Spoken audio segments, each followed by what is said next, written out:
Imagine being told you have terminal cancer, but instead of waiting for death, you're given one insane choice. Reincarnate into a cultivation world with your memories intact. Lee Pinkin doesn't choose to be a warrior or a swordsman. Nope. He chooses something nobody in their right mind would dare pick: Druid. Why? Because nature always survives. Mushrooms, beasts, moonlight. These become his path to immortality. He's reborn into famine, chaos, and danger, where even parents are forced to trade children just to live. Born in the wilderness, fed on his mother's milk mixed with desperation, Lee Pinkin secretly awakens his druid skills: spore growth, animal affinity, thorn whip, moonlight glow. At first, they look weak. But then he discovers the truth. Every tree his family plants gives him EXP. From mushrooms sprouting out of barren soil to ravens whispering secrets of hidden gold, Lee Pinkin slowly builds power while hiding his talents.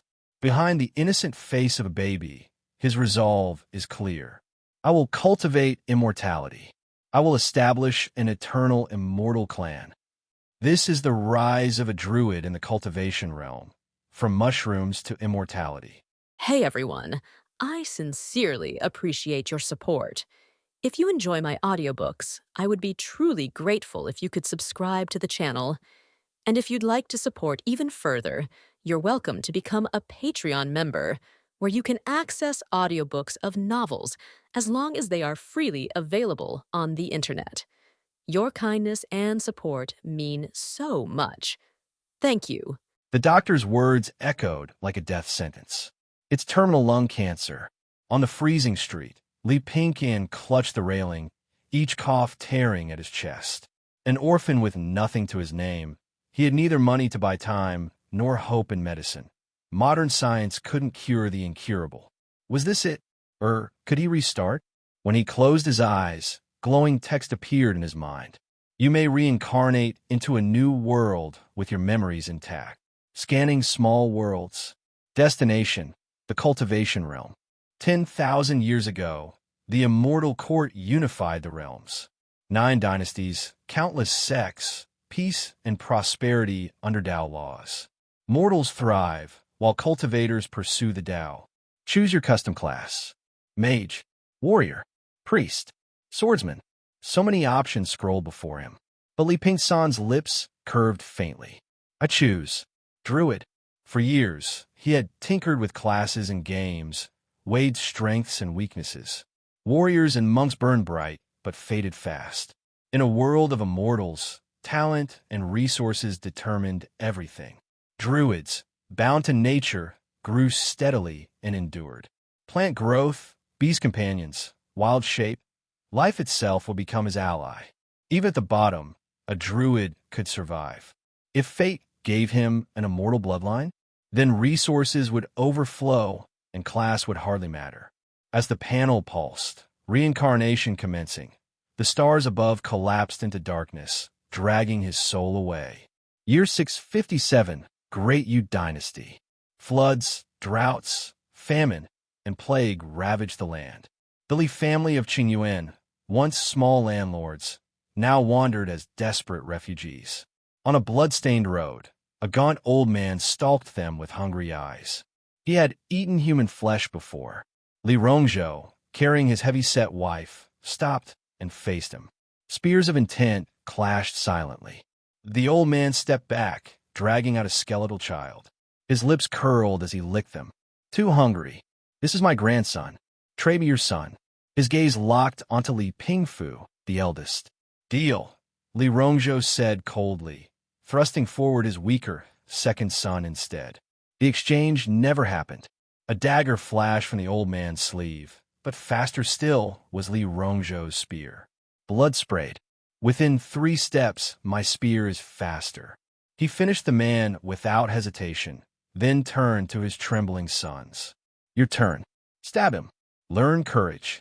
The boys obeyed, their childish hands slick with blood. Behind them, the old man's grandson wailed. Lady Qin's pity flickered, until a sickening crunch echoed back. When Li Rongzhou returned, his face was set like stone, robes stained in crimson sunset. Soon after, in the wilderness, Lady Qin's voice broke in pain. I'm giving birth. With no midwife, no food, no safety, death hovered near. Desperate, Li Rongzhou used his clan's greatest treasure, a translucent spirit pill said, to heal even mortal wounds. Moments later, a cry pierced the night. Wah! Mother and child lived. It's a boy, the eldest cheered. Yet the second frowned. If brother hadn't come, mother wouldn't have suffered. Guilt shadowed Li Rongzhou's eyes. No, son, that burden is mine, not his. Remember this, a lone man cannot guard a family. Brothers must stand together. Then he gazed at the infant, fragile yet radiant under the bloody sky. For a brighter future, we'll name him Li Pingyan. Blurred vision, muffled sounds, and a body too small to move. Yet deep within, Li Pingsan's druid senses stirred. He felt the wilderness decaying around him, smelled blood, and fear clinging to his family. Born in the wild, this is hell's beginning. Li Pingyan fought against the heaviness of newborn fatigue, forcing himself to focus on the glowing words in his mind. His future depended on these first skills. They would be the foundation of his survival.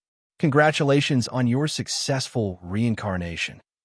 You have obtained the following Druid specializations. Spores. LV0, Spore Growth. Zero Circle, spell accelerates spore growth within a 20-meter radius. Beast King. LV0 Animal Affinity. Zero Circle spell, sense the emotional fluctuations of nearby animals. One target within 20 m. Earth. LV0 Thorn Whip. Zero Circle spell, summon a thorny vine 20 centimeters long, lasting 1 minute. Celestial. LV0 Moonlight Glow. Zero Circle spell, absorb lunar energy under moonlight. Usable only at night. Relief washed over him. At least I won't starve, even if I get abandoned. With moonlight glow alone, he could sustain himself.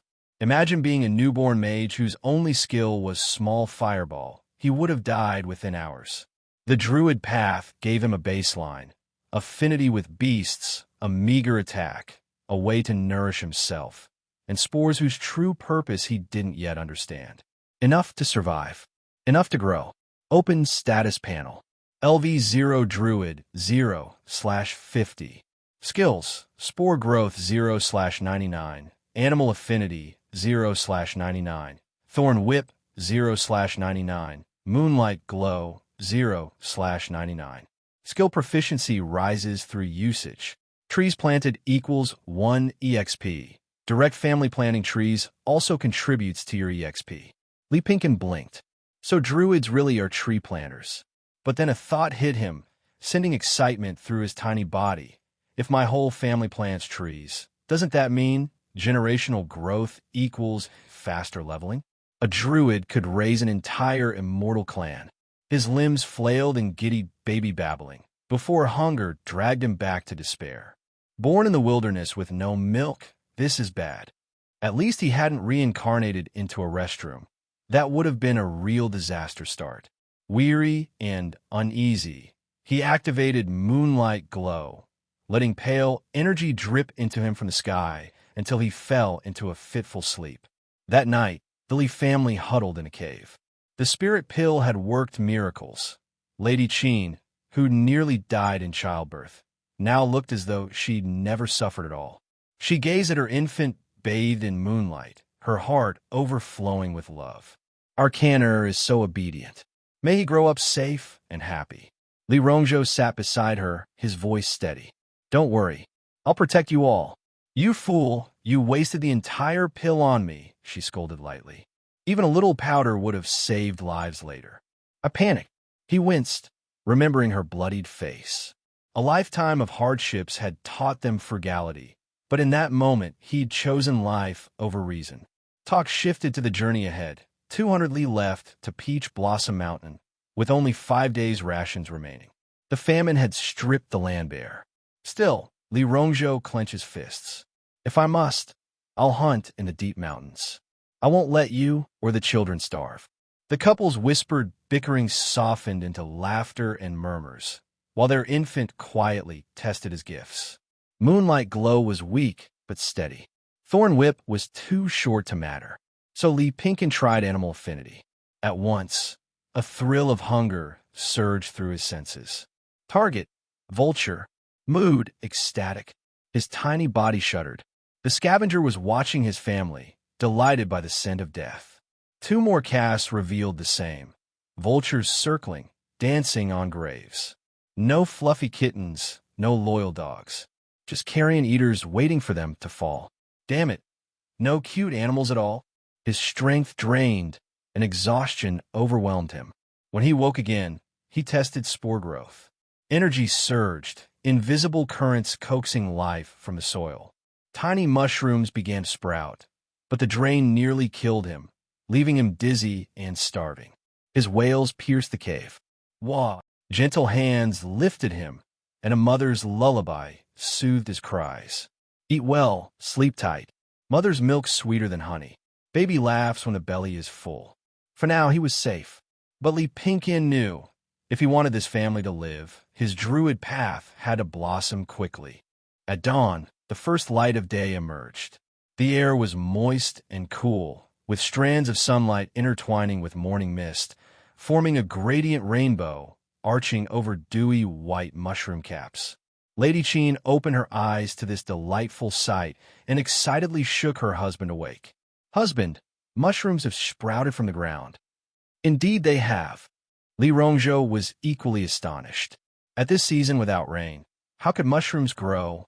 But when people are hungry and exhausted, they lack the energy to question food sources. Besides, if floods and droughts could occur simultaneously in a single day, why be surprised by some ground mushrooms? These thriving clusters of mushrooms were clearly nature's bounty. You're truly daddy's little lucky star. The stubble-faced Li Rongzhou planted a firm kiss on his youngest son, making the infant wobble his head and blow bubbles. Lady Qin immediately set about collecting mushrooms with their 2 older sons, discarding red ones, poisonous ones, and any unidentified varieties. Though wasteful, this was safest. Some toxic mushrooms could kill with just 1 bite, even when cooked. After sorting, they boiled the mushrooms with a pinch of green salt and rice. The rich aroma soon filled the air. A bowl of this smooth mushroom porridge warmed their bodies far better than wild herb or tree root soup. The family ate contentedly, their exhaustion from days of fleeing famine melting away in this mushroom broth. I wish we could eat mushroom porridge every day. Li Pingfu smacked his lips, sighing. That would be heavenly. Delicious. Li Pingyan nodded vigorously, face full of satisfaction. Lady Qin cradled her milk-scented infant, leaning quietly against Li Rongzhou's broad frame. The family cherished this rare moment of peaceful, surprising abundance, bodies nourished, hearts at ease. But this happiness was fleeting. Soon they packed their belongings and trekked step by step toward Peach Blossom Mountain. My spore growth can provide food for the family. As a reincarnated druid, Li Pingyan had spent days piecing together scattered information to understand their situation. His family was fleeing famine. No wonder they'd given birth in the wilderness. And to keep traveling after childbirth. Was his mother in this life some kind of superwoman? Many questions bubbled in Li Pingsan's infant mind, but he didn't dwell on them. As a sensitive baby, he felt overwhelming love from his father's affectionate kisses and mother's gentle rocking. Almost instinctively, he worried about his parents' plight. His initially seemingly useless spore growth had now become their most vital resource. Spores, the most typical representatives, are the mushroom family. Given an infant's limited mana pool, using spore growth once daily was just right, avoiding the pain of being drained. His previous hunger after using the skill stemmed from his already starved state. To prevent other refugees from discovering the mushroom patches, he'd used animal affinity 3 times to sense nearby humans. After all, aren't humans animals too? Pity I haven't awakened elemental skills like wind dance or fire control. Who knows what enlightenment is needed to unlock those? 0-level spells, also called cantrips, weren't powerful, just slightly better than magic tricks. But in specific circumstances, combining skills to conjure eerie winds and ghostly flames could sufficiently scare off or even injure hostile refugees. Humanity's greatest fear is the unknown. Truthfully, this world was equally unknown to Li Pingyan. He had no desire to reveal his uniqueness. In this xianxia world, survival meant keeping low and developing quietly. But if forced to choose between exposure and family safety, family would always come first. Fortunately, his towering, muscular father had resolved all conflicts along their journey with sheer physical prowess. The man's solid muscles often uncomfortably pressed against the baby's delicate skin during carrying. Contentedly burping milk, Li Pingyan felt his mother's gentle back pats and soothing hums as the little yellow flower, gifted by his eldest brother, swayed in his grasp. Sleepiness overcame him. He yawned satisfyingly, babbling, "Good night, mother. Good night, family." Under the protection of a certain anonymous druid, the Li family finally reached their ancestral lands at Peach Blossom Mountain without major incident. Surrounded by mountains, the land was flat and vast, with orderly houses, crisscrossing paths, and the sounds of chickens and dogs. Villagers chatted under lush peach trees, presenting a peaceful, natural scene. Li Rongzhou approached, offering dried mushrooms as gifts while inquiring about the village chief's home. With ancestral proof and silver smoothing the way, the chief couldn't refuse, though he warned, refugees receive government aid. If you register here, you won't qualify for refugee housing or relief funds. Li Rongzhou inwardly scoffed. As a former small landowner, he understood the government's so-called relief programs better than most peasants. Whether relief funds actually materialized was questionable, and the housing typically meant being relocated to uncultivated borderlands. Refugees had no right to refuse. Land reclamation could be deadly. Having lost their former wealth and land, the family now sought only peaceful living. 3 crude huts with dirt floors and weed-choked yards awaited them, their thatched roofs sporting bird nest-sized holes needing repair before habitation. But simply having shelter from wind and rain brought immense relief to the travel-worn family. Li Rongzhou handed the new land deeds to Lady Qin for safekeeping. 10 acres of ordinary fields for acres of peach orchards. The houses, plus miscellaneous expenses, totaled over 390 taels of silver. "We only have about 100 taels left," Lady Qin fretted. This was 2 generations' accumulated wealth. They still needed funds for house repairs and urgent rice planting, plus proper nutrition for their road-weary children. Money vanished frighteningly fast. Common folk truly couldn't withstand disasters. "Don't worry," Li Rongzhou hugged her. "I've trained in martial arts. After harvest season, I'll hunt in the mountains to supplement our income. Things will improve. Don't you trust your husband's capabilities?" "Of course I do," Lady Qin smiled, her worry fading. "You're tremendously capable. As newcomers, I'll prepare dried mushrooms for our neighbors. Then I'll start repairing the house," Li Rongzhou said. Their family always followed traditional roles. Women managed domestic affairs while men handled external matters. "Father, I'll help," the dutiful Li Pingfu called. "Then I'll watch little brother," Li Pingyan said, sitting on the bed plank, eyes fixed on the swaddled infant. The family set to work unitedly. Seasons turned, summer to winter, spring to autumn, until over a year had passed. Lady Qin carried her youngest to their backyard, opening a dim wooden shed to reveal clusters of plump white mushrooms. "They're growing even better," she smiled contentedly. Since that unexpected mushroom appearance a year prior, fungi cultivation had become a family specialty. Though neighbors tried replicating their mushrooms became the Li family trademark. Absorbed in her harvest joy, Lady Qin completely missed her child's disgruntled expression. Li Pingyan looked at his status panel. Spores. LV2 spore growth. 19/299. Cantrip. You can selectively accelerate specific spore growth within 100 m radius. LV1 spore sense. 77/199. Cantrip. Spore plant senses can become part of your sensory network via psychic link. You stand before a dim mushroom shed, inhaling the rich fungal aroma. Immersed in nature's essence, You've awakened a new skill, Glowshroom. LV0 Glowshroom 0/99. Cantrip. You can create a bioluminescent mushroom that withers by dawn. Lee Pinkin struggled to maintain composure. Seriously? Over a year of enlightenment, and all I get are spore skills. I'm a druid, not some damn mushroom farmer. I'm not Timo. At least there was good news. Your father, Lee Ronjo, successfully planted a peach tree. Druid EXP +1. Your father, Lee Ronjo, successfully planted another peach tree. Druid EXP +1.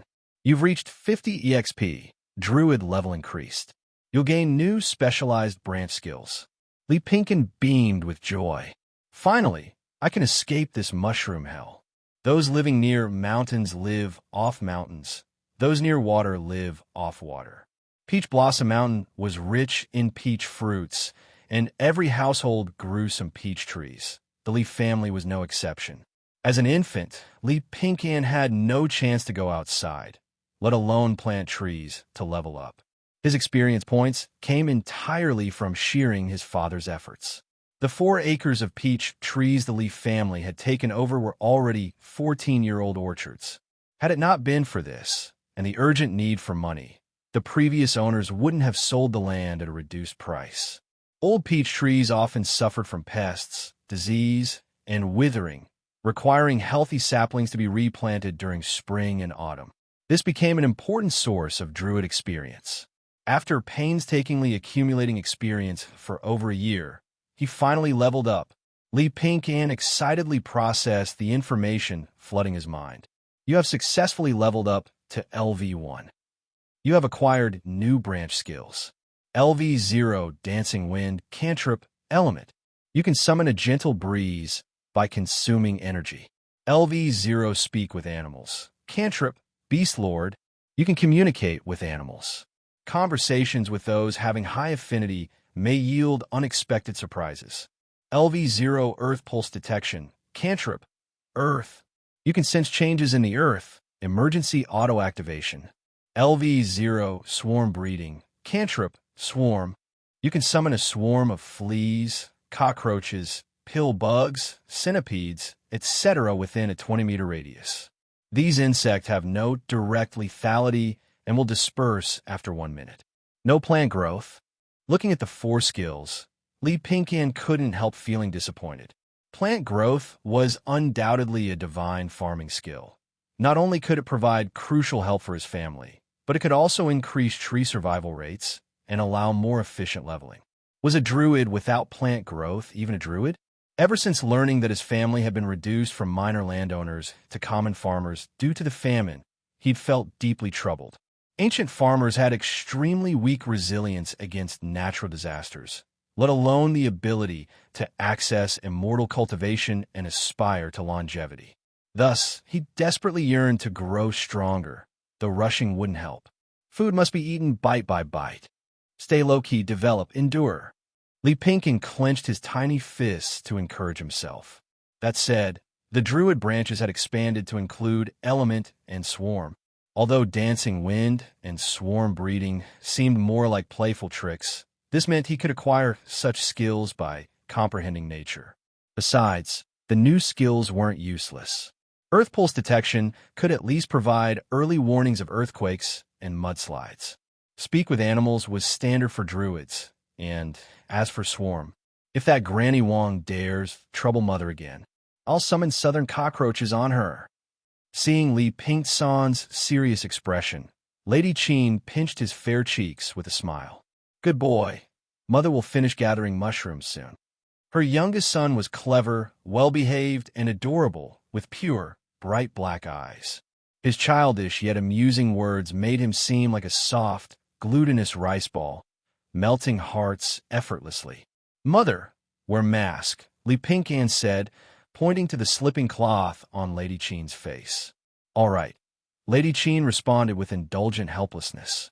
If she didn't wear it, her usually obedient youngest son would throw a tantrum. She didn't understand why. The autumn heat was stifling, with not a hint of breeze. The mushroom shed was especially stuffy. By the time Lady Cheen finished working, strands of hair clung to her sweaty face, flushed like a peach.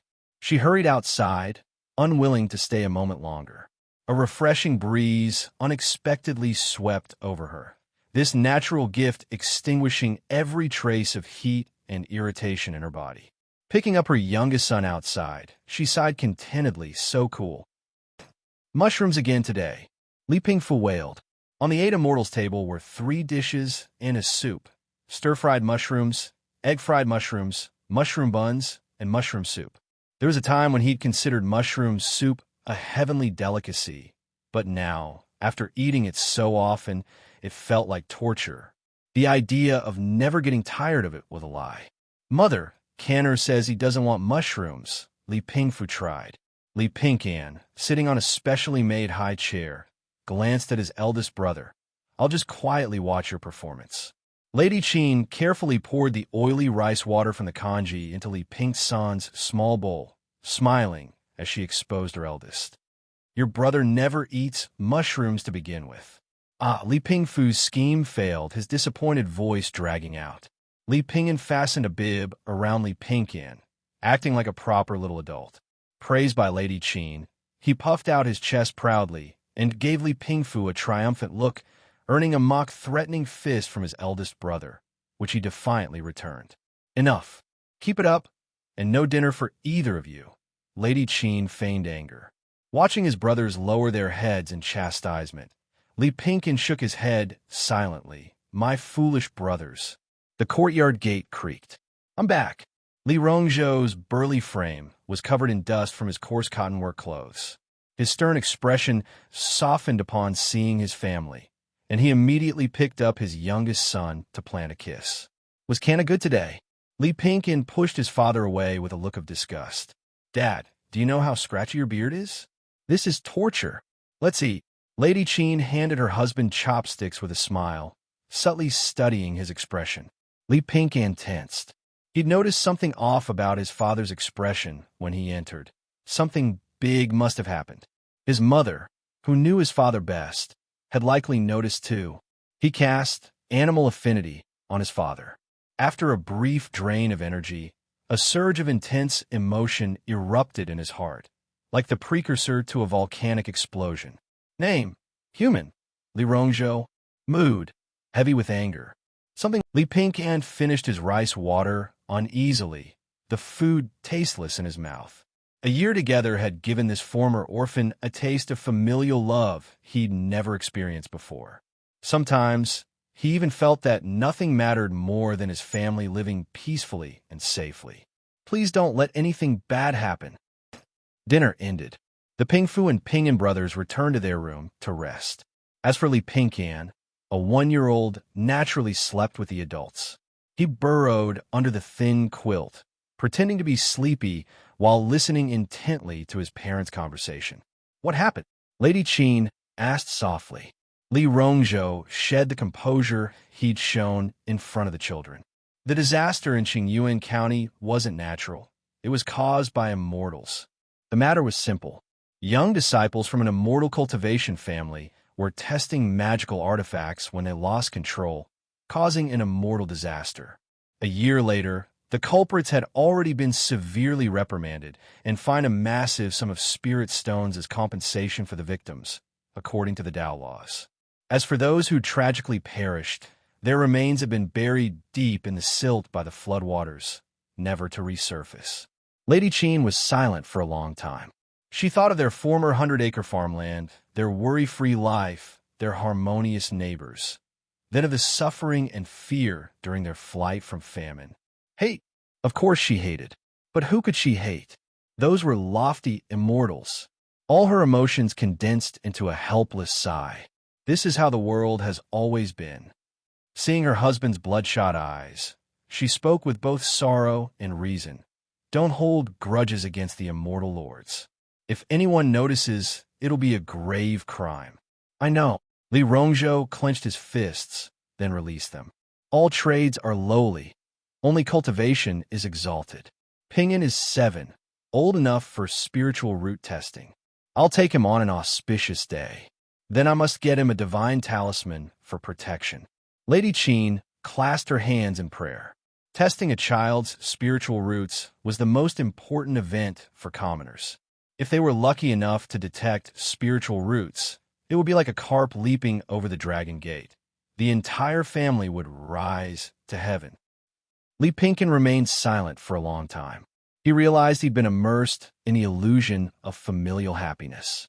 But in truth, no matter which world it was, without sufficient strength, family safety was nothing but a pipe dream. Taking a deep breath, he set his life's goal in his heart. I will cultivate immortality. I will seek longevity. I will establish an eternal immortal clan. I don't want milk anymore. Li Pinkin waved his chubby little hands in refusal. With moonlight microbeams upgraded to LV2, he wasn't lacking nutrition and was exceptionally robust. Given the scarcity of resources in ancient times, breastfeeding actually harmed his gentle mother Lady Qin's health. He wanted his dear mother to live a long life. Unaware of her youngest son's thoughts, Lady Qin felt somewhat troubled and planned to discuss it with her husband when he returned. Pinyin, play with your little brother at home. Mother needs to go out. Okay. Li Pinyin responded loudly, placing the chessboard their father Li Rongzhou had made onto the bed with enthusiasm. Little brother, let's play chess. Li Pinkin gave Li Pinyin an exasperated look. His two brothers were quite different. The eldest was straightforward and strong as a young ox, showing some talent in martial arts. The second brother displayed greater interest in literature and mathematics, being clever and proud, yet overly sensitive. Li Pinyin continued excitedly. The rules are simple. Connect 5 stones of the same color in a row to win. I'll give you a 5-no for stone advantage. Seriously? You actually want to play chess with a 1-year-old? Ignoring the childish challenge, Li Pinkin focused on improving his skills. Having set his goals, he needed to work diligently. After much consideration, becoming a druid seemed his best path to transcend social classes through cultivation. This meant leveling up, earning money, studying, practicing martial arts, and improving his family social status. Becoming an official would be ideal. However, in this dynasty, only those with spiritual roots could become officials.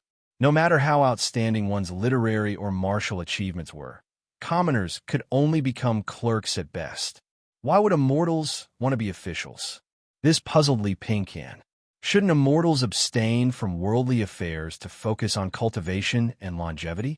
But such information remained beyond his current reach. Overthinking was pointless. Li Pinkin decided to practice 3 skills: animal speech, dance of the wind, and thorn whip. Animal speech provided crucial external information and was worth leveling up. Dance of the wind manipulated elements. While currently only creating breezes, what if he could summon gales? That would be overwhelming against ordinary people.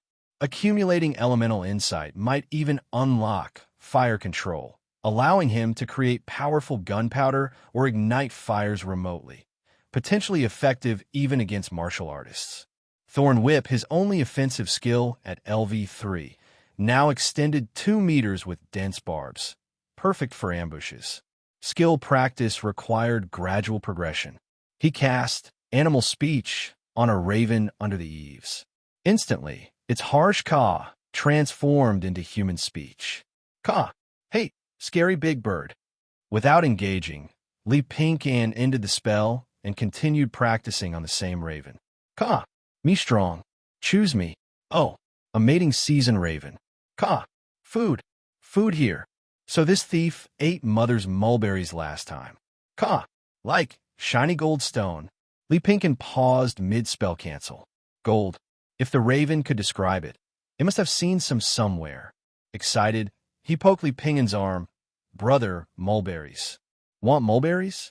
Stay put, I'll get some. Li Pinkin set down his pieces and dashed out. Seizing this lure the tiger from the mountain opportunity, Li Pinkin asked the raven, "Where did you see gold?" The raven cocked its head, finally focusing on the tiny human. In all its bird life, it had never met a human who spoke bird language. Fascinating. Li Pinkin simplified. Gold. Location. Want. The raven hopped excitedly. Caw. No give. Hearing Li Pinkin's returning footsteps, Li Pinkin shut his mouth and tossed a mulberry upward. Flap, flap. What was that? Li Pingyan gasped as a large raven swooped down, snatched the mulberry basket, and flew off triumphantly. Li Pingyan stared dumbfounded. That damn bird just robbed us. Where's justice? Where's law? Thieving raven. Shameless rogue. And you didn't even tell me where the gold is. Bad raven. Li Pingyan fumed, comforting his seemingly tearful brother. Don't cry. We have more mulberries. That's not why I'm crying. When Li Pingyan proudly presented freshly mashed mulberry juice with expectant eyes, Li Pingyan took a sip, instantly puckering his face and really crying this time. Ouch! Mulberry juice is seriously sour. Humans wouldn't be defeated by birds. For days, Li Pingyan strategized how to extract information from the raven.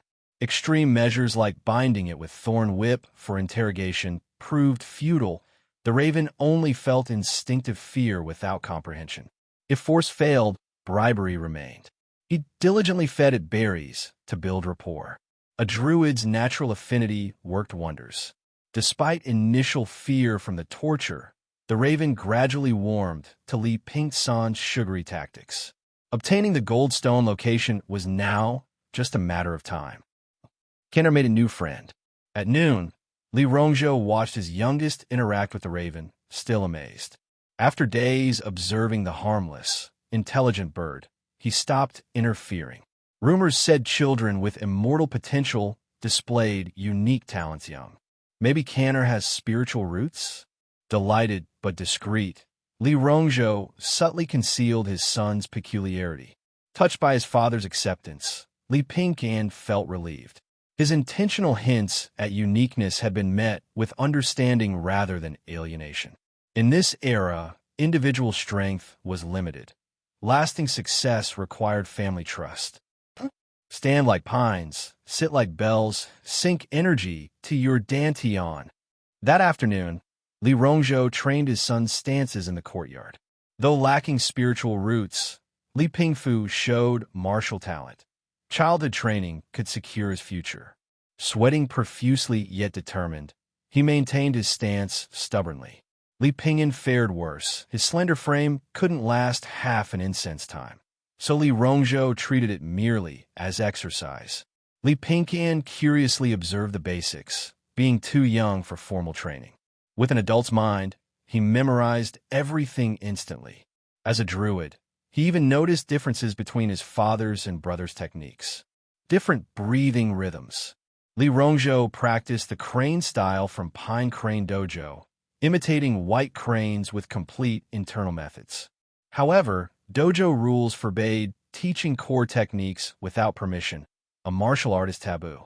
If imitating animals enables martial arts, my druidic connection to nature far surpasses crude mimicry. Li Pingyan reasoned that while immortality remained distant, martial arts could be a shortcut. His mana pool linked to vitality. Perhaps martial training could accelerate his progress. Thwack! A stone hit roof tiles. Looking up, Li Pingyan saw his father teaching slingshot techniques. First-timer Li Pingfu adored the ox tendon slingshot. Mimicking his father's posture, he drew it taut and launched a stone like an arrow 30 paces away. Crash! The tile shattered on impact. Excellent shot. Li Rongzhou beamed. His eldest was truly a natural martial prodigy. Eat, sleep, train crow. Life was leisurely and carefree.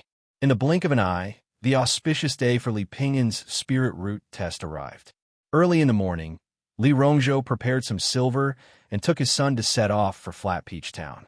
Only then did Li Pingyan learn that testing one's spirit root cost 3 taels of silver, an amount most farming families with multiple children couldn't afford.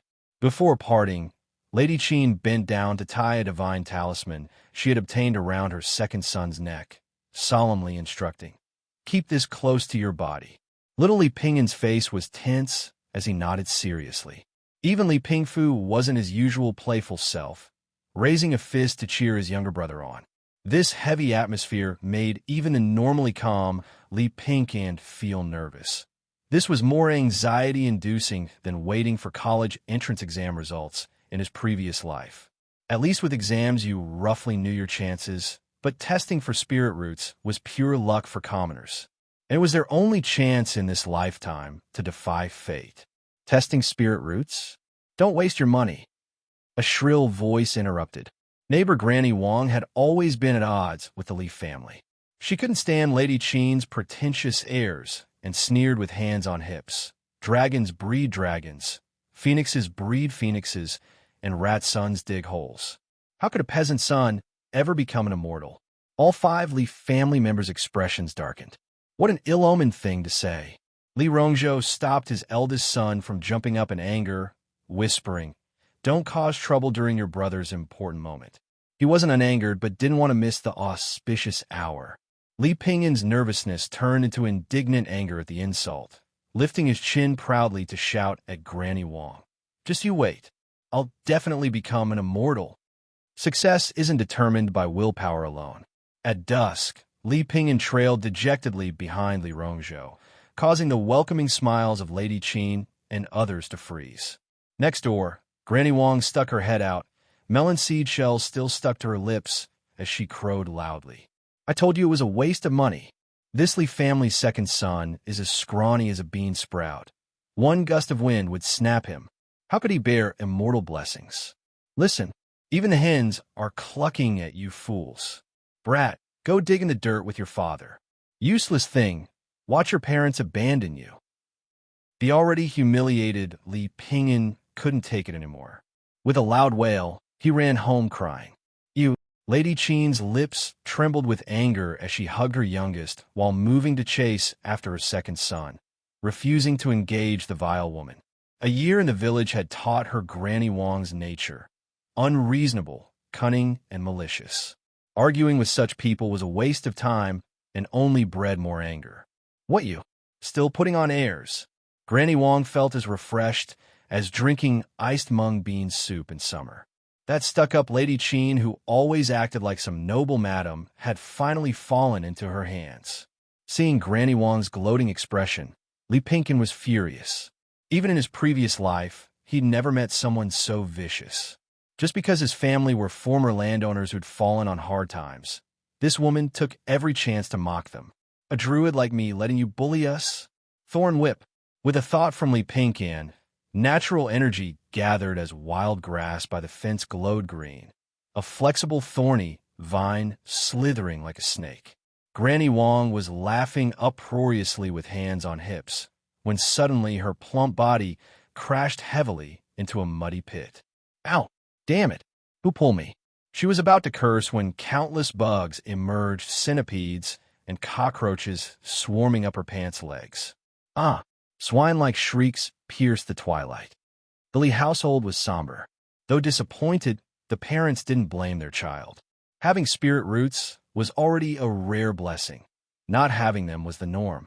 But the sensitive and proud Li Pingyan, humiliated by Granny Wong, cried for 2 full hours without eating dinner, his eyes swollen like fish bladders.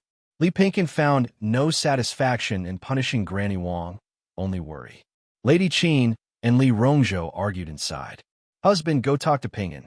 That child's been stubborn since birth," Lady Qin fretted. "A real man shouldn't lose heart over a woman's words," Li Rongzhou dismissed. He disliked Granny Wong's ill omens, but equally frowned at his second son's dejection. Just then, Li Pingyan's hoarse voice came from outside. "Father, may I come in?" "Enter." "What is it?" Li Rongzhou asked. "I've realized something." Li Pingyan raised his red, swollen eyes. "Our family is weak in Peach Blossom Village, so Granny Wong bullies us like soft persimmons. In a dog pack, the small ones get bitten until they whimper. People are the same. The weak get bullied." Li Rongzhou was pleasantly surprised his second son understood this. As refugees, the Lis were inexplicably ostracized despite sharing ancestry with villagers. Encouraged, Li Pingyan mustered courage. "Father, I've thought it over. I'm no good at martial arts. I want to study for imperial exams. Even if I can't become an immortal official, I'll be a clerk to support our family." The 7-year-old declared stubbornly, "I know education is expensive.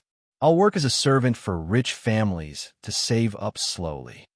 Lady Qin's heart ached as she hugged him. "No son of mine will be a servant.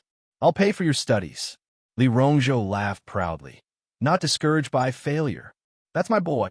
That night, in the darkness, Li Rongzhou opened his eyes and crept out of bed. He didn't notice the small mushroom suddenly growing on his coarse cloth shirt. The autumn night was cool as he slipped out, following a small shadow to Granny Wang's house, climbing over the wall. Moonlight revealed Li Pingfu's tense face. Holding a slingshot, he waited by Granny Wang's apricot tree.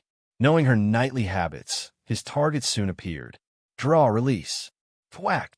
A stone precisely hit the cracked board beneath Granny Wang's feet as she squatted over the pit. What the dash! Before she could react, the board snapped with a crack. Granny Wang slipped, falling backward into the stinking, maggot-filled cesspool. Ha ha ha! Li Pingfu silently laughed at her plight, only to be grabbed by the scruff. Caught!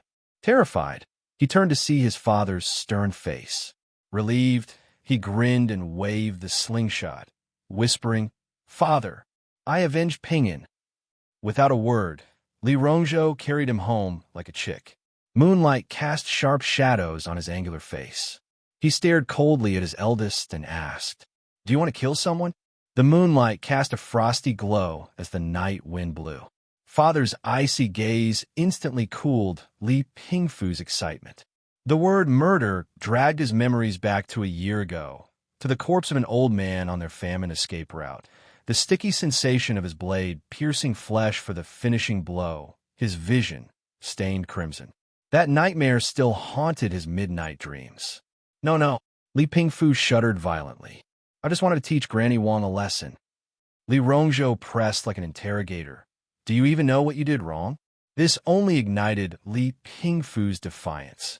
Resentment, anger, and grievance surged like a volcano, overpowering paternal authority. I did nothing wrong, he muttered defiantly. We're all from Peach Blossom Village. Why should Granny Wang bully our family? If you're too cowardly to stand up to others, I'll avenge my brother. Li Rongzhou sighed inwardly at his eldest son's self-righteousness. Even his second son understood their family's precarious position, yet the eldest remained oblivious. He refused to let his son become a brute with strength, but no wisdom. You know Granny Wang is tyrannical, but have you considered why she dares to act this way? She has 5 grown sons and 3 generations of ties to the village chief. In villages, power belonged to those with more men. Even as a Tendon Realm martial artist, Li Rongzhou avoided unnecessary conflicts. His voice turned grave. Do you know how deep that cesspool is? If Granny Wang drowned, do you think her family wouldn't investigate and retaliate? Extreme measures were acceptable during the famine, but here, murder demands blood debt. I never meant to kill her. Li Pingfu softened but remained stubborn. If blood debt is required, I'll take responsibility alone. Brave words. You'd break your parents' hearts just to play the hero. Li Rongzhou laughed mirthlessly.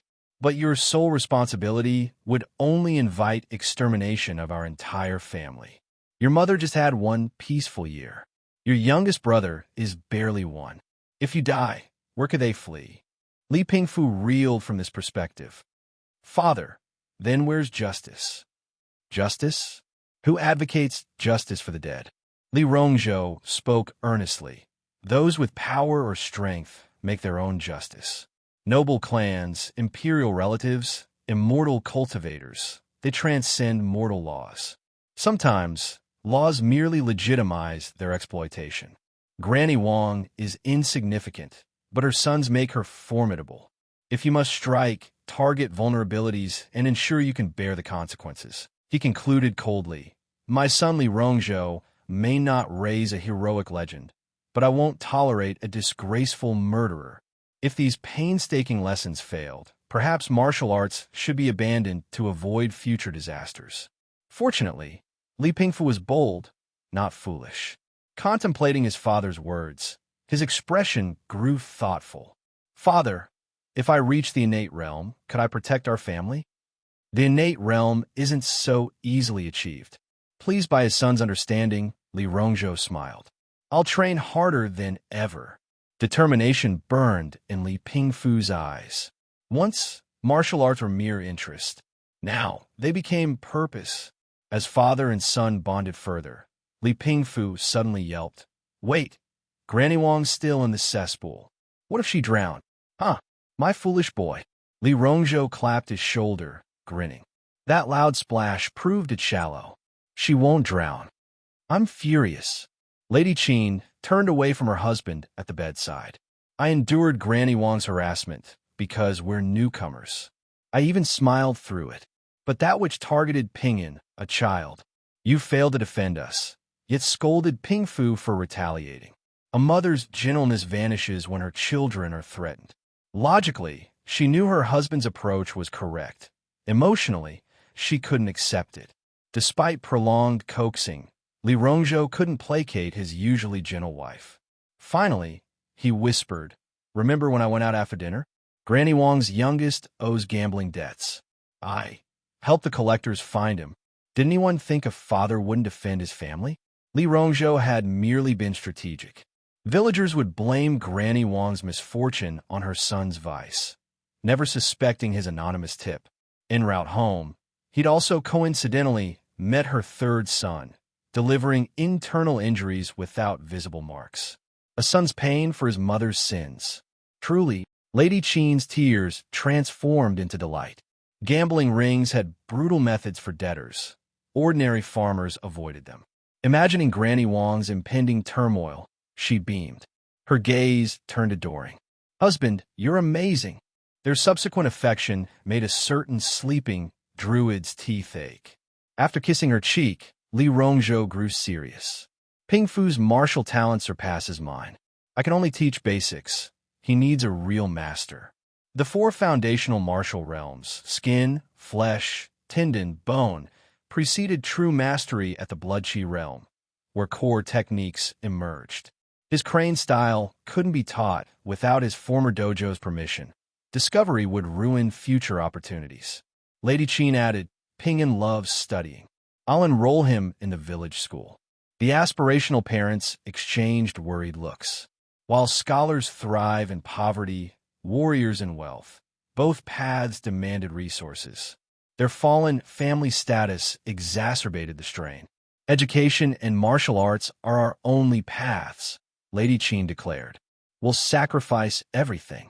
Tomorrow, I'll work at the town's textile mill. That work ruins eyesight, and Kana needs you." Li Rongzhou refused instantly. Forcing cheer, he said, "Don't worry. Brother Tiger and I will hunt big game this autumn. We survived famine. These challenges won't stop us." Hunting brought quick money, but extreme danger. Wild boars or leopards could shatter bones. Yet for his children's future, Li Rongzhou shouldered the burden fearlessly. As candlelight faded, silence embraced the world. Li Pingyan flicked his finger, withering the mushroom spores on Li Rongzhou's body. His LV2 spore sense functioned as short-range surveillance, revealing his father's nightly excursion. So everyone avenged second brother in their own way. Starlight shimmered in Li Pingsan's eyes. This unspoken solidarity, this quiet guardianship, warmed him deeply. With father's meticulous planning, Granny Wang no longer threatened them. Eldest brother would master martial arts, second brother, scholarship. Together, they'd elevate their family. Yet now, financial crisis loomed. "Seems I need to fast-track my Crow Pua project." Li Pingyan grew anxious. If he could locate the Crow's gold hoard, their burdens would lighten, and father needn't risk hunting. Cast Animal Speech. Animal Speech Proficiency +1. Animal Speech Proficiency +1. Li Pingyan sat cross-legged on a cool mat, repeatedly casting his skill at a sparrow in the tree. After many attempts, he discovered that corvids were indeed much smarter than other birds, capable of expressing complete thoughts rather than the sparrow's meaningless chirps. An animal's innate spirituality, or rather intelligence, also affected the skill's effectiveness. However, when his animal speech leveled up to 2, even the sparrow's language progressed from vague, meaningless chirps to precise expressions. Just like now. Chirp, chirp. Big black bird coming, run. Whoosh. A glossy feathered raven chased away the poor little sparrow like a bandit, then perched arrogantly on the high branch, chest puffed out. Instead of being startled, Li Pinkan was delighted. Raven, you're here. After days of bonding, they had become inseparable. The precision of LV2 animal speech even allowed him to teach the raven to understand human language. Though he didn't have an animal companion, this was just as good. Holding a ripe red raspberry, he commanded in a childish voice, "Come here." Seeing her youngest son talking to a crow while doing needlework to supplement the family income, Lady Qin smiled gently. At this age, children were naturally curious about animals, so talking to oneself wasn't strange. But birds couldn't understand human speech like dogs. How could they be trained? Yet unexpectedly, the raven spread its wings, let out a caw, and circled down to land at the child's feet. Lady Qin tensed, afraid the bird might peck her son's eyes, instinctively moving to shoo it away. Bow! The raven's round pupils gleamed. Upon hearing the new command, it slightly raised its rear, leaned forward, and obediently lowered its proud neck in a bow, like a general pledging loyalty to his king. Lady Qin froze mid-step, her small mouth opening in surprise. The bird actually obeyed her son? Good boy. Li Pinkan patted the raven's head contentedly, tossing at the raspberry. After a moment's thought, he said, "I'll call you Little Black." The name was somewhat casual. The raven tilted its head as if considering. The next moment, it hopped excitedly around the ground, its pure joy flooding Li Pinkan's heart through animal affinity. So happy, Li Pinkan was slightly surprised. Then he realized ravens were highly emotional birds, with social bonds far exceeding most avian species. To Little Black, receiving a name was an act of acceptance. This pure delight made him regret not choosing a prettier name. Little Black didn't speak, just nuzzled its new companion's palm affectionately before spitting out a cool, reddish-yellow pebble as a naming gift. Gold dust. Li Pinkan's eyes widened with irrepressible joy. This was definitive proof. You're saying the raven gave Canner a piece of gold? Inside the closed room, candlelight flickering orange warmth, Li Rongzhou stared incredulously at the gold dust his wife handed him. Though mixed with copper and other metals, this low-purity gold was still far more valuable than silver by weight. Exactly. Lady Qin, still amazed recalling the noon incident, gazed wondrously at their adorable youngest. After a thoughtful silence, Li Rongzhou checked the doors and windows for eavesdroppers before saying solemnly, "Don't mention this to Fu and In." It wasn't distrust toward his sons, but matters involving wealth could tempt anyone. The boys were still young. Unintentional slips might bring disaster. Lady Qin naturally understood. "Wife, fetch the divine talisman we got for Ping'an earlier." Once she complied, Li Rongzhou turned to his son gently. "Canner, can you call the raven again?" Li Pinkan nodded curiously. His mother's reaction was expected, but why did father want the talisman? Though puzzled, he summoned Little Black through his LV2 animal speech's 150-meter range. Flap, flap. Soon a sturdy raven flew in, boldly cocking its head to study Li Rongzhou instead of fleeing. Corvids truly were fearless. Now understanding his father's plan, Li Pinkan watched as Li Rongzhou pressed the talisman onto Little Black's head, chanting, "Heaven clear, earth tranquil, all filth disperse." After a moment, "Caw!" Little Black tilted its head quizzically. Realization dawned on Li Pinkan, who internally cheered. "Father, you're being overly cautious. Normal people would be dazzled by the gold dust. Who'd stay this calm?" Yet he was deeply moved. His father suspected the raven might be evil, but never questioned his own precocious son.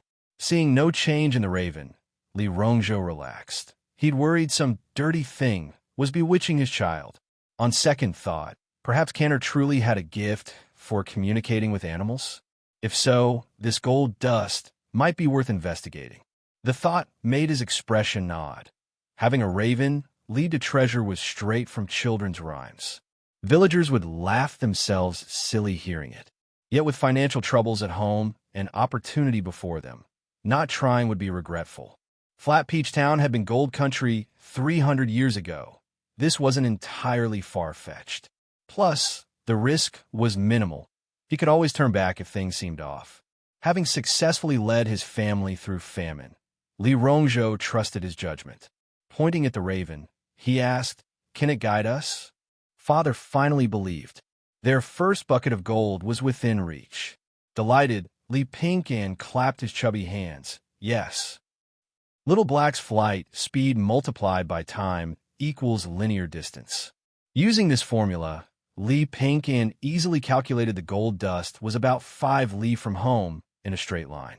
Seemingly close, actually not.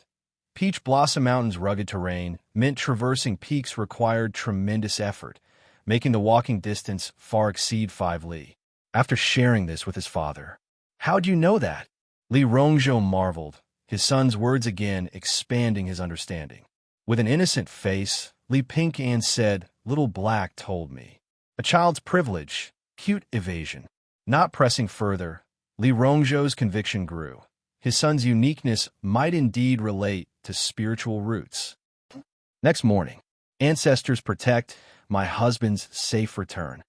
Amid Lady Qin's worries, Li Rongzhou followed the raven eastward toward the mountains.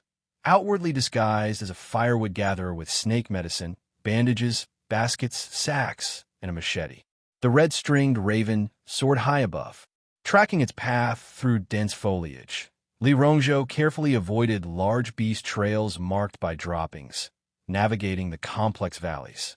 Thorny narrow paths left his hands crisscrossed with bloody scratches. Soon even these paths disappeared before a 10-meter-wide chasm. No wonder villagers avoid this area.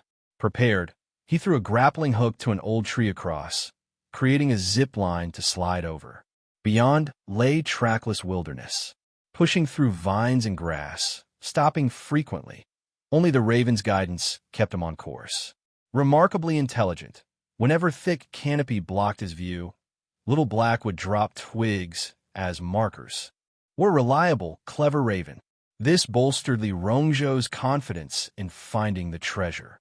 After roughly 5 exhausting hours, a sudden tinkling sounded, a glimmering light ahead. Sprinting forward as trees blurred past, he burst into a clearing where a silver-streamed creek burbled over glittering golden sand. Ecstatic, all weariness washed away by the sight. Little Black's words were true. His family could live better now. As the sun dipped westward, a disheveled Li Rongzhou limped back to Peach Blossom Village with half a basket of firewood on his back. A passing village elder couldn't help but ask, "What happened to you?" "Just took a bad fall while chopping wood," Li Rongzhou replied with a bitter smile. "Lost most of my haul, too. Won't be much help for household expenses now." "Ah, why must you insist on sending your eldest to martial arts training and the second to school? Such a waste of silver," the elder nagged. Village gossip traveled fast, and Li Rongzhou's inquiries about martial instructors had become common knowledge, with most villagers watching for amusement. Li Rongzhou merely smiled without agreement. As a former minor landowner, his vision extended further. He refused to let his children spend their lives tilling fields like peasants. Even he saw farming only as a temporary measure, nursing quiet ambitions for martial advancement. Seeing the stubborn outsider remain unmoved, the elder shook his head and left. In his view, that spare money would be better spent siring more children to grow like weeds. More hands meant more crops. What use was education or martial arts when few ever succeeded? If they failed, wouldn't they still end up farming to fill their bellies?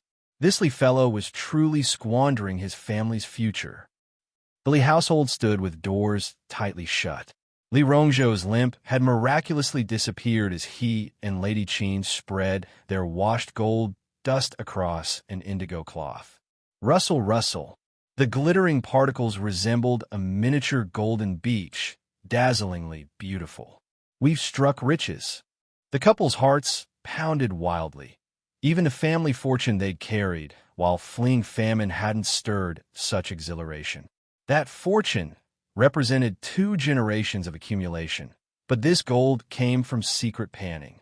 Pressed shoulder to shoulder, they admired their treasure like honey-thieving mice, giddy with delight. After their excitement subsided, Li Rongzhou whispered, "There's more gold in that creek." but this batch needs refining before we can use it. Unfortunately, it wasn't a proper vein, just some exposed riverbed after an earthquake, limited in value. Refining would erase its origins. Obtaining gold proved easier than covering tracks.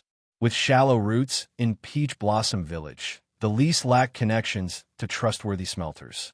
"Does my husband have a plan?" Lady Qin asked softly. "I'll visit the black market in Flat Peach Town." Li Rongzhou had already considered this. During his White Crane Dojo days, his master had taken him there, less a den of thieves than a local tax evasion scheme. Nothing like the stories. Following protocols, concealing his face, and avoiding flashy wealth would minimize risks.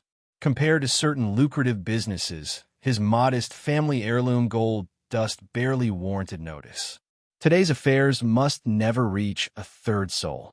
Li Rongzhou fixed his wife with a grave look, met by her equally solemn nod. This ranked as the Li family's second greatest secret. Their youngest son's extraordinary talents remained the foremost. "But I already know." Thanks to his spy mushrooms and Little Black's reports, rewarded with many raspberries, Li Pinkin had learned everything. While sympathetic toward his father's struggles, the boy pumped his chubby fists excitedly. He'd finally contributed to the family. His brother's education would face no more financial hurdles. Still, gold panning is unstable income, not a proper long-term solution. If he could master plant growth to cultivate spirit herbs, wouldn't that prove more legitimate and sustainable than secret gold? Alas, his age limited both his mana bar and skill acquisition, preventing him from planting trees to gain Druid experience. "Dad, oh dad, you must plant more trees. If father won't work hard, his son can only grieve." Days passed with Li Rongzhou leaving at dawn and returning at dusk, spending the farming off-season chopping wood in the mountains. Meanwhile, Li Pinkin trained Little Black while cycling through his skills in their courtyard. Cast Dance of the Wind. Cast Animal Speech. Cast Earth Pulse Sense. His current mana pool allowed about 20 minor spells daily. With Earth Pulse Sense, he could vividly hear underground activities, sprouts breaking soil, earthworms tunneling, roots gathering strength, painting an extraordinary sonic landscape. Tap, tap, tap. Dense footsteps drummed through Li Pingsan's perception. Debt collectors are at Granny Wang's again. As if confirming his thought, Granny Wang's wails mixed with the collector's crude threats and smashing blows. Ever since her youngest son's 200-tael gambling debt came to light, these thugs visited daily to terrorize the household. The commotion made Lady Qin frown as she covered her youngest's ears. "Don't listen. Filthy talk." Li Pinkin nodded obediently while deploying spore growth and spore sense to monitor the situation, calmly observing the drama. Granny Wang's home lay in ruins after the collectors left, followed by even fiercer family arguments. The three daughters-in-law, unable to endure more, prepared to return to their birth families with the children. The four older brothers disowned their battered youngest sibling. The household teetered on collapse as Granny Wang slumped to the ground, eyes vacant, lips mumbling incomprehensibly. When a spy mushroom leaned closer, Li Pingsan's cheeks puffed up angrily. "It's all that bitch Lady Qin cursing me. Otherwise, why would bugs crawl on me? Why fall into the latrine? Why will my son lose at gambling?" Even in disaster, her malice remained unchanged. "Serves your family right." Li Pinkin felt no sympathy. Without his father's divine intervention, debt collectors would have come eventually regardless. Yet the loan shark's ruthless methods evoked uneasy empathy. That 200-tael debt had started as merely 20 taels. Though Granny Wang's family boasts 5 grown sons, they only bully within Peach Blossom Village. Common peasants facing gangs are like mantises trying to stop a chariot, utterly powerless. As his second brother said, the weak suffer oppression everywhere. This realization stoked Li Pingsan's hunger for power into blazing intensity. The Wang family's ruin became village gossip for weeks, gradually quieting after the headman mediated a settlement of 180 taels. Having gathered sufficient gold dust, Li Rongzhou visited Flat Peach Town's black market, returning with 5 taels of pure gold. This windfall noticeably improved their living standards. Daily eggs, ample rice, and occasional meat had Li Pingfu declaring it heavenly living. One day, Li Rongzhou prepared a feast to host martial instructor xianxia. Li Pingyan studied this blood-qi realm martial artist with curiosity. Broad-shouldered and muscular with piercing hawk-like eyes, his breathing rumbled like thunder when he moved. He looked impressively powerful. "It was my treat for Brother Zhou. Why did you bring gifts?" "Brotherly, you're being too polite. What's the big deal about bringing some snacks for the kids?" The two men exchanged warm pleasantries. Li Rongzhou smiled as he introduced his three sons, then told the children, "Quickly thank Uncle Zhou."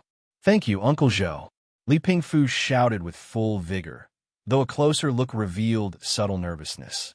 He knew this martial instructor had been specially invited by his father and wanted to make a good impression. Li Pingyan bowed properly. "Greetings, Uncle Zhou." Then he retreated behind his elder brother with the demeanor of a refined scholar. Li Pingyan spoke with childish charm. "Uncle Zhou looks like a big tiger, so mighty and impressive." The innocent remark made everyone burst into laughter. Among martial artists, the tiger was revered as the king of beasts. Xianxia was thoroughly pleased by Li Pingsan's naive comment. His initial professional courtesy softened slightly, replaced by genuine interest in forming connections.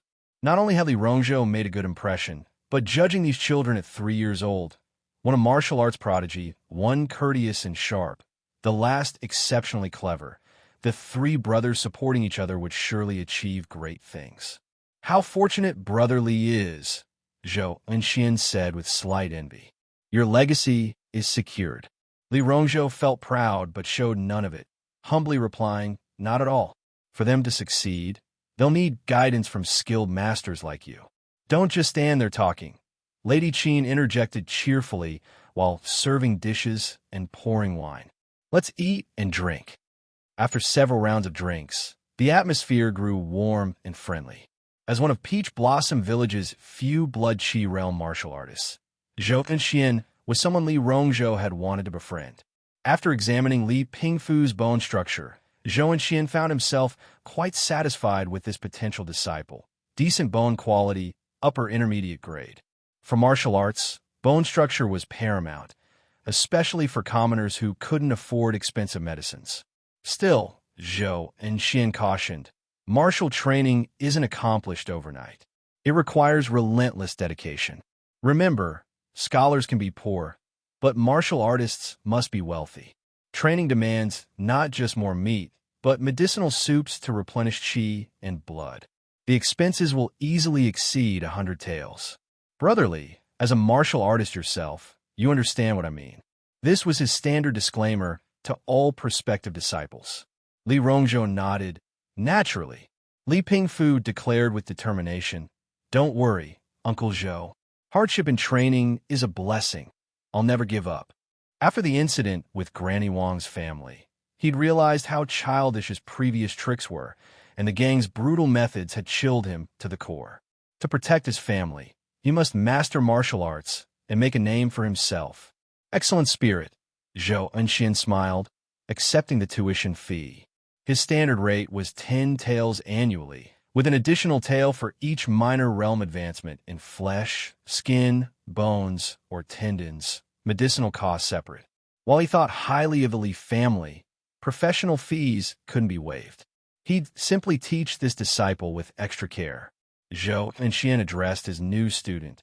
"I practiced the black tiger technique paired with tiger breathing methods, moving like a mountain lord, still like a crouching tiger, balanced in advance and retreat.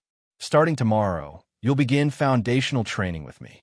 Overjoyed, Li Pingfu imitated storybook manners, presenting tea respectfully. "Master above, please accept this disciple's bow."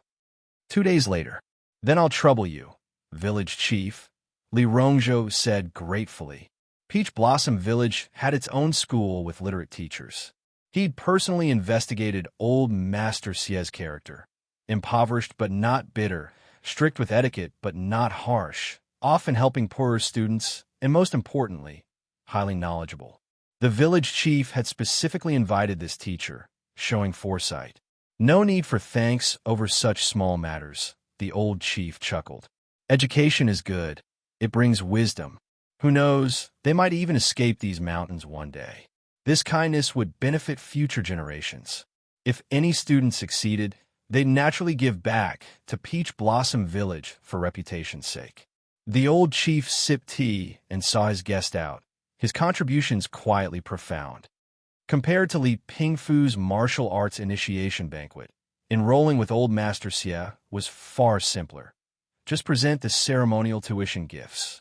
Next morning, Li Pingyan woke early like a responsible child, dressed in Lady Qin's new clothes, packed flatbread, patted his little brother's head, and told his mother, "I'm off to school. Be careful on the road, brother." Li Pingyan left home, passing Granny Wang's abandoned house, where half the door was missing and weeds overtook the empty courtyard. He averted his gaze.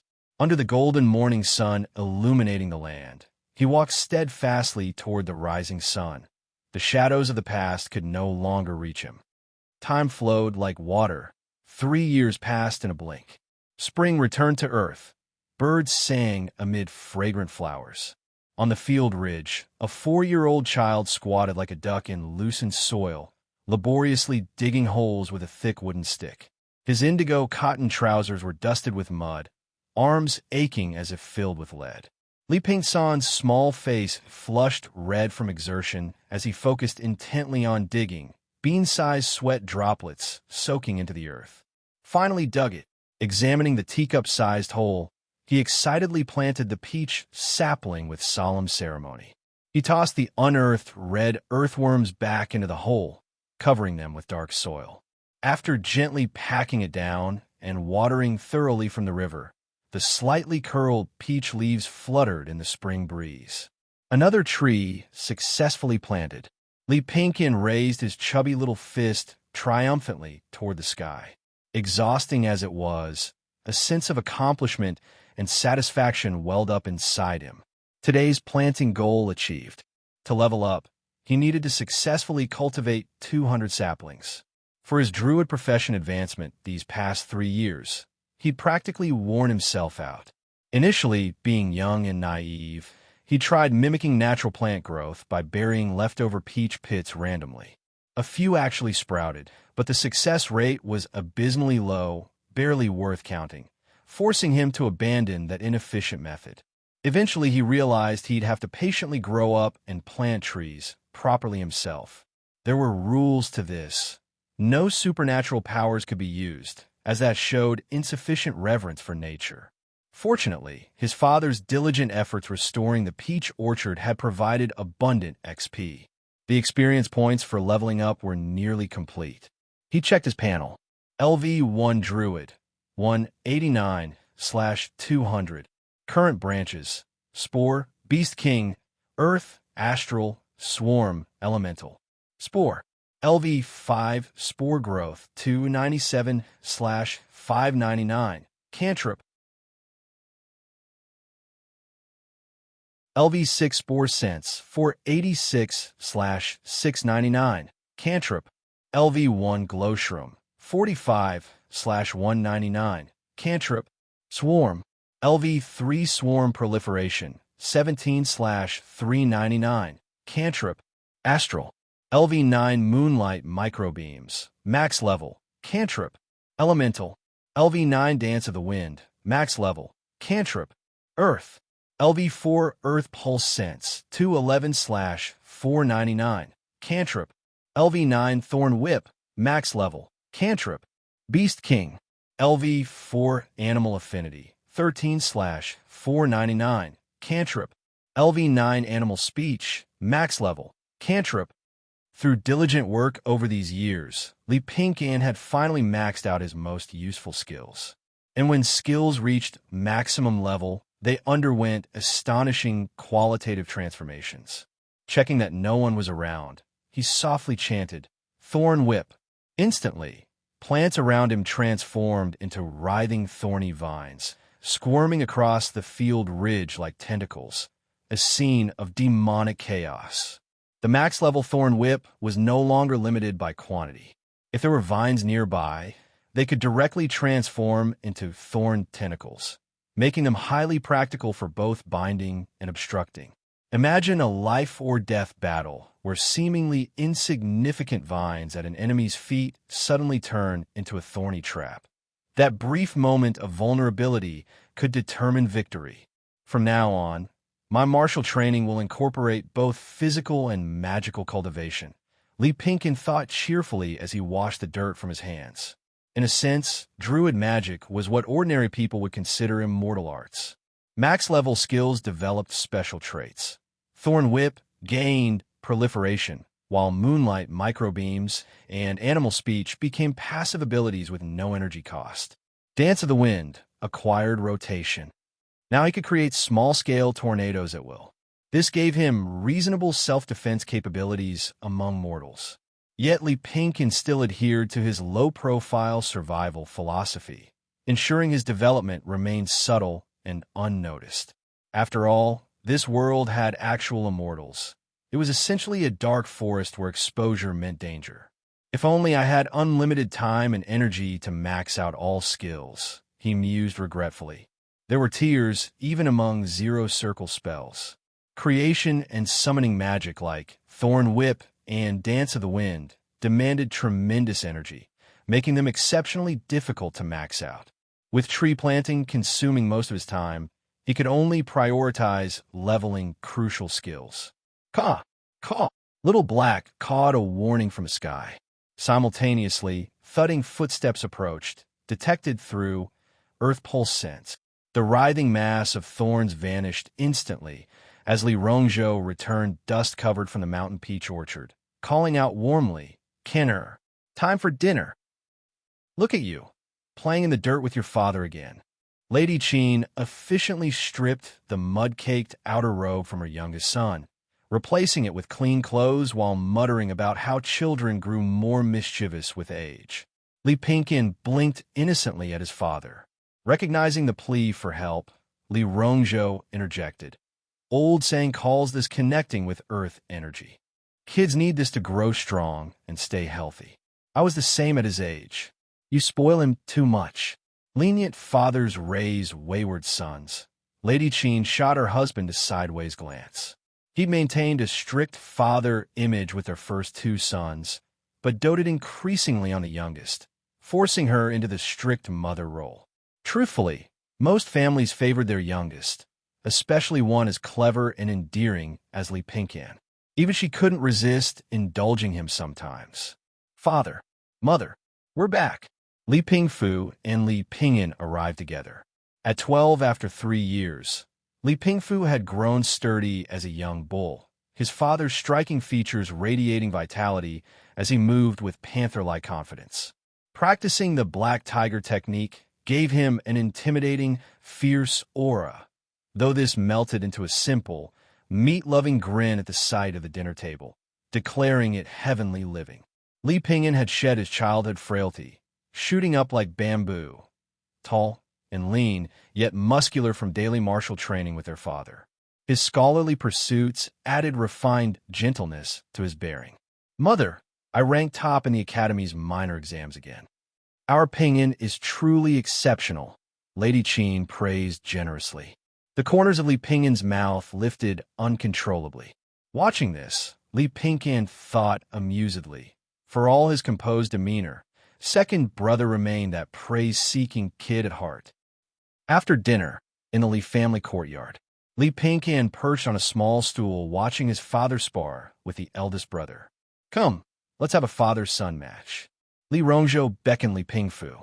Though clearly eager, Pingfu pretended reluctance. Father, you're a Tendon realm expert bullying a mere skin realm beginner. Hardly honorable. Brat's learning reverse psychology now. Li Rongzhou laughed.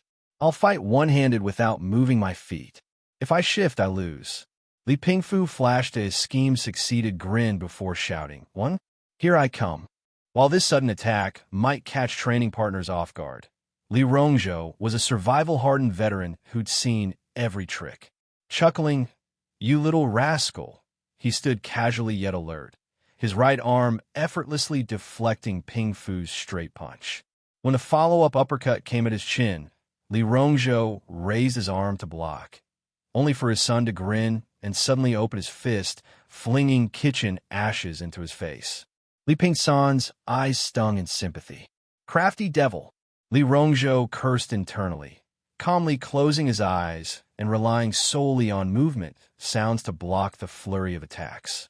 His crane style specialized in such agile defense. Seeing this fail, Li Pingfu played his trump card. Little Black. Caw! The raven dove from above, razor talons aimed at Li Rongzhou's left arm. Forced to pivot and block with his right fist, the father left an opening. Black Tiger seizes the groin. Originally, Black Tiger seizes the heart. To embody a tiger's ferocity, Pingfu had a target lower against such overwhelming strength. The strike carried shocking force. Thwack! A massive palm slapped aside the incoming fist, leaving Pingfu wide open. Li Rongzhou effortlessly pinned his eldest shoulder, the entire exchange looking like Pingfu had volunteered for defeat. I yield. Gasping, Li Pingfu couldn't hide his disappointment. Cheating, Ash's avian assistance. Nothing had made his father budge. Not bad. At your age, I wasn't half as cunning. Li Rongzhou laughed heartily before lecturing. But your intentions were too obvious. Next lesson, conceal your attack purposes. Li Pingfu lowered his head in thought. Watching this, Li Pingsan's jaw hung open. Martial artists fought this dirty. Sneak attacks, blinding ashes, groin strikes, animal allies. How utterly realistic. Spring days kept family head Li Rongzhou busy, between soil preparation and orchard maintenance. Yet he still trained rigorously every day, decades of unwavering discipline. Almost at the breakthrough point, frowning, he found progress slowing precisely when nearing advancement. As all knew, younger bodies broke through easier, and he was already 28 with mediocre aptitude. Some martial artists remained stuck at Tendon Realm for 7 or 8 years, never reaching Blood Chi Realm. The martial path is hard. His sigh carried the frustration of every cultivator longing to advance. Noticing his father's gloom while playfully digging holes, Li Pingfu frowned too. Was there any way to help? For example, going into the mountains to search for rare treasures. After brief consideration, Li Pingfu dismissed this seemingly tempting idea. This world indeed had medicinal herbs that could enhance a martial artist's physique and cultivation, but these precious plants grew naturally in dangerous locations. Sheer cliffs, deep icy pools, some even guarded by fierce beasts, making harvesting extremely difficult. Apart from experienced herb gatherers who inherited specialized knowledge, ordinary people would simply get lost in the wilderness. In short, it's way too difficult. Better to awaken, plant growth, and cultivate precious herbs myself, both safer and more low-key, unlike herb gatherers who easily attract envy. Thinking this, Li Pingfu dug holes, planted trees, and watered them with even greater effort. Time flowed gently amidst his diligent labor. Father has successfully planted 190 trees. I've planted 10 trees. We're both amazing. Li Pingfu reviewed the panel information in his mind. Your experience points have reached 200. Successfully leveled up to LV2. You have acquired new branch skills. LV0 Nature's Gift, Cantrip, Blessing. You can bless living beings. The more nature-revering the creature, the stronger the blessing effect. As a druid, you will receive increasing favor from nature, passive effect. LV0 Insect Pact, Cantrip Swarm. You can contract one insect to become your insect companion in battle. Higher intelligence insects have failure chance. LV0 Elemental Amplification, Cantrip Element. You can enhance the damage of elemental spells. This is pretty powerful. Li Pingfu blinked, his expression delighted. Insect Pact was self-explanatory, an insect version of Animal Companion. His first thought was contracting long-lived centipedes or scorpions, discreet and low profile. The only issue was insects' short lifespans, and LV0 only had one contract slot. Elemental Amplification granted stronger spell potency. But the most surprising was Nature's Gift. Little Black, come here. The robust black raven flapped over. Li Pingyan cast nature's gift on Little Black. As invisible green light bloomed around the raven, he felt a distinct discomfort, as if his vital essence was being drained. This, nature's gift, was also a high mana cost skill. When the skill ended, there seemed no obvious change. Li Pingyan pondered, then said, "Little Black, fly up."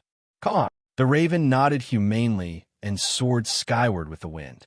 After quietly observing, Li Pingyan cast Dance of the Wind at Little Black. The once gentle breeze transformed into a fierce gale, tiger pouncing toward the raven. Just as Little Black's wings wavered in the turbulence, an opposing airflow emerged to collide with the gale, both dissipating into nothingness. Nature's gift didn't just enhance Little Black's wind affinity and flight speed. When endangered, nature's protection would neutralize threats. This reminded Li Pingyan of a term, destiny. Did that make him a child of destiny? Excitement surged through him. However, subsequent nature's gift, casts on Little Black, showed diminishing returns. After all, it was just LV0. I wonder what traits will emerge when nature's gift reaches max level. Li Pingyan grew eager, determined to max it out. From then on, Li Pingyan generously bestowed daily minor blessings on family members, both to grind proficiency and safeguard his family. He noticed the blessings worked best on his parents, followed by his brothers. A vague speculation formed. Is it because father and mother are my direct blood relatives? If true, it meant his future descendants would receive stronger blessings. Being Druid descendants after all, extending this logic. If generations underwent this tempering, growing infinitely closer to nature and earning heaven-earth's favor, couldn't they artificially create druids? Li Pingyan's eyes sparkled. Though idealistic with inevitable practical challenges, it was still an aspiration. Immortal cultivation no longer seemed like pure fantasy. Laughter filled the household recently. Li Pingyan's martial training progressed smoothly. With medicinal soups, he advanced from skin realm to flesh realm. Li Pingyan's literary inspiration flowed endlessly, producing unique insights that earned frequent praise from teacher Xia. Lady Qin even encountered a stranded black fish while washing clothes by the river, joyfully stewing milky white fish soup. Even Li Rongzhou experienced unprecedented martial insights, gaining stronger confidence in breakthrough. "I'll be in secluded cultivation for several days," Li Rongzhou announced to his family. "Father, what are the odds?" Li Pingfu asked first. As a fellow martial artist, he understood the difficulty of breaking through to bone realm. Skin, flesh, and sinew realms were visibly observable, but bone lay hidden beneath. Problems wouldn't be immediately apparent. Thus, bone realm was far more perilous, with high chi deviation risks. 50%, Li Rongzhou said. For martial artists, 50% was high enough to attempt. Li Pingfu remained concerned. "Should we ask Master to safeguard your cultivation? Brother Zhou and I have different lineages. His safeguarding would be useless." Li Rongzhou declined with a smile. "Pingfu, remember, people must ultimately rely on themselves. Good thing my nature's gift reached LV1. Seeing his father's determination, Li Pingyan thought. Testing showed upgraded blessings had stronger effects, perhaps crucial assistance for father's breakthrough. He'd considered waiting until nature's gift level higher for better odds. But that would shake a martial artist's resolve, risking inner demons. He could only silently cheer. "Father, you must succeed." The so-called seclusion was just a quiet room. Li Rongzhou calmed his mind, drank the tin-tail silver blood-bone tonic soup, and upon activation, performed crane style. His movements flowed like a white crane, gentle yet precise, breathing long and steady, chest rising rhythmically. After one set, sweat poured, but he didn't pause. Internal energy and medicine transformed into vigor, impacting and compressing bones. Intense pain came. Li Rongzhou grunted, but maintained perfect form, steadfast as steel. The human body has 206 bones. Each refinement meant excruciating pain. Days later, When refining the final 3 bones, exhaustion overwhelmed him. As Li Rongzhou prepared to gamble everything, a natural breeze enveloped him. Past training transformed into martial insight. Pain lessened. Reinvigorated, he surged forward, conquering the last stubborn bones. Success. On the day Li Rongzhou emerged from his breakthrough seclusion, the Li family prepared a lavish feast. Plentiful fish and meat, seasonal wild vegetables, and the indispensable mushroom soup, managing to assemble 9 dishes in 1 soup. Truly a grand banquet. The entire family celebrated joyfully together. Li Pingfu, at his growing age and with martial arts training, ate like a whirlwind sweeping away clouds, devouring a large bowl of rice without satisfaction, his appetite seemingly bottomless. Li Pingyan also had no small appetite. Even little Li Pingyan stuffed himself until his belly was round and full. By the end, the table was spotless. Even the meat juices had been mixed into rice. Half-grown boys will eat their father poor. Li Rongzhou laughed and scolded, though secretly worried. If not for the occasional gold dust supplements, family savings, and the peach trees planted 3 years ago finally bearing fruit, they truly would have been spending beyond their means. But as the children grew, expenses would only increase. How many peach trees would they need to plant to afford it all? Night fell. Li Rongzhou held Lady Qin in his arms, breathing in her warm, soft fragrance of soapberries. The excitement from his breakthrough melted into contentment. A loving wife, children, and warm bed. Wasn't this stable life exactly what he'd worked so hard to achieve? Darling, you smell wonderful. At your age, saying such shameless things. Lady Qin chided, though her face glowed pink in the warm candlelight. Her delicate frame even more beautiful now that her husband's presence cured her previous sleepless nights. Li Rongzhou's heart itched with desire. I don't just say shameless things. I do them too. Shameless man. Afterwards, the couple lay comfortably together. Darling, Li Rongzhou said seriously, all other thoughts cleared from his mind. I want to plant more peach trees. Their 10 acres of dry fields grew double crop rice, yielding 40 dan per acre in good years, 20 taels total income. This was their food supply, not lightly sold for silver. The real profit came from the peach grove, about 500 jin per acre. Their 4 acres earned over 30 taels before taxes. But peach cultivation required heavy initial investment. Expensive land, expensive saplings, long growth cycles. 3 years were needed before saplings bore fruit. The original 360 tael investment would take 7 to 8 years to recoup, requiring favorable weather, abundant yields, and reasonable taxes. Li Rongzhou had calculated clearly. In his prime, with Pingfu as half a laborer, present hardships would secure their descendants' future. Besides, money stored couldn't breed, while planted in earth it brought peace of mind. Lady Qin calculated silently. We have 230 taels left. She hesitated. Won't it be too exhausting? Field work was brutally tiring, enough to kill an ox. Martial training is true exhaustion. Farming is nothing. Feigning nonchalance, Li Rongzhou decided. Tomorrow I'll ask the village head about available peach land. News in Peach Blossom Village spread like wind. Word of the Li family's new 4-acre peach purchase reached every household, spawning much gossip. Truly landlords, fleeing disaster, yet keeping such wealth. Who knows how much they squeezed from tenants? This came from jealous rumor-mongers. Exactly. I tell you, that family's unnatural. Granny Wang's family lived peacefully for 40 years until they arrived. Then disaster struck. Strange, no? This from conspiracy theorists. Fisk, these outsiders bring no good. Even the mushrooms they gave me had worms. I didn't dare eat them. This from those biting the hand that fed them. Heaven strike them. Planting so many peaches. Outsiders stealing locals' livelihoods. Such words were never spoken to their faces.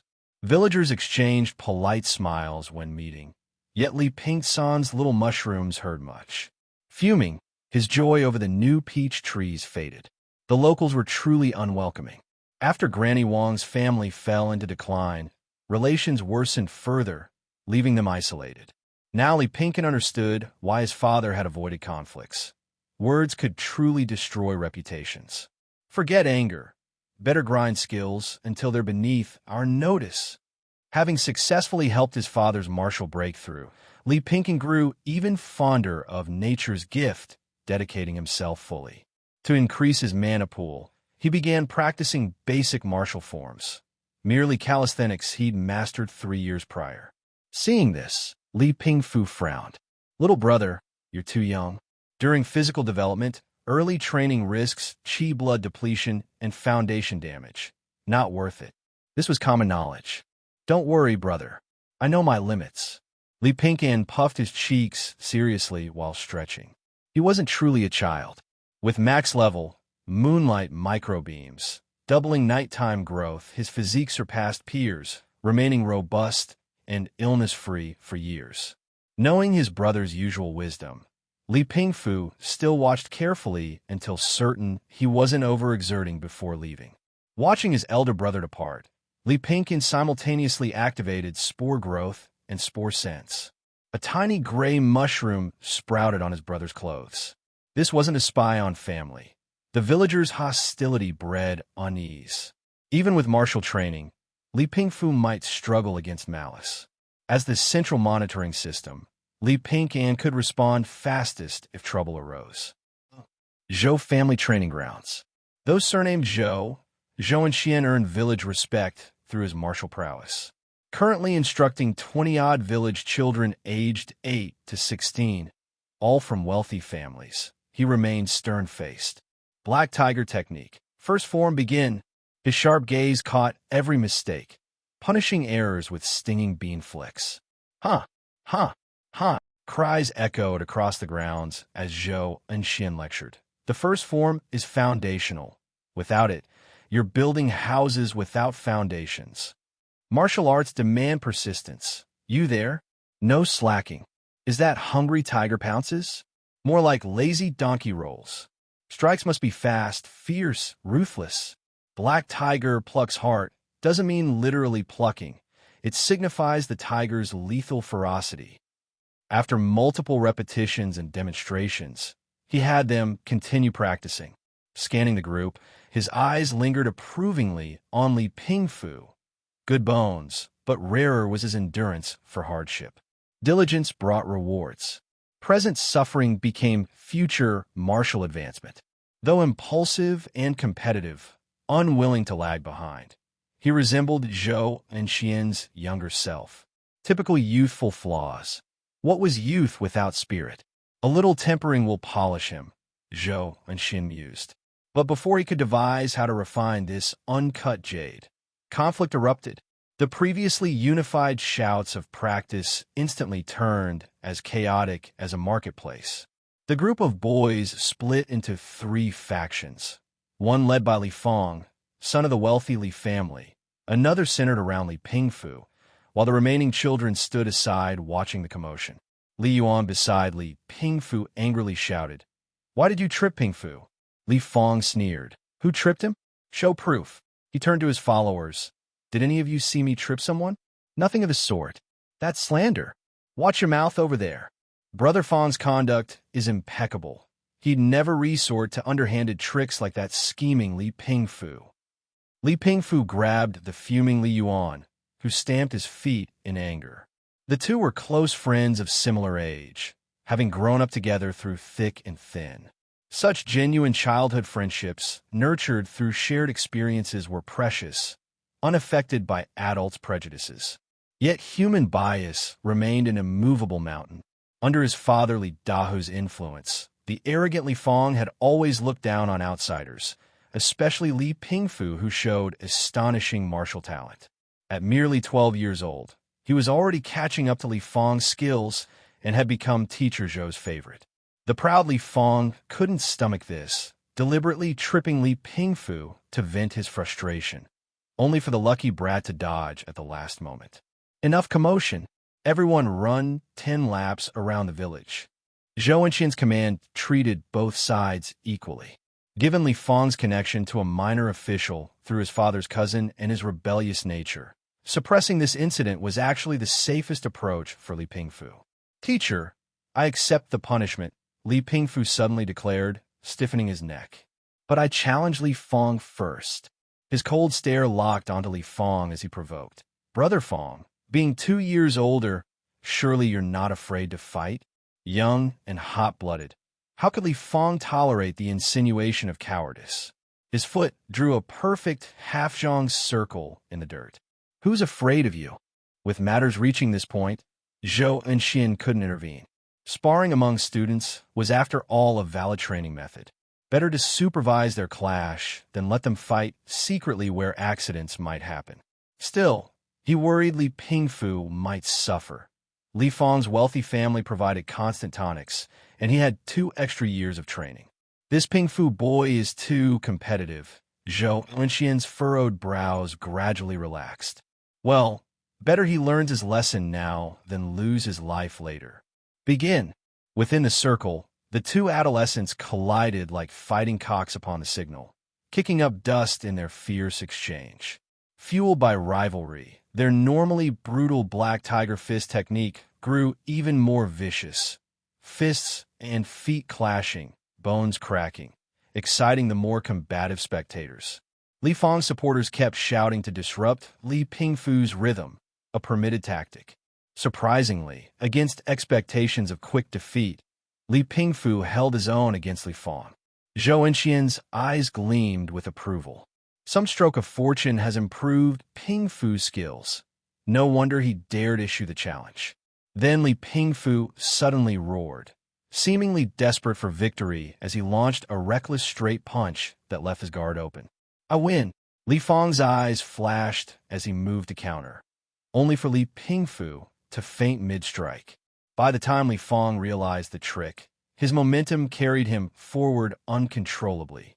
Startled by Li Pingfu's sudden groin grab feint, he stumbled and rolled out of bounds.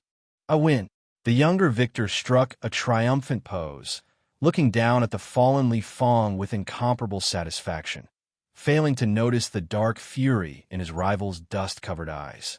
Big Brother's martial talent is incredible. Li Pingfu marveled through his mushroom surveillance. Their father had taught Li Pingfu to conceal his intentions in combat, hence the deliberate opening to lure Li Fong into a trap. Though 2 years younger and less skilled, the gap wasn't insurmountable with proper tactics. Such quick comprehension. What else could this be but natural genius? But that Li Fong. Li Pingfu didn't miss Li Fong's ugly expression, sensing something sinister that needed monitoring. He immediately grew 5 additional gray mushrooms, deploying them with Little Black for full coverage of the training grounds. His LV6 bore sense could only maintain 6 cameras simultaneously. 3 days later, the surveillance paid off. Li Fong was caught sneaking near Li Pingfu's laundry, pouring from a bamboo tube a centipede as thick as a finger and long as a forearm. Its black carapace bore crimson legs, with dark purple fangs glistening wetly under black light. That's deadly poison. Li Pingfu gasped. More venomous than the centipede was Li Fong's malice, to plot harm over bruised pride. Even with prompt treatment, such a bite would cause agonizing pain for weeks. Without antidote, the hand might become crippled, or worse, toxic shock could be fatal. Centipedes prefer dark, quiet places. If Big Brother doesn't touch his laundry on the way home, he'll be safe. Calculating rapidly, Li Pingfu sprinted toward his brother while urging Little Black to fetch their father. Antidote would be needed if the worst happened. To hasten his short legs, he used Dance of the Wind, some gusts pushing from behind while others cut air resistance ahead. Mastery allowed such fine control. Gasping for breath in his fastest run ever, time seemed to crawl until, thankfully, his continuously cast nature's gift must have helped, as the centipede remained motionless in the mushroom feed. Soon his brother appeared on the path. Little brother, what brings you here? The recently victorious Li Pingfu smiled cheerfully. Li Pingsan's face was grave. Big brother, drop your clothes bundle now. The rare seriousness triggered their father's words in Li Pingfu's memory. Your younger brother possesses unique gifts. When he speaks seriously, trust him without question. We're family. Without hesitation, he flung the bundle down. As it unraveled in the dirt, a dark purple centipede emerged. Chilled to the bone, Li Pingfu wondered aloud, how did poison get in my clothes? Before he could ponder further, the startled centipede darted straight toward Li Pingcan. Brother! Li Pingfu's eyes nearly burst from their sockets in terror. Watching the frenzied hundred-legged giant centipede charging straight at him, Li Pingcan, panting heavily, steadied his mind.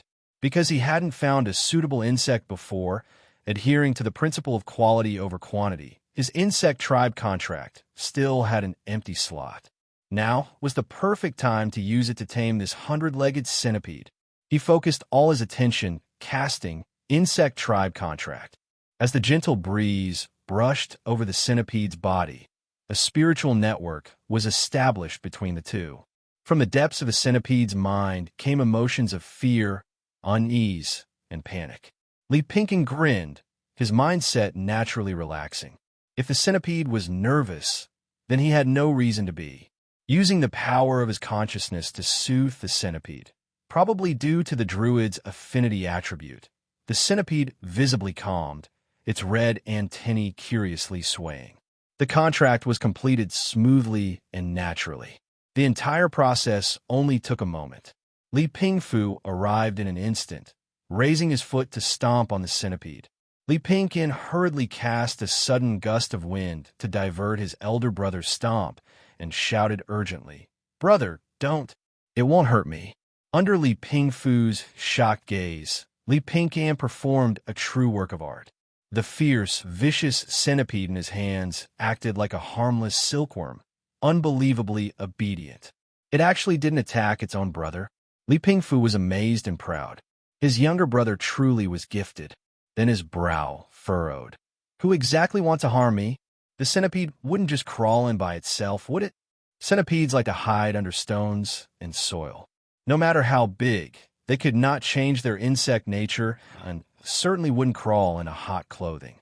Although he had vague suspicions, his pure youthful heart refused to think so badly of anyone. Seeing his elder brother shift between sudden realization and anger, knowing he was already suspecting Li Fong, Li Pingcan did not play riddles. It's exactly as you think. After the contract, the centipede naturally trusted Li Pingcan. Their minds communicated, producing an effect similar to animal speech. He thus learned that this centipede had a lifespan of 10 years and was at the level of an ancestral elder in the centipede world. Among martial artists, its venom was a rare and precious medicinal ingredient beneficial to cultivation. Originally, the centipede elder enjoyed a comfortable life in Li Dahe's household, living well, but was stolen by Li Fong, the unfilial grandson of the Li family, just to viciously bite Li Pingfu as revenge for a humiliating defeat. Now it's mine for cheap. Li Pingcan felt gleeful inside. Apart from the first dangerous 3 minutes for his elder brother, it was all safe with an unexpected gain of great medicine. Even though Li Dahu forbade selling the venom, secretly using it at home, who would know? Let's just say it was Li Fong's interest payment for trying to harm elder brother. This matter could not fail to alarm the head of the family, Li Rongzhou, especially when Lil Black gave a brief caw-caw-caw code, a family highest-level crisis warning. Having learned the whole story, Li Rongzhou looked at his eldest son, whose face was full of anger and confusion, and said, "You are the key to this matter. If you have any thoughts, speak them." Li Pingfu was silent for a moment. Though he trained in the ruthless black tiger technique, he was essentially a sunny, cheerful young man who admired and looked up to the straightforward, upright heroes and stories, dreaming of becoming a great savior. He thought martial artists used every means as tactics, not malicious intent. After all, his grudge with Li Fong was just the rivalry of peers, not expecting his fellow disciple to apply such ruthlessness to him. This made him feel both hurt and confused. Could it be that I'm not ruthless enough? Li Pingfu said blankly. If he had beaten Li Fong into submission, would Li Fong dare to use centipedes to harm him? Li Rongzhou smiled. No matter how ruthless you are, can you kill him? Li Pingfu, killing is illegal. If he killed Li Fong, Li Dahu would never let it go. That was a lesson learned 3 years ago. But beating him into submission, with Li Fong's prideful personality, would be extremely difficult. It could turn into a deadly grudge. Tracing back to the root, the whole matter started from a moment of youthful pride. Li Rongzhou said, "There's nothing wrong with martial artists competing for victory, but the problem lies in Li Fong's narrow-mindedness. His father is a major villager with extensive connections, turning a simple matter complicated. Your master Zhou agreeing to spar with you was meant to humble Li Fong's arrogance, but you were just too outstanding." The old father's gaze was both proud and regretful. Sometimes being too excellent is a fault. Standing out invites the wind's destruction. Suddenly, he drew a dagger, its cold gleam sharp and glaring. Look at this blade. When its edge is sharp, everyone fears it and pays close attention. With a shing sound, Li Rongzhou sheathed the dagger. But if the sword is hidden in the scabbard, restrained and unadorned, no one notices. Then Li Fong wouldn't have tripped you out of jealousy. Hiding your sharpness. This is the first principle I want to teach you. Li Pingfu's anger gradually faded into enlightened calmness, no longer filled with disappointment, resentment, or fury. Without experiencing it personally, how could one understand his father's painstaking intentions? Li Pingkan blinked. He used to dismiss this in his past life, but now he studied every word carefully. He still felt scared about today's incident. If he hadn't been vigilant and focused, Li Fong would have achieved his goal. This proved that human malice had nothing to do with age.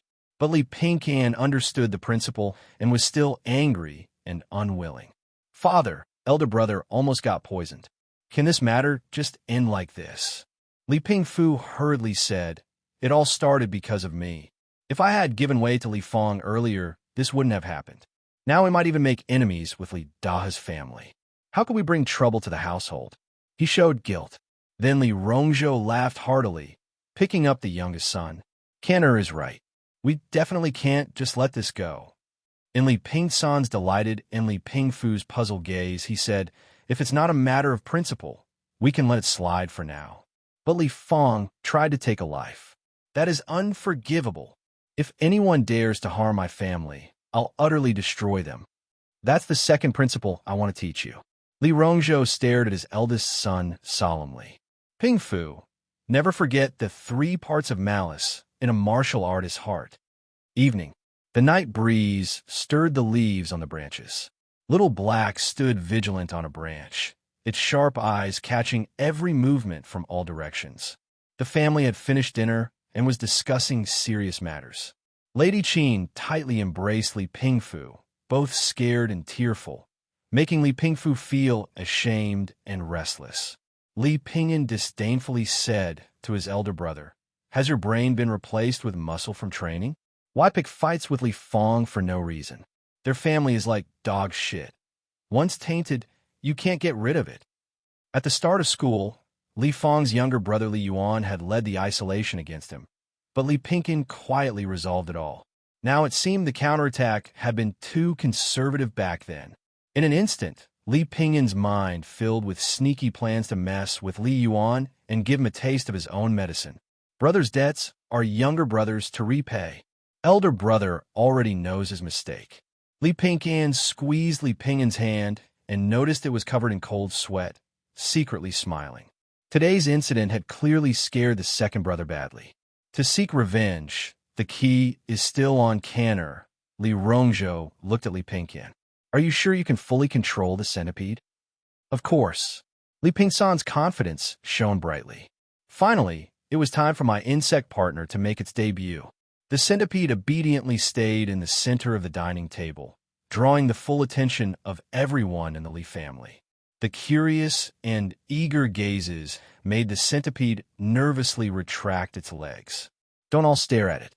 It's timid," Li Pingyan said helplessly. Probably pampered for so long, this centipede ancestor hadn't really seen much of the world. The current scene was like 4 giants besieging a city.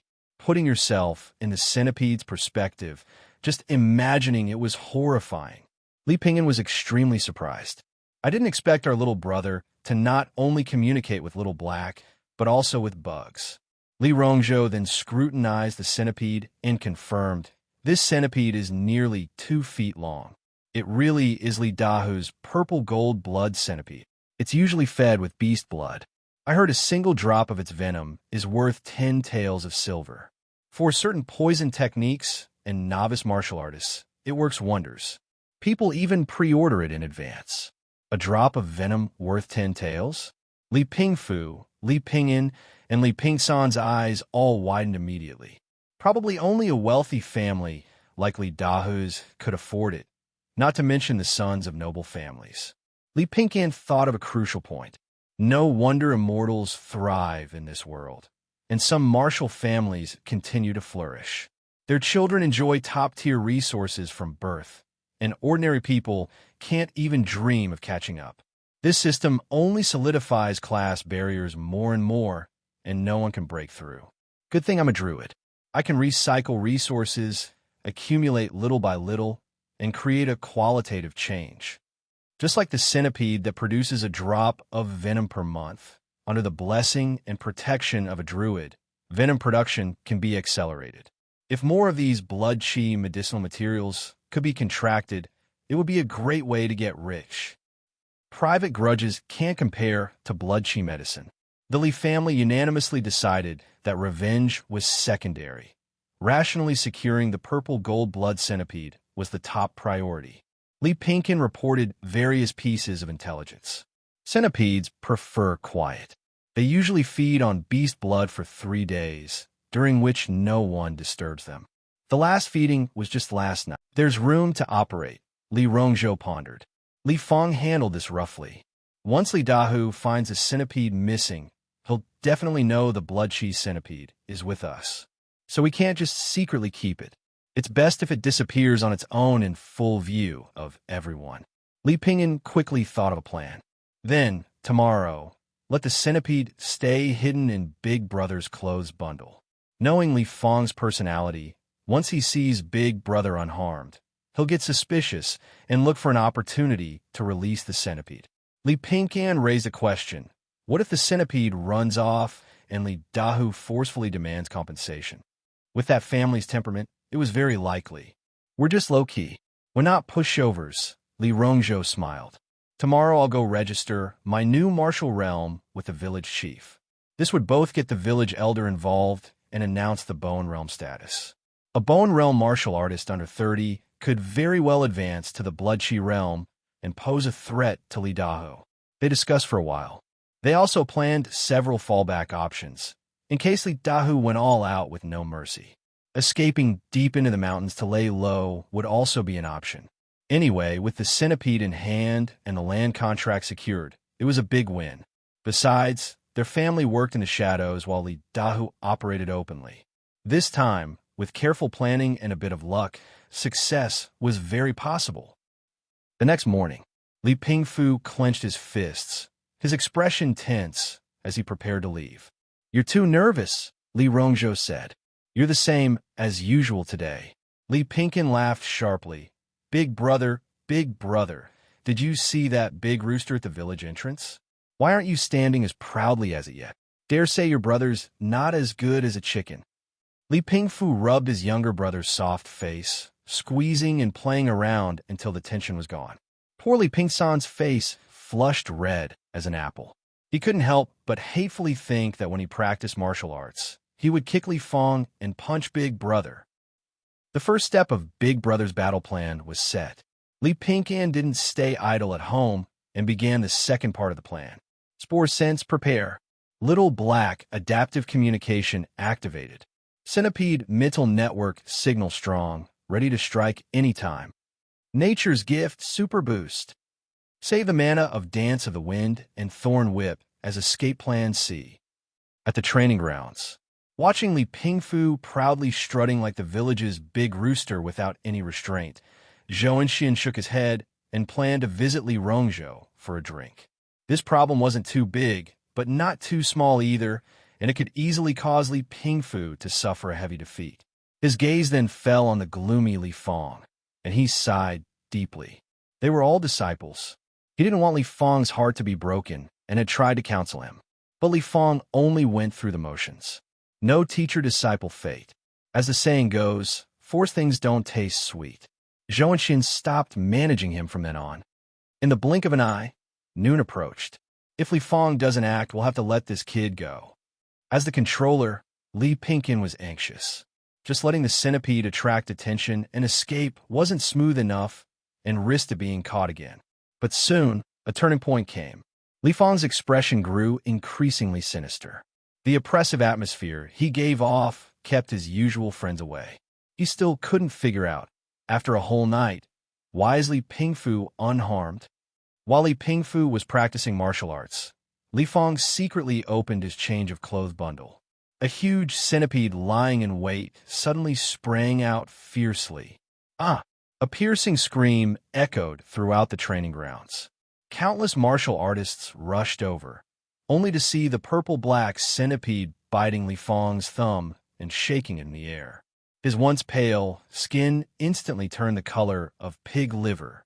Poisonous centipede. Li Fang was bitten. Quick, call Master Zhou. Where did that big centipede come from? So scary. A 50 to 60 centimeter centipede biting someone was visually terrifying. Hearing the commotion, Zhou Enxian immediately arrived, his gaze darkening. Others might not recognize it, but he knew perfectly well it was the purple-gold blood centipede from Li Dahu's family. Why Li Fang brought this centipede out was deeply suspicious. But saving a life came first. Just as Zhou Enxian was about to restrain the centipede, the bug seemed to sense danger like it had intelligence. It retracted its head and escaped toward the forest. If I chase after the centipede for Li Dahu, I won't have time to detoxify Li Fang. He made the decision in the blink of an eye. The centipede was less important than a life. Even if he caught it, Li Dahu might not appreciate it. Zhou Enxian did not pursue. In such chaos, the disciples were terrified and pale-faced, so no one chased after it. Yet, a jet-black raven cawed and flew toward the old village chief's house. Li Dahu hurried to the training grounds.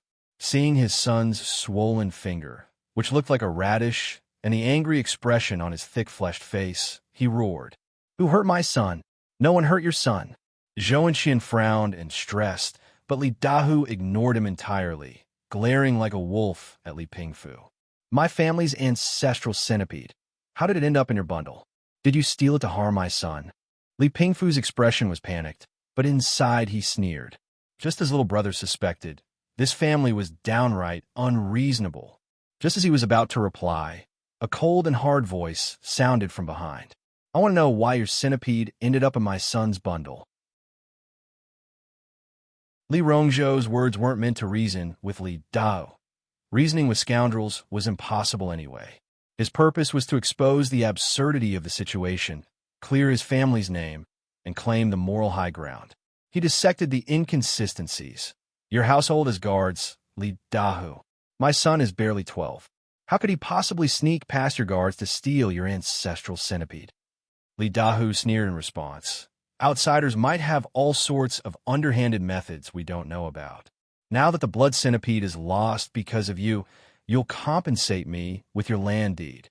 With his son injured and the centipede gone, Li Rongzhou's land deed would barely cover the losses. He was determined to drink their blood and eat their flesh. Confident in his dominance and that no villager would dare speak up for Li Rongzhou, Li Dahu brazenly showed his true colors. What a shameless bastard. The villagers cursed Li Dahu silently in their hearts. Everyone had their own sense of justice, and who in Peach Blossom Village hadn't suffered under Li Dahu's oppression? But curses aside, no one stepped forward to defend the Li family. First, they didn't want to offend Li Dahu, and second, the Li family's reputation wasn't much better than his. Li Pingfu clenched his fists in anger, while Li Pingqian, who had been monitoring the situation from home, gnashed his teeth so hard he nearly bit through his chopsticks. Compared to Li Dahu's shamelessness, Granny Wang's earlier antics seemed as gentle as a delicate white flower. The training grounds fell silent. Zhou Enxian frowned. Since his wife was distantly related to Li Dahu, speaking up for Li Rongzhou would be inappropriate. Moreover, With Li Fong poisoned at the training grounds, his vengeful father had probably already added this to Zhou and Xian's tab of grievances. This is too tricky. I'll buy Brother Li some time first, then figure something out. Just as he was about to employ stalling tactics, an unexpected voice interrupted. Li Wang, Rongzhou has already reached the Bone Realm. The old village chief spoke calmly with slightly closed eyes, but his words made Li Dahu's expression change. A Bone Realm martial artist had potential to reach the Blood Qi realm, someone qualified to speak to him as an equal. His earlier bullying had only worked because the Li family lacked influence. So what? You think I'm afraid of you? Li Dahu flared his nostrils, pausing slightly before continuing. My son Li Fong was severely poisoned. No amount of tonics can make up for that. Everyone understood his implied demand. Money. Zhou and Xian seized the moment to say, I bear some responsibility for this. I'm willing to compensate 10 taels of silver. Li Rongzhou added calmly, I'll also contribute 10 taels to settle the young one's nerves. Li Dahu's face twisted. 20 taels? Was this charity for beggars? The animal blood his 10-year-old blood centipede had consumed was worth more than that. But with the old village chief backing Li Rongzhou, it signaled a shift in dynamics. With a hateful spit, Li Dahu snatched the 20 taels before storming off with his entourage. Now I understand how Li Dahu got so rich. Li Ping'an was speechless. Any normal person would find the humanitarian compensation insulting, yet Li Dahu still greedily took every last coin. The richer they are, the stingier they become. Skitter, skitter. The sound of insect legs scratching came from nearby as the centipede crawled up the table leg, affectionately rubbing against Li Ping'an's chubby, childlike arm. Good job, centipede. From now on, you're part of our family. Having escaped in broad daylight and disappeared into the shadows, the blood centipede had successfully gone undercover. That vicious bite making the scheming Li Fong howl in pain was particularly satisfying. Centipede venom caused stinging, itching, and heart-wrenching pain. Folk remedies used rooster saliva as antidote, but even with Li Fong's family's superior antidote pills, the decade-old centipede's venom would keep him suffering for 10 to 15 days. Sweet revenge. Father said centipede's venom can be used to make blood qi tonics. I wonder if I can try some. Li Ping'an rested his chin on his hand, pondering. Most blood qi herbs strengthen the strong rather than nourish the weak. Those with frail constitutions might suffer from oversupplementation. Though healthy, he was still young. The centipede's potent venom might be too much for him. I'll ask Father later. If he could take blood qi tonics, his slow mana pool growth wouldn't worry him anymore. Actually, the purple gold blood centipede itself was premium medicinal material. But bound by the insect tribe contract, Li Ping'an couldn't bear to exploit centipede. That would be killing the goose that laid the golden eggs. At least wait until centipede died of old age. Sensing its young master's reluctance, centipede wiggled its antennae. Insect tribe contract proficiency +1. Li Ping'an's eyes lit up. Does leveling up the insect tribe contract skill depend on intimacy? He hurriedly fed centipede the pig blood prepared earlier. Sure enough, proficiency increased. The mystery of leveling up insect tribe contract was solved. Different skills apparently had slightly different upgrade mechanisms. The tiled brick house occupying an acre of land in Peach Blossom Village looked quite impressive. Eh-huh! Screams echoed inside. Li Wang, panting, put down the broken stick and told the wailing Li Fong to get lost. This brat had gone too far, stealing the family's purple gold blood centipede. His mother had spoiled him rotten. Spare the rod, spoil the child. Lying on a rocking chair, thinking about the escaped centipede, he showed none of the devastating loss act he'd put on earlier. How could such precious blood qi medicine lack control measures? His earlier outrage had just been performance to extort the Li family. The only hitch was, he actually broke through to the Bone Realm, even got the old village chief to back him. Lucky this time, but next time won't be so easy. If Li Rongzhou's luck held and he reached the blood qi realm, they'd become long-lost brothers from different mothers. If not, then he couldn't blame Li Wang for seeking revenge. As the village's wealthy man, Li Wang had flexible moral standards. Time to recall the purple gold blood centipede. It's the foundation of our Li family. Li Wang took a deep breath. After servants set up the ritual altar and lit incense, he used a fire-sterilized dagger to make a cut on his plump white arm, grimacing in pain. Drops of blood fell onto the burnt incense ashes. To become the purple gold blood centipede's master required 49 days of feeding it palm blood, establishing a faint connection that made it obedient. The ashes visibly darkened red, indicating successful connection. Li Wang remained composed. He'd used this blood contract method for 10 years without fail.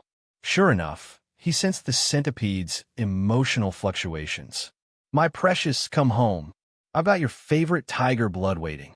The purple gold blood centipede was startled by its former master's summons. Then it sent back an icy message. "I was never happy with you." With that, it coldly severed the blood contract. "Goodbye." The backlash made Li Wang spit out heart blood, his face turning ashen with shock. "Damn, there's a bull here." After Li Rongzhou stood up against Li Dahu and displayed his strength as a Bone Realm martial artist, the village gossip abruptly diminished. In small villages beyond the reach of the Tao laws, most people feared power rather than respected virtue. Demonstrating martial prowess remained the fastest way to change others' opinions. Gradually, some farmers became willing to interact with the Li family.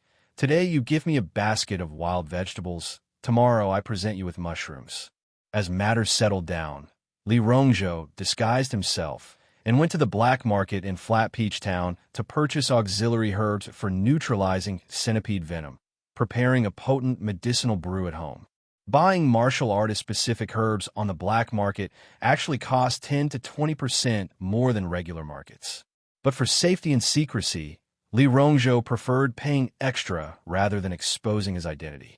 Today at the Li family's doorstep, Little Black appeared to be idly bullying sparrows from a branch while actually maintaining full vigilance. Inside, boiling water bubbled vigorously on the stove as the three brothers watched their father prepare the medicine with curiosity. As various strangely shaped herbs were added to the pot, the entire kitchen filled with a wondrous medicinal aroma. Blue star grass, purple soul sand, three-night flower, yang snake eggs. Li Rongzhou instructed them on the types, timing, and measurements while brewing, just as his own master had patiently taught him years ago. This moment perfectly mirrored those past memories, evoking nostalgia for carefree times. Finally, the main ingredient, 1 drop of venom from the purple gold blood centipede. Here it comes. Li Ping gently soothed 100 Legs, who had signaled 3 days earlier about venom production. The purple gold blood centipede waved its antennae and moved its mandibles, releasing a drop of purple gold venom that resembled a lustrous pearl glowing with radiance. So beautiful! No wonder it's called purple gold despite lacking purple light. Li Ping marveled, finally understanding why the venom was worth 10 taels of silver. His resentment over his father's forced compensation to Li Dahe lessened somewhat, though this grudge would eventually be repaid. Sizzle. The venom dropped into the pot, immediately producing a sharp sound. The herbs boiled violently, their fragrance transforming into a pungent, strangely appealing odor. The family kept watch by the stove, burning half a kilogram of firewood before finally reducing the concoction into a thick purple paste, about 20 grams when jarred. Let's call it purple centipede paste. Dissolve it in water for consumption. We'll test its potency. Li Rongzhou prepared antidote pills as backup before being the first to try. Upon drinking the dissolved paste, his blood qi surged instantly. A burning sensation traveled from his throat to his abdomen before erupting from his dantian, turning his skin bright red. Incredible potency. The effect proved far stronger than the blood qi medicines his master had brewed at the martial arts school, likely due to the superior main ingredient. Yet there was no painful stinging. Clearly all toxicity had been converted to medicinal power. Without hesitation, he began practicing crane style. Normally graceful crane movements now carried terrifying force. After completing 5 sets, instead of feeling exhausted as usual, Li Rongzhou remained vigorous, energetic enough for several more sets. His face lit up with joy. Taking this every 3 days would boost his chances of breaking through to the blood chi realm by 30%. However, he quickly dismissed the thought. There wasn't enough paste for multiple people. My talent is mediocre. With or without medicine, reaching blood chi realm would still take 10 years. Better reserve it for Ping Fu and Pingyan. His youngest had shown keen interest in martial arts since childhood. Without him, they could never have obtained the purple-gold blood centipede despite all planning. He deserved a share to build his martial foundation. Father, let me try some too. Seeing his father's energized state, Li Pingyan looked like a greedy kitten, itching for a taste. Snapping from his thoughts, Li Rongzhou chuckled and carefully diluted a small portion, not out of stinginess, but because children required strict dosage control. Li Pingyan sipped like a kitten lapping water, his face scrunching up as he stuck out his tongue. So spicy, it burned his throat like strong liquor. Not daring to waste any, he gulped it down and imitated his father's martial movements. After fully absorbing the medicine, Li Pingyan delightedly discovered his mana capacity had increased, enough for 3 more spells. Half a month passed in a flash. At home, father and sons drank the dissolved purple centipede paste together before training. Originally reluctant, Li Rongzhou yielded to Li Pingfu's persuasion and Li Pingsan's pestering. Ultimately, it was the children's filial piety. They refused exclusive benefits, preferring to share hardships. Touched yet pained, Li Rongzhou sighed. Had their family remained prosperous, the children wouldn't need such sacrifices. Young Li Pingyan exhausted his stamina after 1 basic form set, observing his father and elder brother's movements and breathing. Crane style requires light breathing.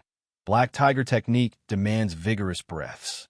Different martial systems have distinct rhythms, yet neither matched his goals. Martial arts served only for self-defense and mana enhancement.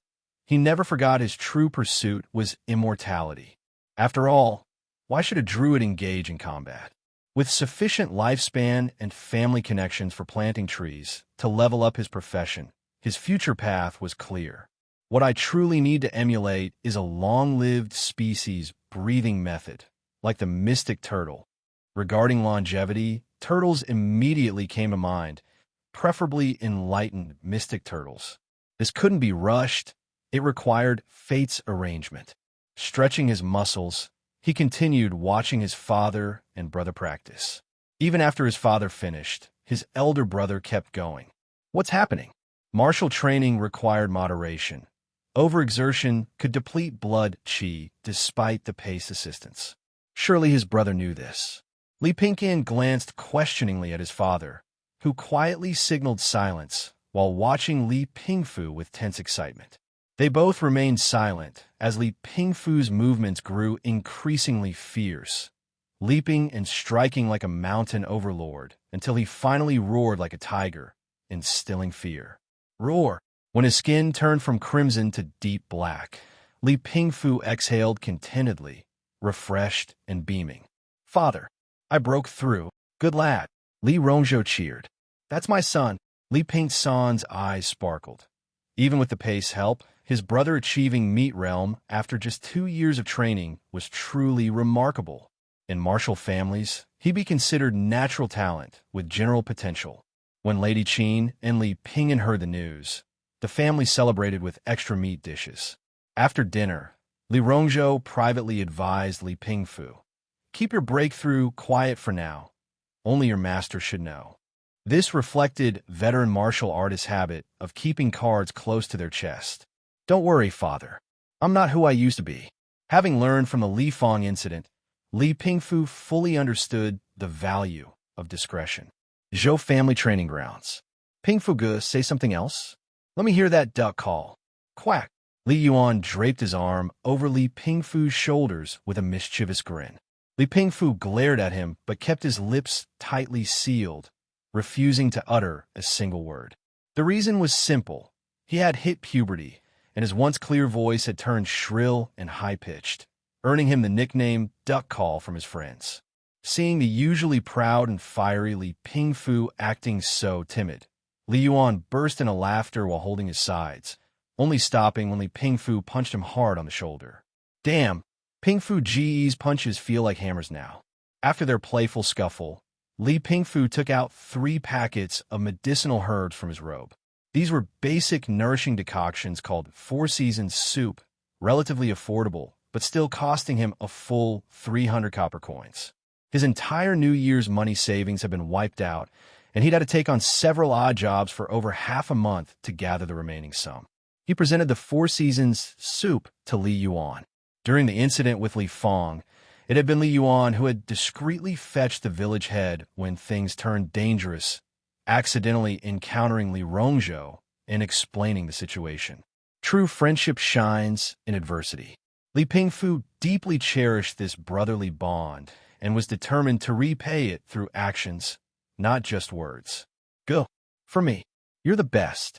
I promise I'll never laugh at your duck call again. Li Yuan exclaimed in delighted surprise.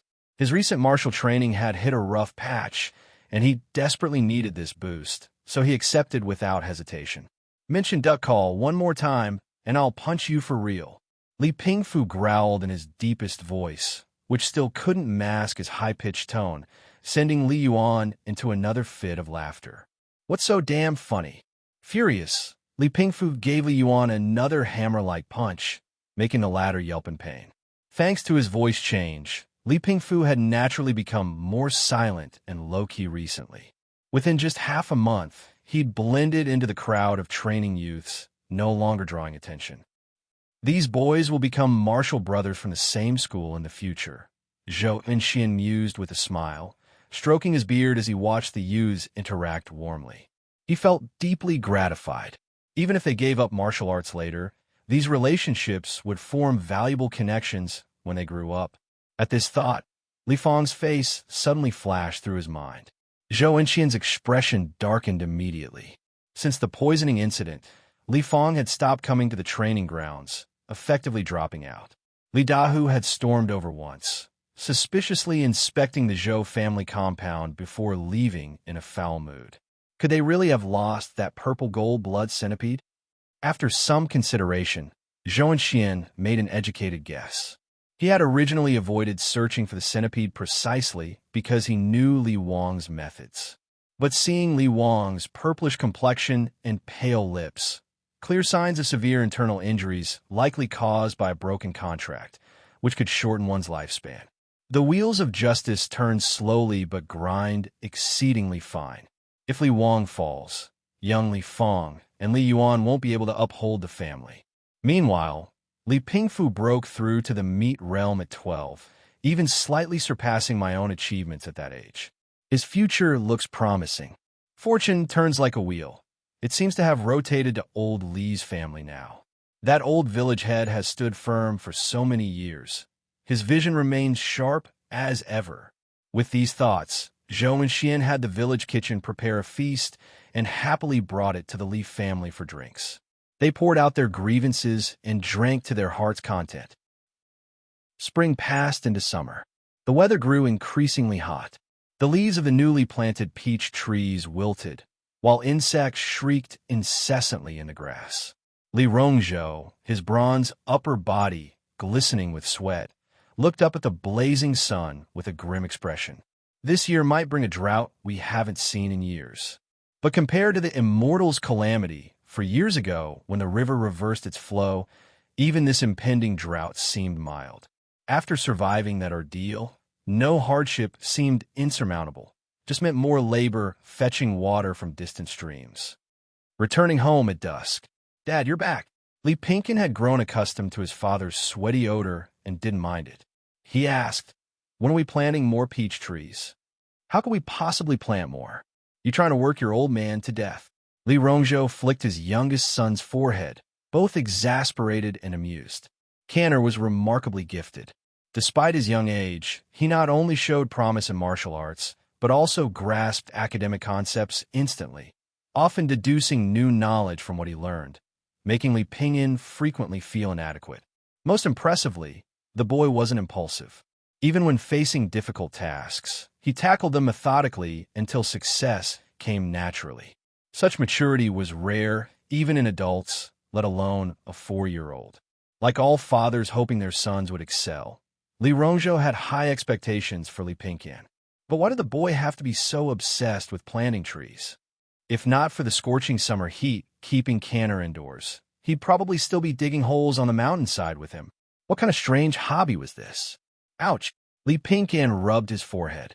He couldn't help it. Reaching level 3 required a full 500 tree planting experience points. Even with the batch of peach trees his father planted in spring, plus his own daily efforts, he hadn't even reached halfway. So hard to be taken seriously when you're small. Apparently, he couldn't rely on his father for tree planting level-ups. He'd have to manage on his own.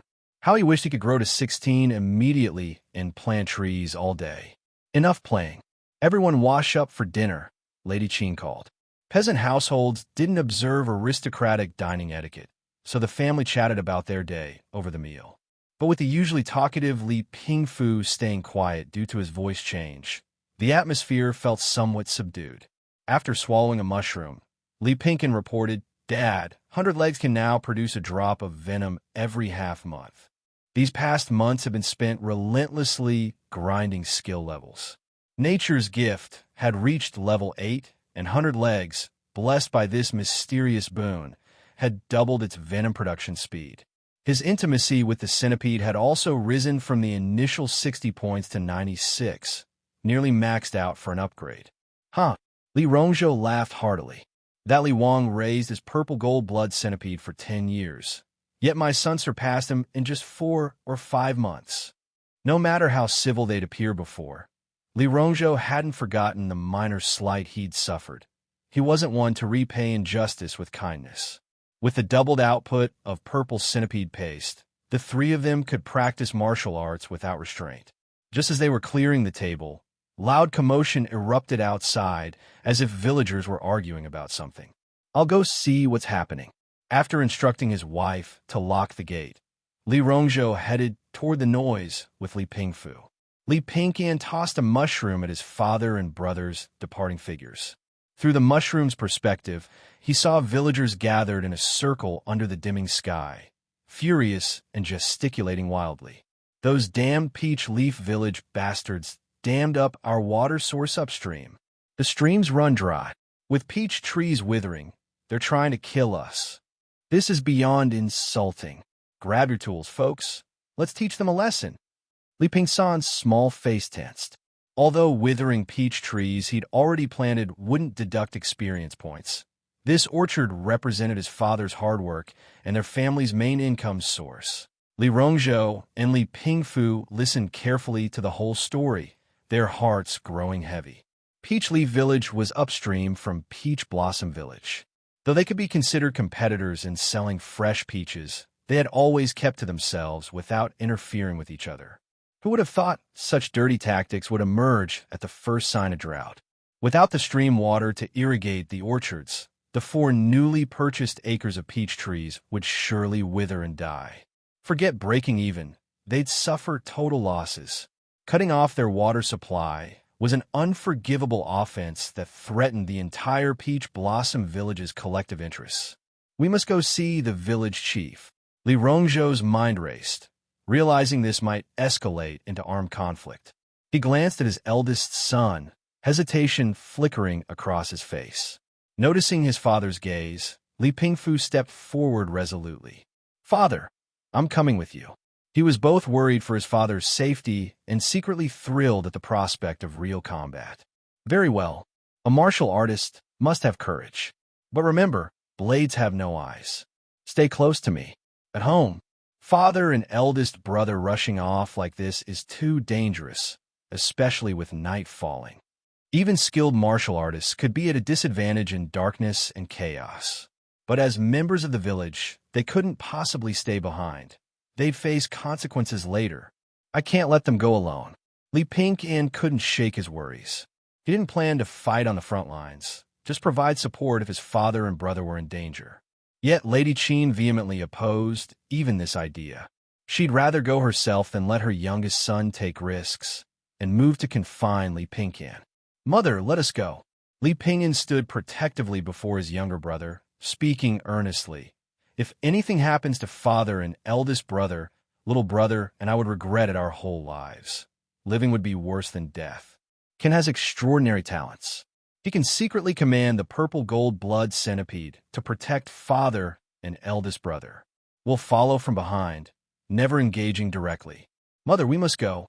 This is a trial our whole family needs to face together." Lady Qin's beautiful face turned frosty. Without a word, she turned and grabbed an axe. "Let's go. If anyone dares touch my husband or children, I'll fight them to the death." Under the old village chief's leadership, the enraged villagers of Peach Blossom Village marched toward Peach Leaf Village with torches and hoes, their numbers making an imposing sight. Peach Leaf Village wasn't foolish. They'd posted guards who now sounded the alarm. Soon their own chief and able-bodied men formed ranks, creating a tense standoff. "Old Man Lee, what do you think you're doing with this mob?" The Peach Leaf Village chief's tone was hostile. The old chief subtly retreated half a step, positioning the younger men protectively in front. At his age, charging forward would be suicidal. Facing the accusation, he responded calmly. "Need I remind you of your village's despicable acts? Release the stream water now, stop hogging it for yourselves, and we can forget this matter." "Bullshit. The stream runs through our land. It's ours." Chi Fong showed no remorse for his actions. With this year's drought, sharing the water would doom over half their peach trees to death, a loss worth fighting for. After hundreds of insults were exchanged, someone from Peach Leaf Village suddenly raised a hand, a threatening gesture that snapped everyone's strained nerves. "Those shameless Peach Leaf bastards are making their move. Get them." The shout exploded like gunpowder. A hoe descended, splashing bright red blood before everyone's eyes, and madness took over. The old chief, protected by Zhou and Xian, trembled as he fled in the opposite direction. After ensuring his safety, Zhou returned to the fray, seeking Peach Leaf Village's martial artists. "Pingfu, stay close. We fight side by side. No reckless charges. Your mother and brothers are counting on us." Gripping the short spear his wife had brought, Li Rongzhou whispered instructions. What set him apart from other villagers was his priorities. He'd risk himself, but never sacrifice family for profit. Peach trees could die, but his wife and children must remain unharmed. Having loved ones meant having caution, making him more careful in battle. Li Pingfu nodded firmly, wiping sweat from his palms. With his father beside him, his first combat jitters faded, replaced by excitement as he focused ahead. Bam! Thud! Crack! Aya! The cacophony of clashing hoes and axes was endless. Li Rongzhou remained hyper-aware, kicking down a screaming youth who charged at him before immediately repositioning to maintain distance even from fellow villagers. In this bloodlust, even allies might strike blindly. Li Pingfu moved with the Black Tiger technique's agile ferocity. When some fool thought the younger fighter easy prey, one punch left them seeing stars. Actual combat isn't as hard as I imagine. Though encouraged, Li Pingfu stayed vigilant, yet still underestimated human malice when a hunter's arrow silently aimed at him from afar. Whoosh! In the chaotic melee, the distant arrow's trajectory was nearly invisible, until the gray-feathered shaft loomed large in Li Pingfu's vision, leaving him frozen. "Pingfu!" Li Rongzhou leaped, arm raised to block the arrow. Whoosh! A sudden violent gust made the speeding arrow wobble off course, barely grazing Li Rongzhou's arm. "That almost killed me." Li Pingfu's heart pounded. That split second had felt like eternity, paralyzing him. This was real battle. Triumph one moment, ambush the next. Drenched in cold sweat, yet strangely energized, Li Pingfu whipped out his slingshot, squinting toward the arrow's origin before launching a stone. Arrogant brat. At this range, a slingshot can't possibly. The hunter scoffed, though puzzled by that strange wind earlier. His experience let him adjust shots for wind resistance. Yet he'd still missed. Before he could process this, the slingshot stone, as if wind-propelled, found it. How? This defied reason. 200 paces, his deer tendon bow missed, yet a slingshot hit. The old hunter clutched his throat, toppling with disbelief etched on his face. Witnessing this, Li Pingfu stood stunned. Nearly dying had unleashed his fury. That random shot wasn't supposed to connect. I killed someone. His first kill brought overwhelming nausea, reminiscent of survival horrors from their refugee days. Gulping, his gaze hardened. I wasn't wrong. His death or mine, that was the choice. I killed someone. Li Pingqian withdrew the swirling wind currents of Dance of the Wind, his mind eerily calm. First, as mere support, the impact and guilt affected him less than his brother. Second, he held one conviction. If the hunter lived, my brother would die. Anyone threatening my family deserves death. Perhaps that old hunter also had a filial son and adorable grandchildren, fighting for his family's livelihood in his twilight years before meeting an undignified end. But what does that have to do with me? In this moment, Li Pingsan's complete indifference toward anyone outside his family was laid bare. If all living beings suffer, better let others bear that suffering. The chaotic battle raged on. The dazzling starry sky overlooked the battlefield of flashing hoes and axes, illuminating the savage faces contorted with primal ferocity. Torchlight flickered violently amid the struggle as darkness gradually encroached. Cradled in Lady Qin's arms, Li Pingqian could clearly hear his mother's pounding heartbeat through her sweat-drenched thin garments, the moisture clinging uncomfortably between them. Visibility is terrible at night. Good thing I have mushrooms. Initially dismissed as useless, the spore's sensibility now proved invaluable with its unique gray surveillance vision that maintained clarity in darkness, its only limitation being the signal loss beyond certain distances. Currently, Little Black flew through the night sky, adjusting the angle of a gray mushroom clamped in its beak, functioning like an agile drone. Without this, Li Pingqian would never have spotted the hunter's arrow in time to activate elemental amplification plus Dance of the Wind. Most torches have extinguished, and the grassland melee is perfect for Thorn Whip's maximum supportive effect. Under night's concealment, unnoticed greenish glimmers flashed through the grass as thorns slithered darkly across the ground. Clang! A crisp metallic scrape rang out. Li Rongzhou expertly deflected a suddenly descending axe with a fluid spear thrust, sending the rusted weapon spinning wildly before it embedded deeply in mud. Scram! He barked coldly. The disarmed man's eyes cleared instantly from battle frenzy, and he scrambled away in terror. Meanwhile, Li Pingfu helped steady the shaken Li Fong, asking quietly, "Uncle Fong, are you all right?" Li Fong, father of his friend Li Yuan, had always been somewhat aloof toward their family. Now his simple face displayed a complex mix of lingering fear and relief. Battle fervor had made him fearless, but the cold night air brought realization of how close death had been. "Ellie, thank you, brother. No, I mean, thank you so much," he stammered incoherently. "Save gratitude for later," Li Rongzhou said tersely. "Pingfu, stay focused." "Yes, father." Taking deep breaths, Li Fong silently fell in behind them, his brush with death having drained all mob-instilled courage.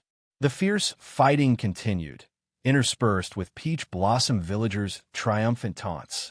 "Pa, can't even grip a hoe properly? Take this club. Damn near speared my throat. Lucky this peach leaf bastard tripped.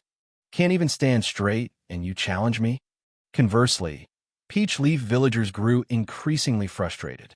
Whenever someone gained advantage for a potential kill, mysterious tugs from behind or inexplicable stumbles would interfere. Were they haunted? As superstitious fear spread through their ranks, morale rapidly deteriorated. An anonymous Druid watched approvingly as the scales tipped toward Peach Blossom Village. However one sliced it, he was part of this village. Loyalty dictated aiding his own. Keeping Thorn Whip's power restrained, The creeping vines moved like specters through battle's chaos, their subtle harassment going unnoticed. He deliberately avoided Zhou and Xian's combat zone to prevent detection. A full mana-draining large-scale Thorn Whip release could instantly partition and control this mortal battlefield. Li Pingkan mused while assessing his current capabilities. Even Bone Realm warriors like his father would struggle to approach before exhausting his mana pool, likely getting thorn-pricked in the process. Blood-Chi Realm fighters were different matter entirely. His Spore Sense vision turned toward Zhou and Xian's position. The instructor's blood-Chi surged visibly as he crouched, a faint blood tiger apparition forming behind him while his palm strikes generated howling gales. His opponent matched him blow for blow in their spectacular, intimidating duel. After prolonged observation, Li Pingsan's expression turned peculiar as realization struck. They're putting on a damn exhibition match. While villagers fought to the death, these two were sparring with polite restraint. Upon reflection, it made sense. At Blood-Chi Realm, who would risk life for a petty water dispute? The louder the bluster, the faker the fight. Even office slackers from my past life weren't this blatant. Li Pingkan felt genuine admiration. Still, judging by Zhou and Xian's displayed power, breaking free from thorns would take mere breaths, an insurmountable gap in power tiers. Those sufficient thorns could buy time. Besides martial training, how else can I increase mana capacity? Spirit stones or spiritual items came to mind immediately. If martial energy could convert to mana, spiritual energy should work too. Were he cultivating immortality while absorbing spirit stone energy to fuel area attacks? Even Blood-Chi Realm warriors could be worn down through attrition. For now, this remained merely an appealing fantasy. Brother Zhou, shall we wrap up this performance? Indeed, Brother Wang. Time for curtain call. No silver payment, just obligatory favors. Why exert real effort? Zhou and Xian and the Wang-named warrior exchanged smiles before delivering a final dramatic fist clash, the shockwave shredding surrounding foliage. Their roared parting lines echoed across the field. Cackle. Consider this mercy today, Zhou. Save your boasts. Next time I'll send you straight to rebirth. With that, both sides withdrew, leaving only bloodied ground behind. Thanks to certain interventions, Peach Leaf Village's defeat was undeniable. Chi Fong's face darkened with impotent rage as water rights were conceded. Yet Peach Blossom's old chief showed no victory cheer either. Many husbands, sons, and breadwinners lay among today's casualties. Sigh, still better than famine years where all starve. Survival demands its price. He murmured into the blood-scented wind as stars shone impartially over every grief-stricken face. Father, Canner. Under the starlight, Li Pingkan leaped into his father's arms as the family wept with joy, embracing tightly. Husband.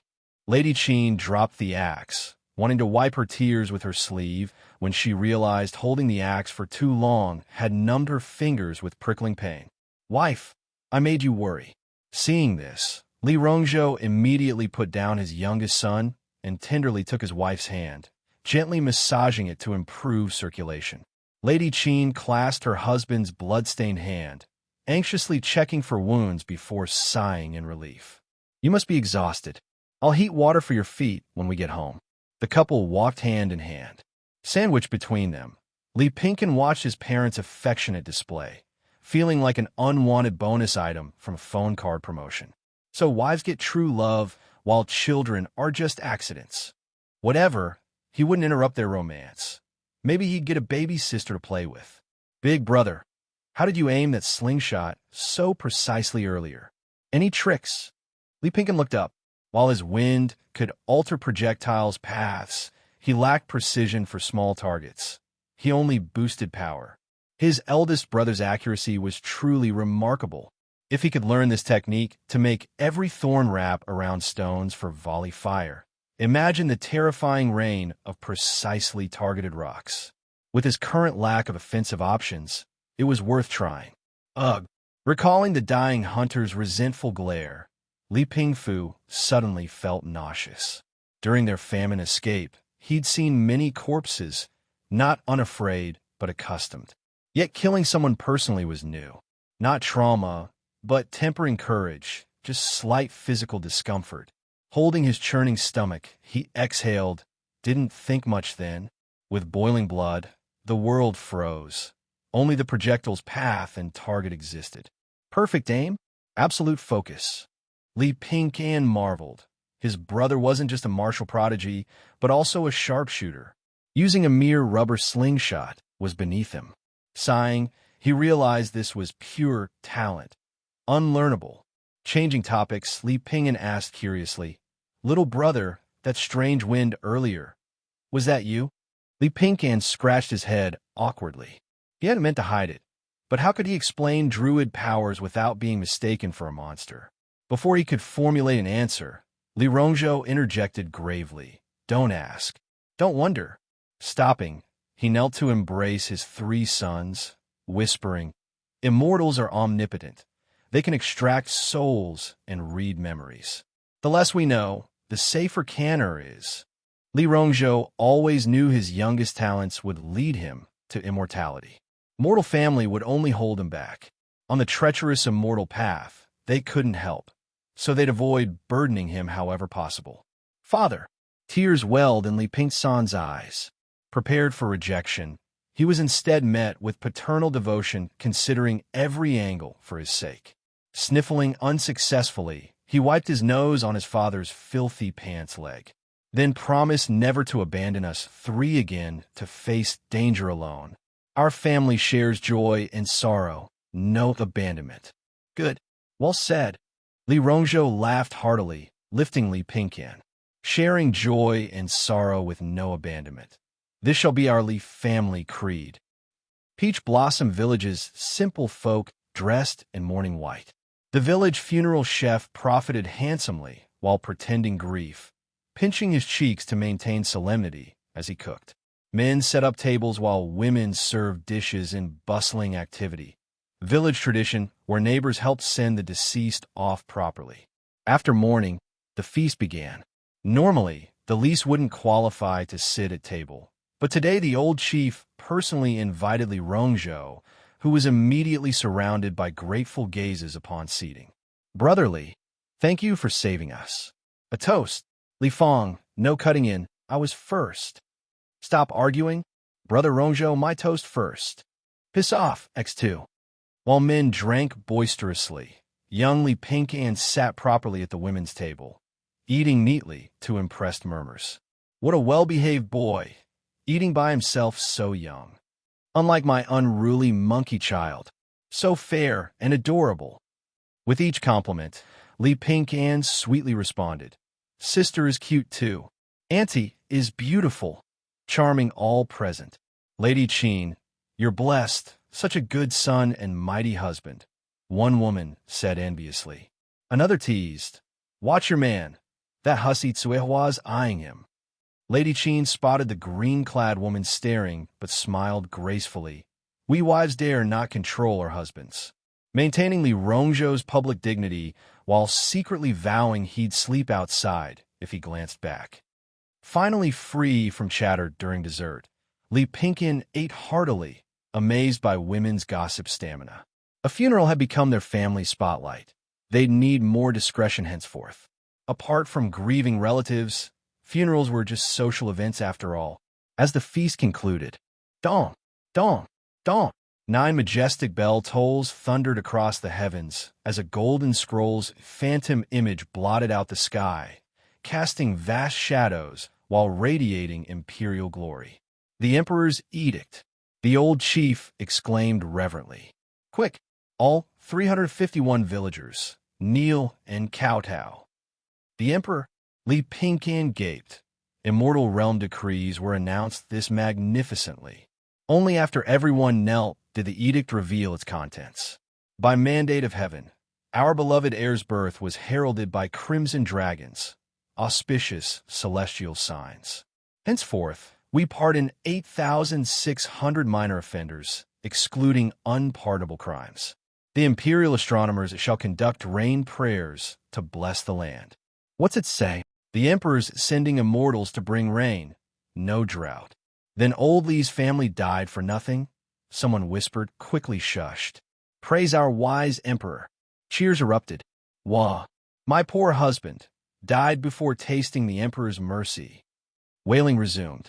The summer cicadas buzzed incessantly, the scorching sunlight piercing so fiercely that it was impossible to keep one's eyes open. In the Li family's small courtyard, Little Black had just landed and immediately flapped its wings, stomping its feet, causing Li Pinkin to think, so hot, so hot. Dance of the wind. A gentle breeze lifted Little Black and carried it beneath the eaves. The remaining wind brushed past, but there was not a trace of coolness, only heat that stirred restlessness in the heart. This year was unbearably hot. A summer without air conditioning was sheer torture. In ancient times, there was ice storage, but each cubic foot cost a tale of silver, an unbearable burden for farmers who preferred to endure the hardship bitterly. I wonder when the government will cast a spell to bring down sweet dew. Though it was said that the imperial decree would transform spiritual energy into rain, it still required setting up a ritual altar, sacrificing 6 kinds of livestock, praying to heaven, earth, and mountains, and choosing an auspicious day and time before the rain could nourish all living things. But the government moved neither fast nor slow. Farmers were anxious to the point of spitting bubbles, but dared not raise a fuss, only grumbling behind closed doors. Li Pinkin frowned deeply. To prevent the peach trees from withering, his father had been fetching water early and late these days, his skin peeling from the sun. He was still fortunate. Many villagers had contracted summer heat illnesses and barely survived. Finally, as evening approached, the scorching sun hid behind clouds, and the weather cooled slightly. The whole family gathered under the shade of a tree to cool off. Li Pinkin held a bowl of mung bean soup his mother had brewed, specially chilled with well water. Sweet and icy, he gulped it down, finally feeling revived. Looking over, his father and elder brothers had also closed their eyes comfortably, enjoying this rare coolness. He secretly intensified the dance of the wind, letting the refreshing breeze brush his face, his black hair fluttering. This breeze feels really good. Li Fong, walking toward them, sighed. Ever since Li Rongzhou had saved him from death, Li Fong had developed an indescribable admiration and gratitude for him. Thinking back on his previous prejudices, he felt deeply guilty and had been frequently visiting the Li family lately, never empty-handed. This time he brought a bamboo basket of fresh wild mint leaves, a rare item for cooling off. Lady Qin smiled as she accepted them, and served Li Fong a bowl of mung bean soup. Li Fong held it with both hands, grinning bashfully. Thank you, sister-in-law. Delicious. After finishing the soup in one gulp, a refreshing coolness soared through his body. Li Fong praised endlessly before sighing.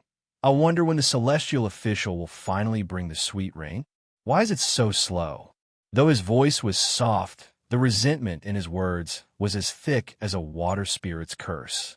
In recent days, villagers often gathered in 2s or 3s, glaring at the blazing sun and secretly mocking the court's grand setup for the rain that barely fell. A perfect example of unruly peasants. Li Rongzhou only smiled and did not engage, knowing well that disaster came from careless words, though he too harbored some complaints inside. Li Pinkin shook his head. Sigh, expecting the government to act quickly? Just managing to act at all is already good enough. As the weather grew increasingly scorching, public resentment rapidly boiled, reaching its peak. The celestial official's carriage is coming. 6 white horses, snow-colored, stomped and neighed as they pulled the carriage. 8 powerful, silver-armored soldiers wielded dome-shaped umbrellas, shielding the carriage frame. A gray-clad clerk walked proudly beside the carriage, arms crossed holding a jade plate that shone brightly. He arrogantly swept his gaze over the Peach Blossom Village villagers and said loftily, "You commoners, kneel quickly and worship the celestial official." Clatter! The dense crowd obediently dropped to their knees, as if waves had crashed down and bent their backs. Li Pinkin was held by Lady Qin as they kowtowed. The black raven flew across the sky, and the gray mushroom relayed a clear image. The carriage frame held no one. Hiss! Such tremendous celestial power. The villagers of Peach Blossom Village were not kneeling before the celestial official himself, but the official's carriage frame. In these 3 years, apart from tax collection, Li Pinkian had never seen any government officials. His eyes flickered with strange light as he quickly understood. The gray-clad clerk was exercising the celestial official's authority, bestowing blessings of rain and dew. And the jade plate he held was likely a celestial magic treasure. The only celestial artifact Li Pinkian had ever seen since crossing over. A lucky opportunity? Or a deadly tribulation? He exhaled a foul breath, not so easily stirred by passion. His gaze swept over the 8 silver-armored soldiers, each a master at the blood-chi realm. The thorn whip had just begun to tremble. It would likely be shredded immediately. The tornado created by Dance of the Wind would also be scattered by their combined blades. The foundation of a 9th-rank celestial official is terrifying indeed. Having witnessed the court's power, he had no illusions about challenging authority. Moreover, flaunting, boasting, or competing was not his way. The gray-clad clerk, seeing the commoners all bowing, revealed a drunk expression. Power was truly mesmerizing. Peach Blossom Village sincerely honors the court. I also wish to ease your difficulties, but this sweet dew jade plate urgently needs spiritual energy replenishment. The old village chief, experienced and shrewd, quickly offered tribute. Naturally, it was shared by the whole village. The clerk weighed the item, but remained unmoved. The old chief gritted his teeth and took out a translucent jade pendant. Only then did the clerk smile. Peach Blossom Village is much more obedient than Peach Leaf Village. I will definitely report to the celestial official to petition for reduced taxes and labor for you. At these words, the villagers became excited and joyful, completely forgetting the unbearable heat. Those who had just cursed the court as troublesome peasants instantly transformed into obedient subjects. Li Pinkin watched coldly, his mood growing darker. This clerk was skilled in the art of controlling the people. A pressing threat, a compliment comparing villages, and dangling a reward. This is blatant psychological manipulation. Treating people like dogs to be trained, squeezing every last bit of their sweat and blood money.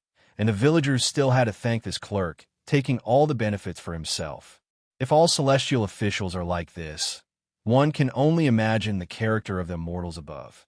Though this might not be the immortals' direct intention, it was certainly tacit approval of extortion. He clenched his fists. If he were to be an obedient subject, a beast of burden, even if he could never become wealthy or noble, he could at least live out his days peacefully, adding bricks and tiles to the immortals' glory. But if he wished to inherit his family legacy and strive upward, the mountain pressing down on his head would only grow heavier, countless and insurmountable, with no hope for ordinary people to break through. Fortunately, he was the world's only druid. All the more reason to be cautious, to keep my identity hidden. The road is long and arduous, but the future is still ahead. With money to pay, the clerk used spirit stones to activate the sweet dew jade plate. Clouds roiled in the sky, purple light intertwined, and with rolling thunder, sweet rain poured down massively. Peach Blossom Village, scorched for half a month, finally tasted liberation. The dried-up creek also revived anew. Li Pinkin noticed that the rainfall only covered Peach Blossom Village. Other places remained blazing hot under the summer sun. It seemed this magic device could control the range and amount of rain according to the input of spiritual energy. All right, just as you wished. The clerk said indifferently, I still have to bestow rain to other villages. Born to a life of toil. Farewell to the celestial official. The old villagers quickly led the crowd in kowtowing. Watching the celestial official's carriage frame disappear into the distance, Li Pinkin had a thought and sent Little Black to follow from afar. Peach Leaf Village. Having received satisfactory payment, the celestial clerk smiled at the villagers of Peach Leaf Village. Peach Leaf Village is much more obedient than Peach Blossom Village. I will definitely report to the celestial official to petition for reduced taxes and labor for you. After the rain in the empty mountains, the earth was moist, and the peach forest regained its vitality, with lush green leaves swaying joyfully. The rain bestowed by the Immortal was no ordinary rain, but celestial water infused with spiritual energy, capable not only of dispelling heat toxins, but also enhancing people's constitution and nourishing the fruit trees within a certain range. Li Pingyan held Li Pingsan's small hand as they walked through their family's peach forest, observing the thriving peach trees. Look at the young peach saplings father planted this spring. After this rain, they've grown so robust. Such incredible immortal magic. His eyes sparkled with excitement, admiration, and a hint of hidden regret. Without spiritual roots, his path to immortality was cut off, forever separating mortals from immortals. Yet the sorrow of his childhood had now transformed into purer motivation. Even if I can't become a celestial official, I'll study hard to become a celestial clerk through imperial examinations, protecting my family and benefiting the people. Li Pingyan clearly remembered the complex expression on the village chief's wrinkled face when the heavy rain poured, both joyful and sorrowful. It was a helpless compromise with reality. The gray-clad clerk had brought sweet dew, but also taken away most of each family's harvest in advance, leaving only 20 to 30% to barely keep the villagers alive. If he were the celestial clerk, he would never treat the people so harshly. This will surely be a bountiful year. Anticipation shone on countless villagers' faces. When autumn harvest arrived, just as the farmers had predicted, the yield was abundant. Families carried baskets up the mountain, faces glowing with exertion and excitement. Li Pingfu stopped his martial arts training. Li Pingyan put aside his books, and Li Pingyan ran up the mountain like a busy little bee, diligently transporting crisp peaches tinged with red. After harvesting, basket after basket of crisp peaches were carried down the mountain until the family's arms ached from exhaustion. Yet this hard labor brought little reward. Because of the sweet dew, the entire Peach Blossom Mountain had a bumper harvest. Except for the premium juicy flat peaches, most crisp peaches sold at low prices. Only Li Dahu's family in the village cultivated flat peach trees, earning in "Father, what a loss!" Li Pingfu complained hoarsely. The yield had doubled compared to last year, yet their 4 acres of mature peach trees only earned 20 taels. After deducting the 15-tael sweet dew fee, it barely broke even. He wasn't jealous of Li Dahu's profits, but heartbroken that his father's year of toil brought such meager returns. Cheap peaches hurt farmers. Li Pingyan theorized conspiratorially. Isn't Li Dahu's cousin a county clerk? Maybe he knew about the drought and sweet dew in advance, which is why he planted flat peaches. Second brother. That speculation is a bit far-fetched, Li Pingyan thought to himself. The main issue was that flat peach saplings were too expensive and difficult to cultivate, with high maintenance costs making them unprofitable for ordinary farmers. Li Dahu grew flat peaches to give gifts for his cousin. Looking at the peach forest, Li Pingyan tried to see the bright side. At least the trees were still alive and would bear fruit next year. Without the sweet dew, they would have withered, causing even greater losses. Autumn was a busy season. After finishing with the peach trees, they had to harvest rice. While father and his brothers cut with sickles, Li Pingyan followed behind, gathering fallen rice stalks and sometimes peeling husks to feed grains to Little Black. Pingfu want to compete to see who can harvest rice faster. Li Rongzhou, shirtless and indifferent to the rough rice stalks scratching his skin, challenged his eldest son to a contest. Compete, Li Pingfu replied tersely as usual. Li Pingyan served as referee. At his signal, sickles flew, rice waves rustled, and grain heads scattered everywhere. Li Pingyan stopped gathering rice to watch, chin propped in his hands. After taking purple centipede paste for over half a year, father and eldest brother have improved tremendously, especially eldest brother.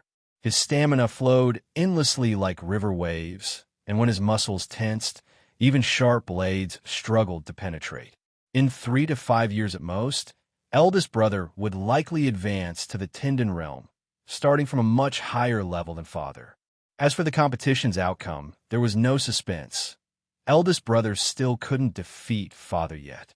Seeing no other farmers nearby, Lifespan secretly used Thorn Whip like a conveyor belt, automatically transporting bundled rice home for threshing.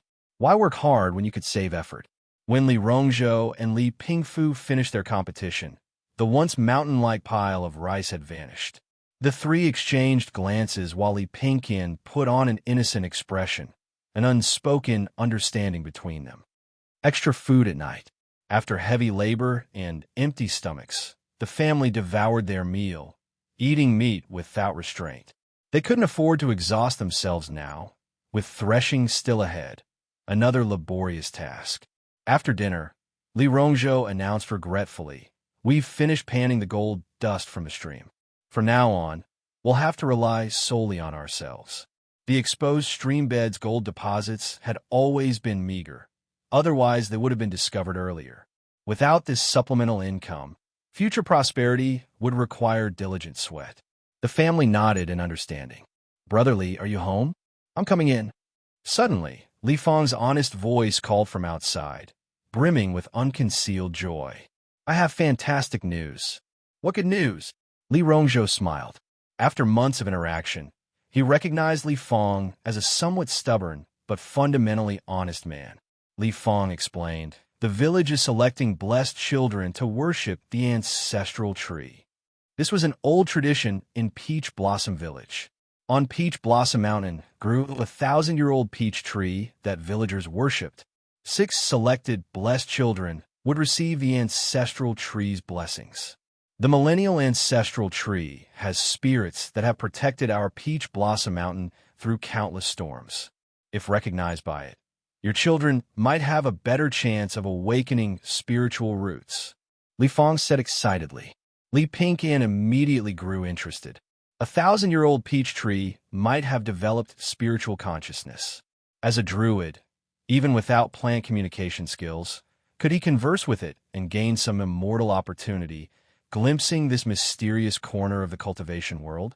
But it depended on father's decision, so he looked to Li Rongzhou.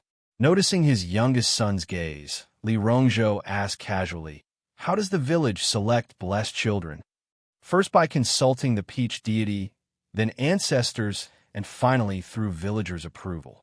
Li Fang said earnestly, "Brotherly, I'll never forget how you saved my life. If you want this spot, I'll convince our branch to nominate your child." Li Rongzhou pondered deeply. Refusing would mean nothing changed, but with blessings, it was better to believe than not. Moreover, as an outside descendant of the Li family, having a blessed child would mean returning to their roots. "Then I'll trouble brother Li Fang," Li Rongzhou decided. After Li Fang left, Li Rongzhou faced a dilemma with his 3 children. They were all dear to him, but only one could be the blessed child. Personally, he wanted to choose the most promising youngest son for the family's benefit, but feared hurting his elder son's feelings and creating rifts. Balancing this was incredibly difficult. If all else fails, we could draw lots, he thought. At least that would be fair. "Father, don't worry.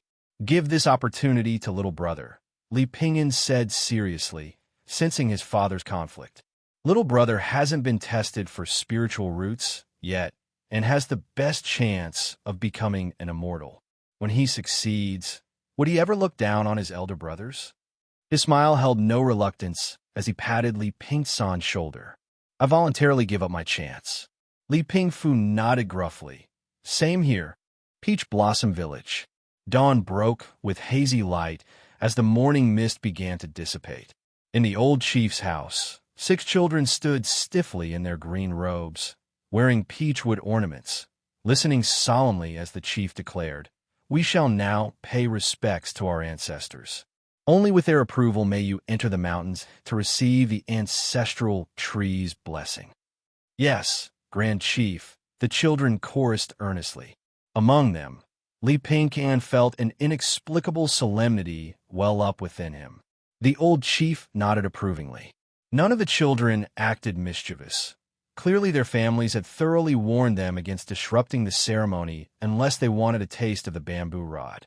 On the altar beside, the sacrificial pigs, cows, and sheep lay 5-colored rice balls and a basin of crystal-clear water.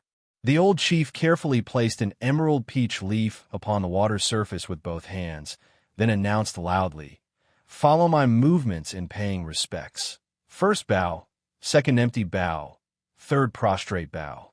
The children focused intently, performing the ritual bows toward the water basin with reverence. Li Pinkin followed along, though his eyes darted curiously about this ceremony. I recall from the game template that Druid traditions also involve ceremonial knowledge. Completing them properly grants gifts that greatly enhance comprehension, attributes experience points. Perhaps there's common ground with cultivation world rituals. Experience points might be off the table, but increased comprehension should be possible. Keeping this thought in mind, his movements grew more devout. Yet upon closer observation, this ritual seemed more like folk prayer than anything containing supernatural power. When he raised his head after the third bow, he saw the peach leaf teetering on the verge of sinking. The old chief's expression darkened with disappointment. Does the leaf sinking completely mean the ancestors disapprove? Would I have to wait 3 more years to meet the ancestral tree? This opportunity had cost his father a life-saving favor and his brother's voluntary withdrawal. It couldn't be wasted. At this realization, Li Pinkin made a decision that would defy ancestral expectations. Silently invoking Dance of the Wind in his mind, a faint, precisely controlled airflow materialized to buoy the leaf. The previously doomed leaf miraculously endured until the ceremony's conclusion before finally sinking. "Truly our ancestors' blessing," the old chief exclaimed joyfully at the sight. "Ah!" Li Pinkin scratched his head sheepishly. "Grand Chief, I didn't mean to take advantage of you." The old chief dipped a clean peach branch into the water, sprinkling droplets over the children. "Leaves of the ancestral tree purify our hearts. Waters of the ancestral tree cleanse our bodies." Under the rising sun, the glistening droplets took on a sacred quality, the ceremony's final step. "Come, we ascend the mountain to pay respects to the ancestral tree." Following the old chief's measured pace under villagers' protection, the group of 7 began their journey up Peach Blossom Mountain. The sky disappeared beneath a canopy of leaves that rustled like jade waves in the wind. Deeper in, brambles and wild grasses flourished until villagers armed with hoes and machetes cleared a narrow path. Along the way, clusters of gray mushrooms rapidly sprouted, unfurling dewy caps that connected to Li Pinksan's mental network. Since summer's end, realizing the importance of foresight, he had maxed out his spore growth and spore sense skills through relentless practice. These skills respectively developed deliciousness and connection traits. Deliciousness spoke for itself. Even pungent varieties became exquisite delicacies that earned him good coin at Flat Peach Town's restaurants. Connection allowed any sprouted mushroom to instantly generate 10 surveillance angles, transmitting audiovisual data directly to his mind, forming a fungal intranet. The combined spore growth and spore sense essentially created mobile surveillance cameras. Before even entering the forest, his mushroom scouts had gathered intel. So quiet, and this inexplicable sense of affinity. Li Pinkin marveled. As a druid, he normally radiated such natural affinity that birds and butterflies flocked to him joyfully. Yet something here made him yearn to snuggle. Utterly astonishing. Moreover, activating LV4 Earth Pulse Sense, he perceived the vast subterranean world, a dense tangle of massive roots. Rather than standing on soil, he stood embraced by that singular tree. Tremendous natural power. His excitement grew. These roots undoubtedly belonged to the millennial peach tree villagers revered as the ancestral tree. His anticipation for this encounter mounted. When the first sunlight pierced the canopy to illuminate the ancient peach tree's dragon-scale bark, the weary old chief suddenly perked up. Li Pinkin gaped upward, unable to conceal his awe. The crown stretched like a green lake, shading nearly an acre. The central trunk required 9 grown men to embrace, its branches gleaming like tempered steel ribs. Surrounding it stood countless towering peach trees like divine soldiers, guarding their colossal deity. But the true wonder lay underground. Through earth pulse sensing, Li Pinkin realized every tree originated from a central giant. One tree had become a forest. Before he could further marvel, the villagers deposited offerings and withdrew, leaving only their group of 7 as the blessing ceremony commenced. Homage to the ancestral tree. The old chief knelt devoutly. Homage to the ancestral tree, the children piped. Roots piercing the nether, gnarled boughs spanning heaven's balance. Rings bearing the world's weight, veins cradling stars' courses. With sacrificial blood's warmth, we entreat the ancestral tree's blessing. As the old chief's prayer concluded, Li Pinkin felt a wondrous sensation blossom within, joyous as spring flowers, summer rains, autumn harvests, nature's purest essence.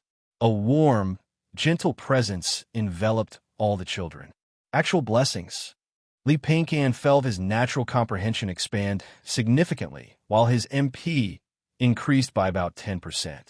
No wonder villagers fight over blessed child spots. An ancient tree gaining sentience, yet not as some malevolent spirit, but as generations' guardian. Had it been otherwise, he wouldn't have risked coming. As he absorbed the ancestral tree's gift, inspiration surged. After 3 years, that skill-awakening sensation emerged repeatedly.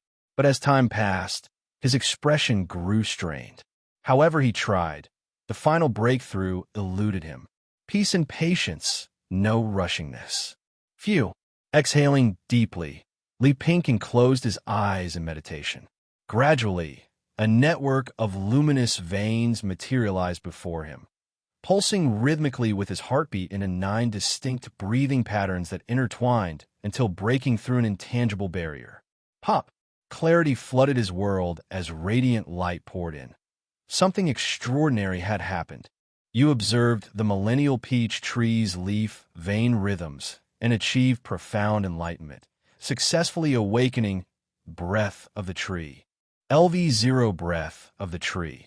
Advanced breathing technique granting longevity. At max level, extends lifespan to 300 years. Longevity technique. After endless searching, the answer appeared when least expected. The elusive life extension method had come so unexpectedly. Perhaps everything unfolded as it should. Trees do outlive turtles, after all. Ordinary turtles rarely surpass a century, whereas trees easily live hundreds of years with proper nourishment, let alone this spiritual peach tree. Mastering breath of the tree would grant him 300 years, astonishing even by cultivation standards, where golden core immortals barely reached a millennium. Thank you, Grandfather Peach Tree. Li Pinkin's heartfelt gratitude overflowed. For such an incredible boon, mere verbal thanks felt insufficient. He must reciprocate properly. His finest offering? Nature's gift. Your blessing deserves mine in return. Under unseen forces, gentle emerald light erupted from the ancestral tree as winds harmonized, rustling leaves into ethereal song. A delighted surprise resonated in Li Pinkin's heart, the ancient tree's emotions. Accustomed to giving without expectation, the ancestral tree had never imagined receiving gifts from those it sheltered. Invisible to mortals, spiritual energy poured into its roots at several times the normal rate, expelling impurities through leaf pores. This supercharged sensation proved so wonderfully unexpected that the ancient tree stretched its branches joyfully, verdant light shimmering. The ancestral tree's leaves glow greener. Clearly moved by filial piety, the old chief remarked contentedly, unaware of the hidden exchange yet perceptive nonetheless. Those who care always notice changes first. Invigorated, his fatigue forgotten, the chief concluded the blessing journey after another incense stick's time. At parting, Li Pinkin turned back secretly, waving while mouthing, "Thank you for the breathing technique, Grandfather Peach Tree. I'll visit again, before scampering after the group. The towering ancient trees, rustling leaves seemed to coalesce into a hoarse, affectionate chuckle. Thank you, child. Unlike conventional skills, Breath of the Tree didn't level up through MP expenditure. Instead, it required replicating the 9 breathing patterns imprinted in his mind. Each full cycle, 9 breaths, earned 1 proficiency point by circulating energy through organs. Returning home, Xianxia immediately practiced. As the name suggests, Breath of the Tree mimics a peach tree's respiration, employing plants' unique gas exchange to expel bodily impurities, achieving longevity like Grandfather Peach Tree. Having observed his father's white crane breathing and eldest brother's black tiger breathing, neither matched the complexity of arboreal respiration, proof of Breath of the Tree's superiority. No wonder it promised 300 years. Sitting upright with cleared mind and full concentration, those luminous leaf veins reappeared as he entered profound tranquility. His breathing grew steady, prolonged, soundless. By the 9th breath, no vapor escaped his nostrils. This longevity method doubled as an exceptional stealth technique. After 2 hours motionless as an ancient coiled dragon tree, Breath of the Tree gained +1 proficiency, yet instead of martial arts training's exhaustion, he felt refreshed. Clearly, Breath of the Tree accelerates MP recovery. Unlike moonlight microbeams, limited to nighttime, this technique restored MP through mere regulation, a godsend for proficiency grinding hampered by MP shortages. Most crucially, if Breath of the Tree resembles health preservation more than skill, could I teach father and brothers to extend their lifespans too? Mortals seldom exceed a century, their final years often bedridden and diseased, a fate Xianxia's past self deemed worse than hanging himself. Ironically, terminal illness cut that life short at 20-something, leading to this transmigration. Now, with loving parents and dependable brothers, such despair had vanished. He wanted to live well and long. While fortune as vast as eastern seas, longevity matching southern mountains might be unattainable. Perhaps I can grant parents another century. Martial arts? What would a woman like me do with martial arts? Lady Qin chuckled at her youngest son's sudden mysterious enthusiasm upon returning home. While female martial artists existed, training had to begin young. At her age, she saw no point. Mother, please. It's good for health. Could help you live to 100. Xianxia pleaded, shaking her arm. He dared not promise 300 years. While he could grind proficiency, his family would have to progress conventionally. Humoring him with later, I'll try later, Lady Qin busied herself cooking, dismissing his words entirely. Father convinces mother best. I'll teach him first. Undeterred, Xianxia devised another plan. As a martial artist, his father would recognize Breath of the Tree, its benefits, and surely persuade mother. Then he'd teach his brothers. Longevity for all, while pursuing immortality. The autumn air was crisp and refreshing. The busy farming season had ended, granting rare leisure time. Xianxia carried 2 fresh large fish, walking home with light steps. Wife! As soon as he entered, he lifted the fish high, proudly displaying his catch. Look, I caught 2 big spotted silver carp, each 20 to 30 gene. The 2-meter-long fish hung on either side, their mouths gaping, gills stained with blood, their coin-sized scales glistening with water. So big, Lady Qin exclaimed, covering her mouth with a laugh. My husband is truly skilled to catch such large fish. Of course, let me tell you, fishing has many intricacies. The line must be tough, the hook sturdy, and the bait. Xianxia rambled on while Lady Qin smiled warmly, occasionally interjecting with I see, or how impressive. The afternoon breeze gently tousled their closely pressed black hair, swirling it into the shape of intertwined knots. Let me clean them while they're fresh. Xianxia reluctantly ended his lecture.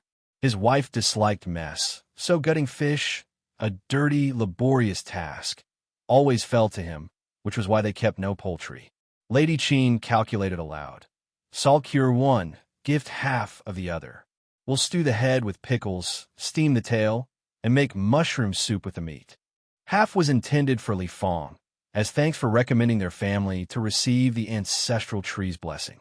Gratitude was gratitude, and courtesy was courtesy. Just because someone repaid a favor didn't mean they should neglect reciprocating. Relationships thrived on give and take. Only through mutual exchange could bonds grow stronger. All right, as you say, Li Rongzhou cheerfully agreed, grabbing a cleaver. He scaled the fish against the grain, removed the fins, gutted them, and split the heads with a decisive crack. His movements were swift and precise. Soon, one fish was salted, another sent to the kitchen, and half delivered to Li Fang's home. Upon returning, he found his youngest son sitting cross-legged on a stool, looking absurdly solemn for his age. "Kinner, we're having a fish feast tonight, all caught by your father." Li Pinkin ignored him, fully absorbed in his breathing exercises. Used to his son's eccentric habits over the years, Li Rongzhou wasn't annoyed but watched curiously. His amusement faded as he observed closely, his expression growing solemn, his heart stirring. What an unusual breathing technique. Though his son sat right before him, his presence seemed to diminish with each rhythmic breath, a hallmark of advanced concealment arts. Li Pinkin peeked open an eye, noting his father's astonishment, and smirked. Rather than pushing the breath of the tree on his father, demonstrating its wonders to pique interest was far more effective. This breathing method was bestowed by Grandfather Tree, he declared loftily, chin raised. It nurtures vitality and prolongs life. Want to learn? I'll teach you. Li Rongzhou, still mesmerized, scoffed. Since when does a son instruct his father? Yet he quickly relented. Just this once. Never again. Even disregarding longevity, such a concealment art held immense value. In martial clashes, honorable duels were rare. Ambushes and first strikes ruled the day. When lives were at stake, who cared for ethics? As for the technique's divine origin, Li Rongzhou harbored no doubt. They shared an unspoken rule. What couldn't be spoken of remained unmentioned. What was said was truth. Asterisk, acting all high and mighty, yet you're still learning. Asterisk, Li Pinkin inwardly mocked, but outwardly instructed. Watch my movements closely. The 9-part technique mimicked a tree's life cycle. Seed, root, stem, leaf, vein, flower, fruit. Each step purging impurities and absorbing vitality. For 2 days, he'd practiced relentlessly to perfect his teaching, ensuring even a fool could replicate it. Li Rongzhou was no fool. By afternoon, he'd mastered 2 methods. Breath of the tree begins with the seed, flourishes through roots, bears fruit, and returns to the seed. An endless cycle of renewal. Li Rongzhou marveled at the effects. Heightened vigor, steadier blood qi, and silent, prolonged breaths. But dusk fell, and his wife's repeated dinner calls forced him to concede. We'll continue after eating. Days passed. As the wild carp dwindled, Li Rongzhou mastered the full breath of the tree. Its benefits were immediate, expelling filth and absorbing purity. Sometimes even his seemingly clean body shed grime post-practice. With time, his blood qi grew robust yet calm, his mind serene. Maybe Canner was right. This could extend one's lifespan. His thoughts turned to his wife. Years ago, bearing their youngest in the wilderness had drained Lady Qin. Though spiritual pills aided her, refugee hardships left lasting damage no medicine could fully mend, shortening her years. This technique might help her. Dad, you want to teach Mom? But she refused me. Li Pinkin said, recalling his failed attempt. Watch and learn. Confident, Li Rongzhou approached his wife, sewing indoors. Dear, leave the needlework. Let me teach you martial arts.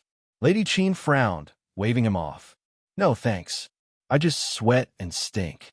This method preserves youth, keeps skin like jade, fairer than frost or snow. She set down her needle, looping her arm around his with a sweet smile. Husband, when do we start? Li Pinkin gaped. Mom, you switch sides fast. Apparently, women across eras were powerless against whitening, anti-aging, and eternal youth. In the following days, the entire family practiced the breath of the tree. Li Pingfu, ever eager for martial secrets, needed no persuasion. Li Pingyan, buried in studies, resisted until their father forced compliance. Asterisk. Why would a teen need longevity techniques? That's for grandpas. Asterisk. Li Pingyan grumbled internally, until a month later, when mastery erased his reluctance. Now, when reading strained his eyes, a breathing cycle banished fatigue, letting him study longer. Asterisk. With this, I can study by day and sneak in extra problems at night. Who can outwork me? Asterisk. When Li Pingyan saw his brother using the technique to overstudy, he shuddered at the terrifying aura of the king of overachievers radiating from him. The Li family of 5 now shared another secret to protect together. Li Pingyan had indeed pondered whether a mortal lifespan of 300 years was too exaggerated and might attract unwanted attention. But it was impossible to abandon such benefits just because of potential risks. At worst, we can retreat deep into the mountains to live in seclusion. And with 300 years, surely I'll encounter some immortal opportunities. Come on, he was a druid, nature's favorite child. With accelerated spiritual herbs as daily meals, he could accumulate cultivation resources and build his own immortal practice grounds. Thinking this, his worries dissipated like the wind. Dad, when can we go fishing again? Li Pingyan asked eagerly. Pork in this world always carried a gamey smell, no matter how well prepared. Beef was forbidden, mutton too expensive, and chicken grew tiresome after a while. But fish was different. Wild spotted silver carp tasted incredible, with firm yet tender flesh that wasn't greasy. Whether stewed or steamed, it lacked any muddy flavor. Paired with delicious mushrooms, each bite brought layered umami that never got old. Of course, Mother's excellent cooking skills helped too. Craving fish? Let's go right now. Li Rongzhou gathered his handmade fishing rod, net, and bait before walking 10 li with his youngest son to a gourd-shaped riverbend. Under clear skies and gentle breezes, they chose a shaded spot. Li Pingyan sat on a small stool, watching sunlight dance on the water while grinding his skill proficiency. Li Rongzhou used alcohol-soaked corn kernels as chum before casting 2 lines. Want to try? He asked his son. Li Pingyan shook his head. He only wanted to eat fish, not catch them. Standing motionless like a wooden stake seemed boring. Li Rongzhou laughed heartily. You'll understand fishing's charm when you're older. Carefree, he reclined on the grass, hands behind his head, watching clouds drift like the flowing river. Soon enough. Hey, got a bite? Li Rongzhou sprang up, testing the line before lifting his hook. A palm-sized crucian carp emerged. Good omen. Satisfied, he recast. Li Pingyan found it strange. Quick bites meant abundant fish. Why were there no other anglers? After another incense stick's worth of time, splashing water and churning waves signaled a large silver carp struggling before finally being landed after an exhausting fight. The spectacle thrilled Li Pingyan so much he forgot about skill grinding, eyes glued to the action. Unable to resist, he blurted, "Dad, let me try. Told you it was fun." Li Rongzhou chuckled before warning. If it's big, let go immediately. Don't get pulled in. Got it. Yes. Li Pingyan proved lucky, quickly catching several yellow catfish until his cheeks flushed with excitement. Once he even hooked one without bait, making Li Rongzhou exclaim, "Miraculous! That's Druid power. The fish come willingly." Li Pingyan preened. Then his float bobbed violently as unseen currents stirred beneath calm waters. The rod bent unnaturally, its resistance unlike before. Alert, Li Pingyan activated animal affinity, sensing savage hostility. Hiss, this fish meant business. Dad, big one. Not wanting to waste this rare catch after half a shurchin, he held firm. What angler would surrender? Yet caution prevailed as Thorn Whip prepared to strike. Splash! As if sensing danger, the predator thrashed to escape. No way, I'm letting you go. Just as Li Pingyan pulled, Li Rongzhou's thunderous shout came. Canner, release it. Snap! Trusting instinctively, Li Pinkin let go. Whoosh! A 6-foot black monstrosity erupted skyward. The fishing pole whipped into the river with violent cracks, white spray exploding from the beast's raw power that could drown a grown man. No wonder no one fished here. Only his daring father would attempt it. Before Li Pinkin could recover, the fish attacked. Its metallic fangs gleamed coldly as it lunged. Thorn Whip. Dab! 2 skills activated simultaneously. Entanglement and calling reinforcements. Though the barbed vines struggled against slippery scales, they bought precious seconds. Scram! Li Rongzhou's full-powered punch smashed the beast's eye, sending it crashing back. The predator hadn't expected its prey to have protection. Now it circled menacingly, its dark silhouette haunting the waters. What fish is this? Li Pinkin asked after retreating ashore. Being nature-attuned, yet targeted as prey, wasn't pleasant. Neither planned to spare the other. This was mutual hunting. But weak power made even curses seem cute. Affinity meant nothing without strength. A salamander carp. Shielding his son, Li Rongzhou pointed at the shadow. Extremely vengeful. It'll keep attacking if we return. Then strike first. Li Pinkin hated passivity. But underwater, most skills like spores or Dance of the Wind failed. Even Thorn Whip weakened against its armor-like scales and slime. Yet fish remained fish. Counters existed. He awaited his father's decision. If denied, he'd avoid this river until strong enough to sacrifice this beast to heaven. Who said only salamander carp held grudges? Li Pinkin never forgot either. It must be eliminated. Li Rongzhou hated losing this prime spot.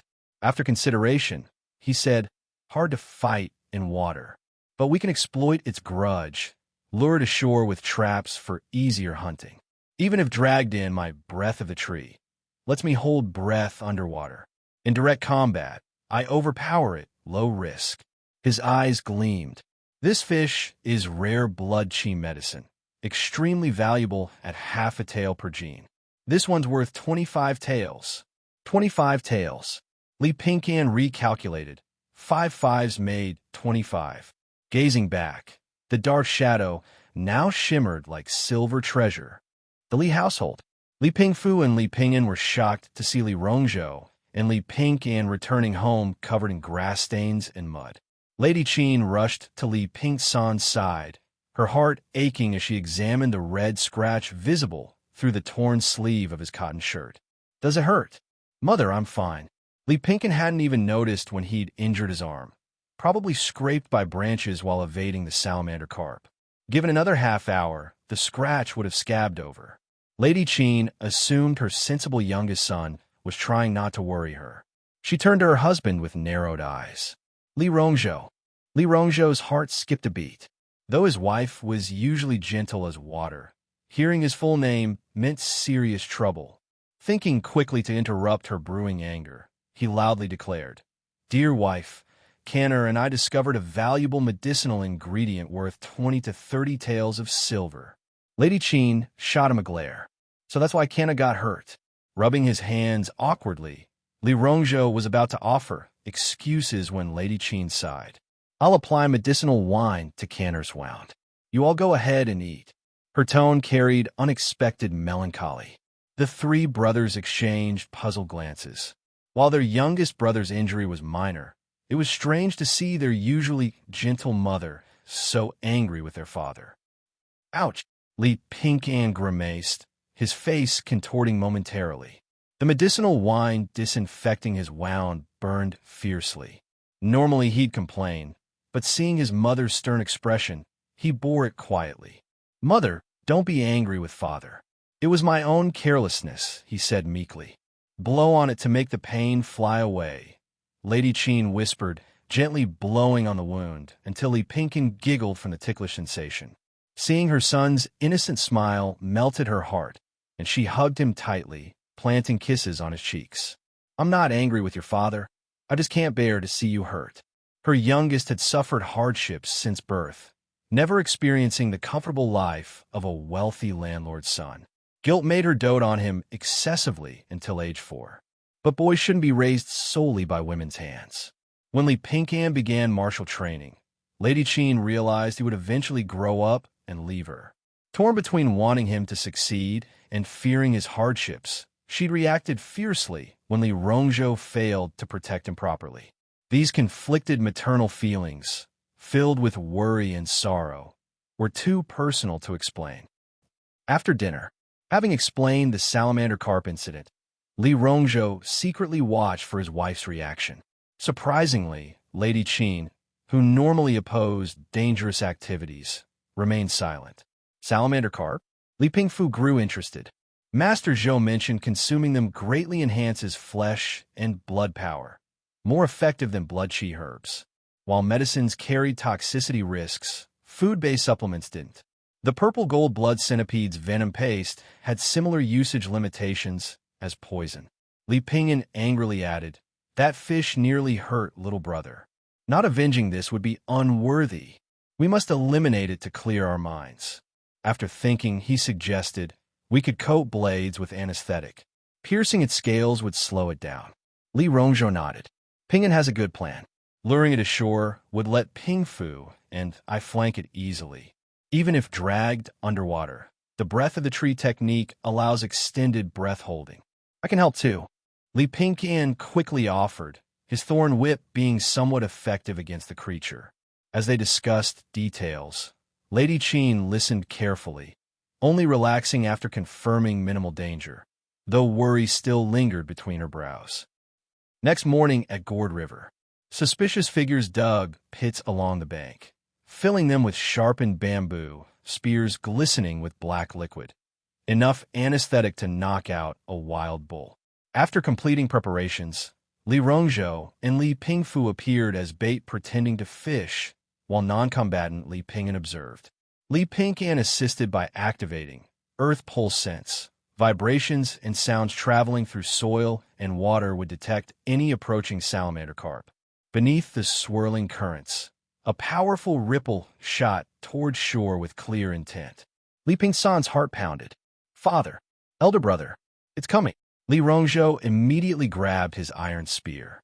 "Stick to the plan. I'll take left, you right. Lure it toward the trap." "Understood."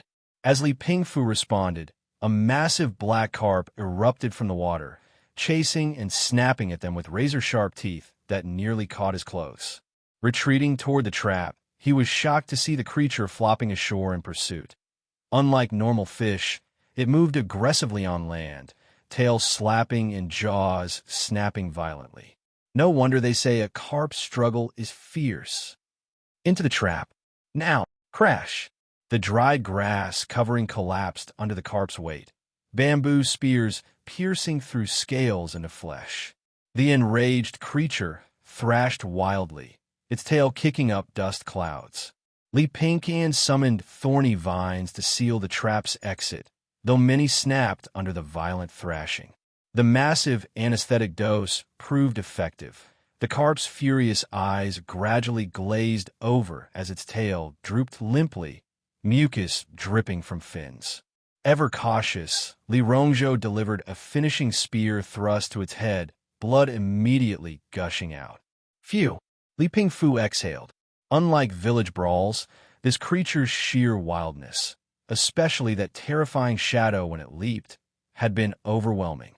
That pressure, pure killing intent only battle-hardened beasts possess. Martial arts cultivated both body and spirit. Understanding such ferocity could strengthen one's martial heart. His contemplation shattered when Li Pingyan screamed, "Elder brother, run, run!" Before Li Pingfu could react, too late. Splash! A towering wave crashed ashore, water curtains rising skyward to reveal an enormous silhouette whose shadow completely engulfed him. Gripping his dagger tightly, he barely registered the white surge before the waters receded, leaving Gourd River's bank devoid of Li Pingfu's presence. There was actually another salamander carp.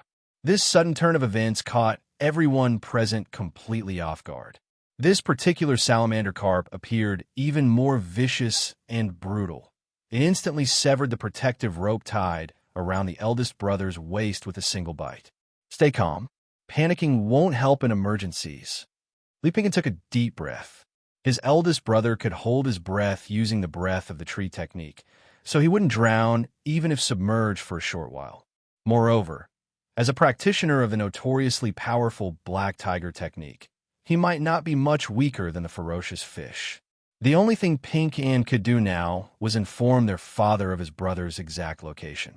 Closing his eyes to carefully sense the underwater movements, he soon shouted, "Father, eldest brother is 30 meters southeast of your position." Without hesitation, Li Rongzhou stripped off his outer garments and plunged into the river with his short spear. The icy water raised goosebumps across his skin, but fortunately, he'd warmed up beforehand and could still move freely. However, the churning water and swirling sediment blurred visibility, making orientation difficult. Li Rongzhou grew increasingly frantic. "Pingfu, you must hold on." Li Pingfu remained uninjured. When the salamander carp lunged, he instinctively dodged, only getting his clothes caught as the fish dragged him toward the riverbed.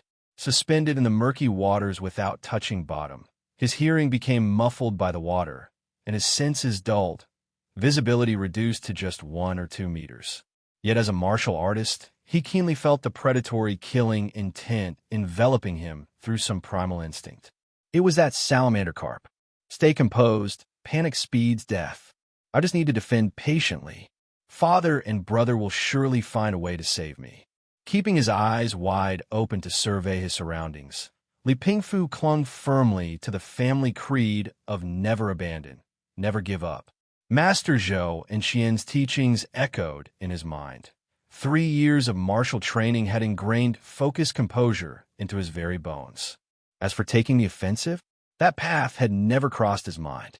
Was he supposed to challenge a salamander carp to a sliding tackle underwater? Gurgle, bubbles rapidly ascended as a dark shadow circled Pingfu, its massive tail attempting to create vortices that would disrupt his balance. Unshaken, Pingfu descended fully to the riverbed, his feet half buried in silt, while keeping his body squarely facing the fish to prevent ambush.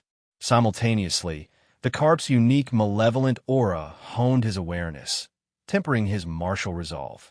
A stalemate ensued. Soon realizing its strategy ineffective, the carp grew impatient and intensified its assault. The prey's turtle-like defensive posture gradually bred contempt within it. An opening. The best defense is a good offense. With a sudden swirl, the carp revealed its soft underbelly during a lightning-fast attack. Li Pingfu remained ice-calm. Pivoting his foot to sidestep the charge by half a body length, he seized the instant they passed each other to viciously plunge a dagger into the fish's belly. Blood blossomed in the water. Enraged by the pain, the carp went berserk, stirring up violent currents that sent debris flying, making it impossible to maintain footing. But far from frightened, Pingfu felt exhilarated. He spotted his father's figure approaching silently through the murk. A single underwater glance between them conveyed mutual understanding as they coordinated wordlessly. Rather than struggling to escape the enraged carp's pursuit, why not strike first and slaughter it?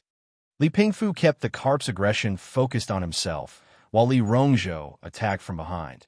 1 stab, 2 stabs, 3 stabs in relentless succession. The power of a Bone Realm martial artist channeled through a sharp spear point could pierce defenses no scales could withstand. Though water resistance reduced strength, spears faced far less drag than broad blades. Thunk, thunk, thunk. Fish blood diffused through the water in crimson clouds. Caught between 2 fronts, the wounded carp tried fleeing, but found Pingfu stubbornly blocking escape routes. Turning to fight, Li Rongzhou proved futile. Severely injured and having lost the initiative, the carp became mere plaything for a Bone Realm expert. Working in perfect sync, father and son whittled the carp down cautiously like tortoises capturing prey in a jar, until Li Rongzhou delivered the final oblique thrust through its gills into the brain. With the perilous battle concluded, the pair shared a triumphant look before surfacing with their prize. "Father and eldest brother are coming up," Li Ping-And exclaimed excitedly, observing the massive dead salamander carp that appeared even larger than the previous one, a true aquatic overlord. Combined, the two fish would likely fetch 60 or 70 taels of silver, quite the substantial haul. Wringing out his soaked clothes, Li Pingfu said, "That breath of the tree technique you taught really saved me. I wouldn't have lasted until Father arrived otherwise." For him, this battle's rewards extended beyond just maintaining rational strategy under duress. More importantly, it had tempered his martial spirit against malice, polishing it like jade to greater luster. Li Rongzhou clapped his eldest son's shoulder with a hearty laugh. "Well done, lad. Holding your own against a carp bigger than you, without getting cocky, is rare indeed." "All thanks to Father and Master's teachings," replied Ping Fu, his adolescent voice uncharacteristically chatty with lingering adrenaline. "Just glad you're safe," murmured Li Pingyan, relieved to see no injuries while secretly harboring new thoughts. Even with mediocre aptitude, perhaps he too should train in martial arts. If nothing else, being unable to flee properly during crises would only burden the family. Having experienced breath of the tree's benefits, his resistance toward martial practice had diminished. Li Pingyan shared similar reflections. Cultivation aside, martial arts were essential worldly skills for eventual immortal pursuits. Villagers crowded the entrance, buzzing with curiosity. Watching Li Rongzhou and his eldest son, each carrying an enormous fish, comments flew. "Brother Li, what terrifying fish is this? Salamander carp? Impressive, great blood chi medicine. Must be worth a fortune. To actually hunt these, Brother Li's skills are remarkable." Amidst awed stares and envious gazes, some entertained thoughts of borrowing fish meat, until Li Rongzhou's cold spear dissuaded such notions.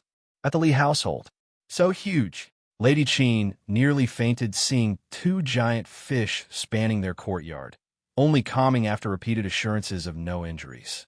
As household manager, each financial gain filled her with squirrel-like winter store security.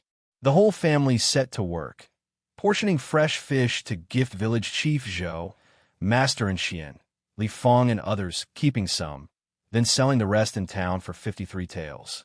Though preservation was possible, effects diminished greatly, so they sold most after discussion. Earning money this easily, if only we could hunt daily, mused Li Pingfu, savoring memories of rich fish broth and potent blood chi energy. Li Rongzhou shook his head. "Not so simple. Without canner locating you, you'd be fish fertilizer now. Constant exposure will eventually soak you. Our original plan was near flawless, yet accidents still happened." Worried Pingfu might consider professional hunting, Li Pingyan added, "Eldest brother, mountains hold greater dangers. Not from large prey, but camouflage snakes and insects whose bites take half your life." "My mistake," conceded Pingfu, touched by his younger brother's concern. News of Li Rongzhou's catch spread throughout Peach Blossom Village, attracting much attention. Initially considering covert transport, he realized their single village path to Gourd River made secrecy impossible with such enormous fish. Whether butchered outdoors or at home, discovery was inevitable. So he paraded them openly, displaying capability. That very day, visitors arrived. "Brother Tiger, some tea." Li Rongzhou spoke respectfully to the vigorous, fierce-sword man, the village's other blood chi realm expert besides Zhou and Xian, and its sole licensed hunting specialist. Brother Tiger was a ruthless man.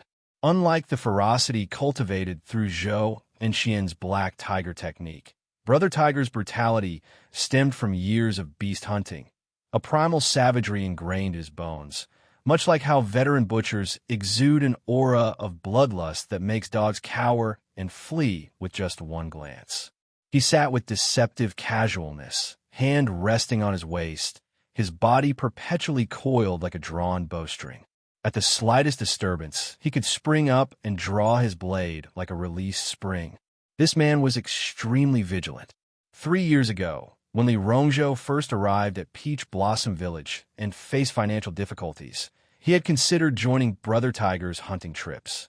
But after following Little Black through mountains and rivers to find gold dust and overcome his troubles, the hunting plans were quietly abandoned. Li Rongzhou smiled outwardly but remained inwardly suspicious. Brother Tiger never visited without an agenda. Brother Tiger took a sip of tea and frowned slightly. The weak brew paled in comparison to his preferred strong liquor. Congratulations on your breakthrough to the bone realm, Brother Rongzhou. After the perfunctory pleasantries, he cut straight to the point.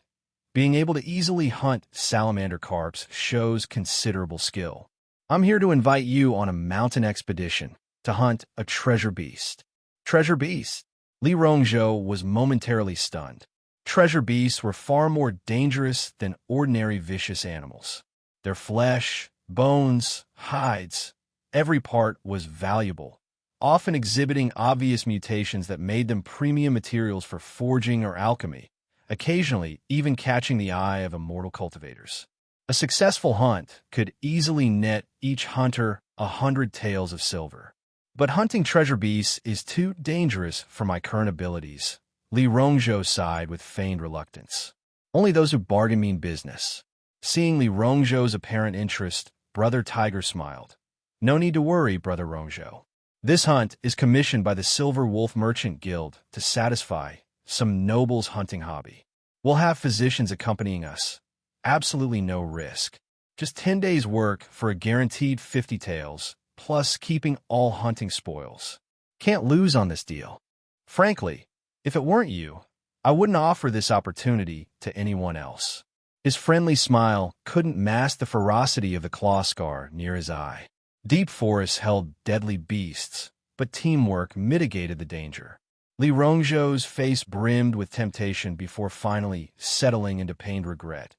Between us, Brother Tiger, though I killed that salamander carp, being dragged underwater too long damaged my lungs. Fine normally, but when exerting energy, my breathing falters and blood chi weakens. Demonstrating his crane style while secretly reversing his breath of the tree technique. His face soon flushed crimson with violent coughing fits, convincingly simulating internal damage. Seeing this apparent truth, Brother Tiger sighed with genuine disappointment. What a shame. This fortune wasn't meant for you. Li Rongzhou smiled bitterly. After some small talk, Brother Tiger excused himself. Li Rongzhou immediately told his wife, "Quick, give Brother Tiger 5 pounds of salamander carp meat. Keep it to nourish your health." Brother Tiger waved him off without turning back.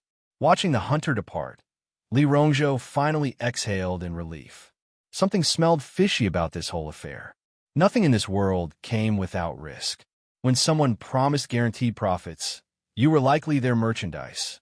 He just wanted domestic bliss, watching his children grow healthy and start families.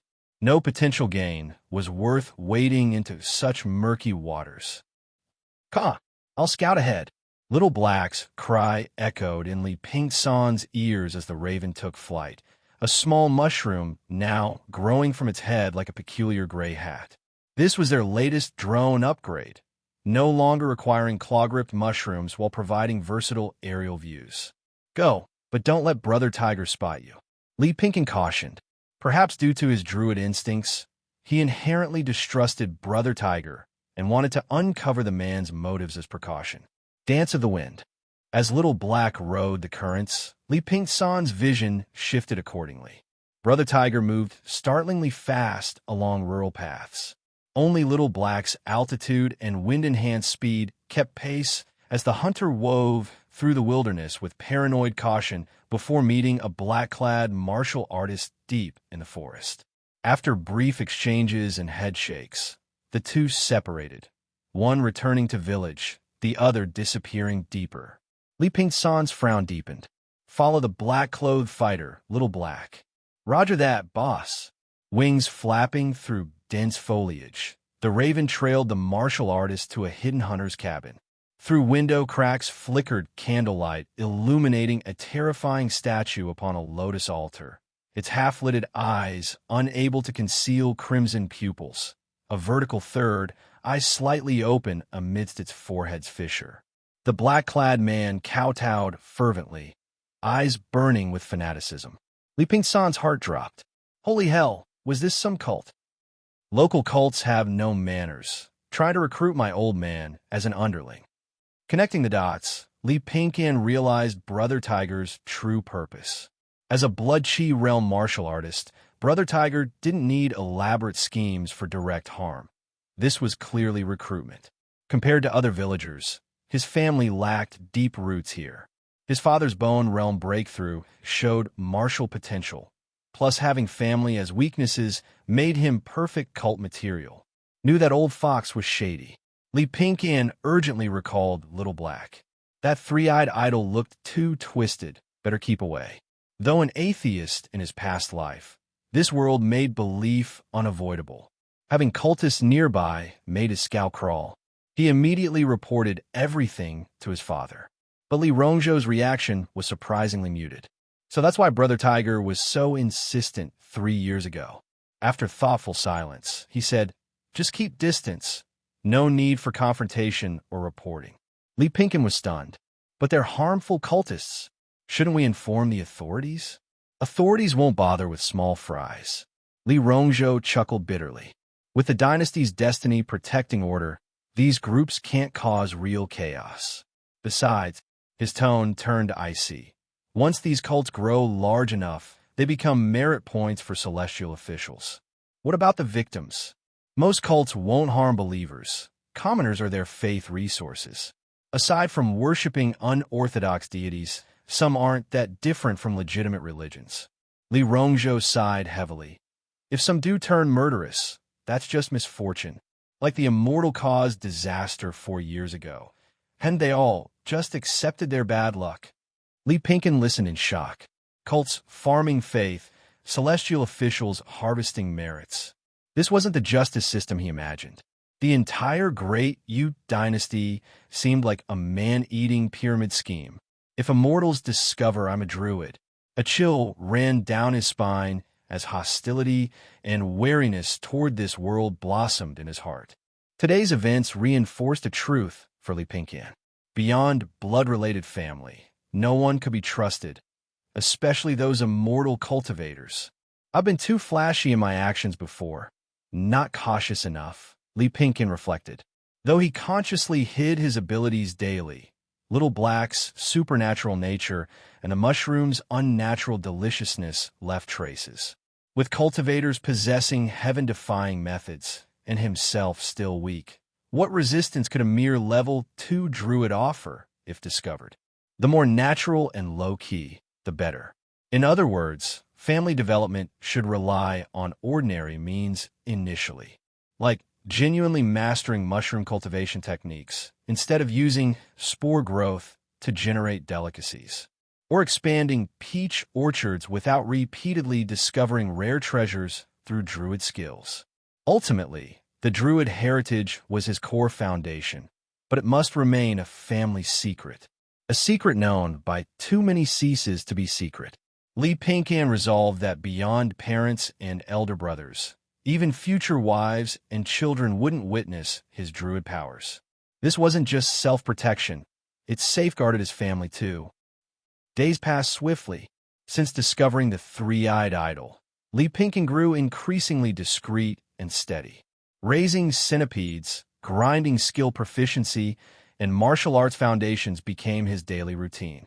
One day, a letter arrived from the distant barren wastes. "Father, who's it from?" Having just finished a fist routine, drenched in sweat, Li Pingqian chugged the burning low-grade, purple centipede paste solution to rapidly replenish his blood chi. Receiving no reply, he looked up puzzled to see Li Rongzhou gripping the envelope tightly, knuckles whitening, eyes brimming with tears. Suddenly looking up excitedly, Li Rongzhou lifted his son in a crushing hug. They're alive. Master and martial uncles all survived. The suffocating embrace forced Li Pingqian to punch his father's shoulder for air. "Father's master, from the White Crane Dojo?" "Yes." Li Rongzhou gazed at the letter, explaining slowly. "When disaster struck, we fled the city hastily. Later we heard chaos erupted inside. No news of your grandmaster's fate. For 4 years, Li Rongzhou never stopped seeking information, finally receiving this distant letter. Master was gravely injured protecting his wife. Disciples scattered when rioters looted silver. They eventually became refugees receiving government aid. settling in the barren wastes. Li Rongzhou frowned worriedly.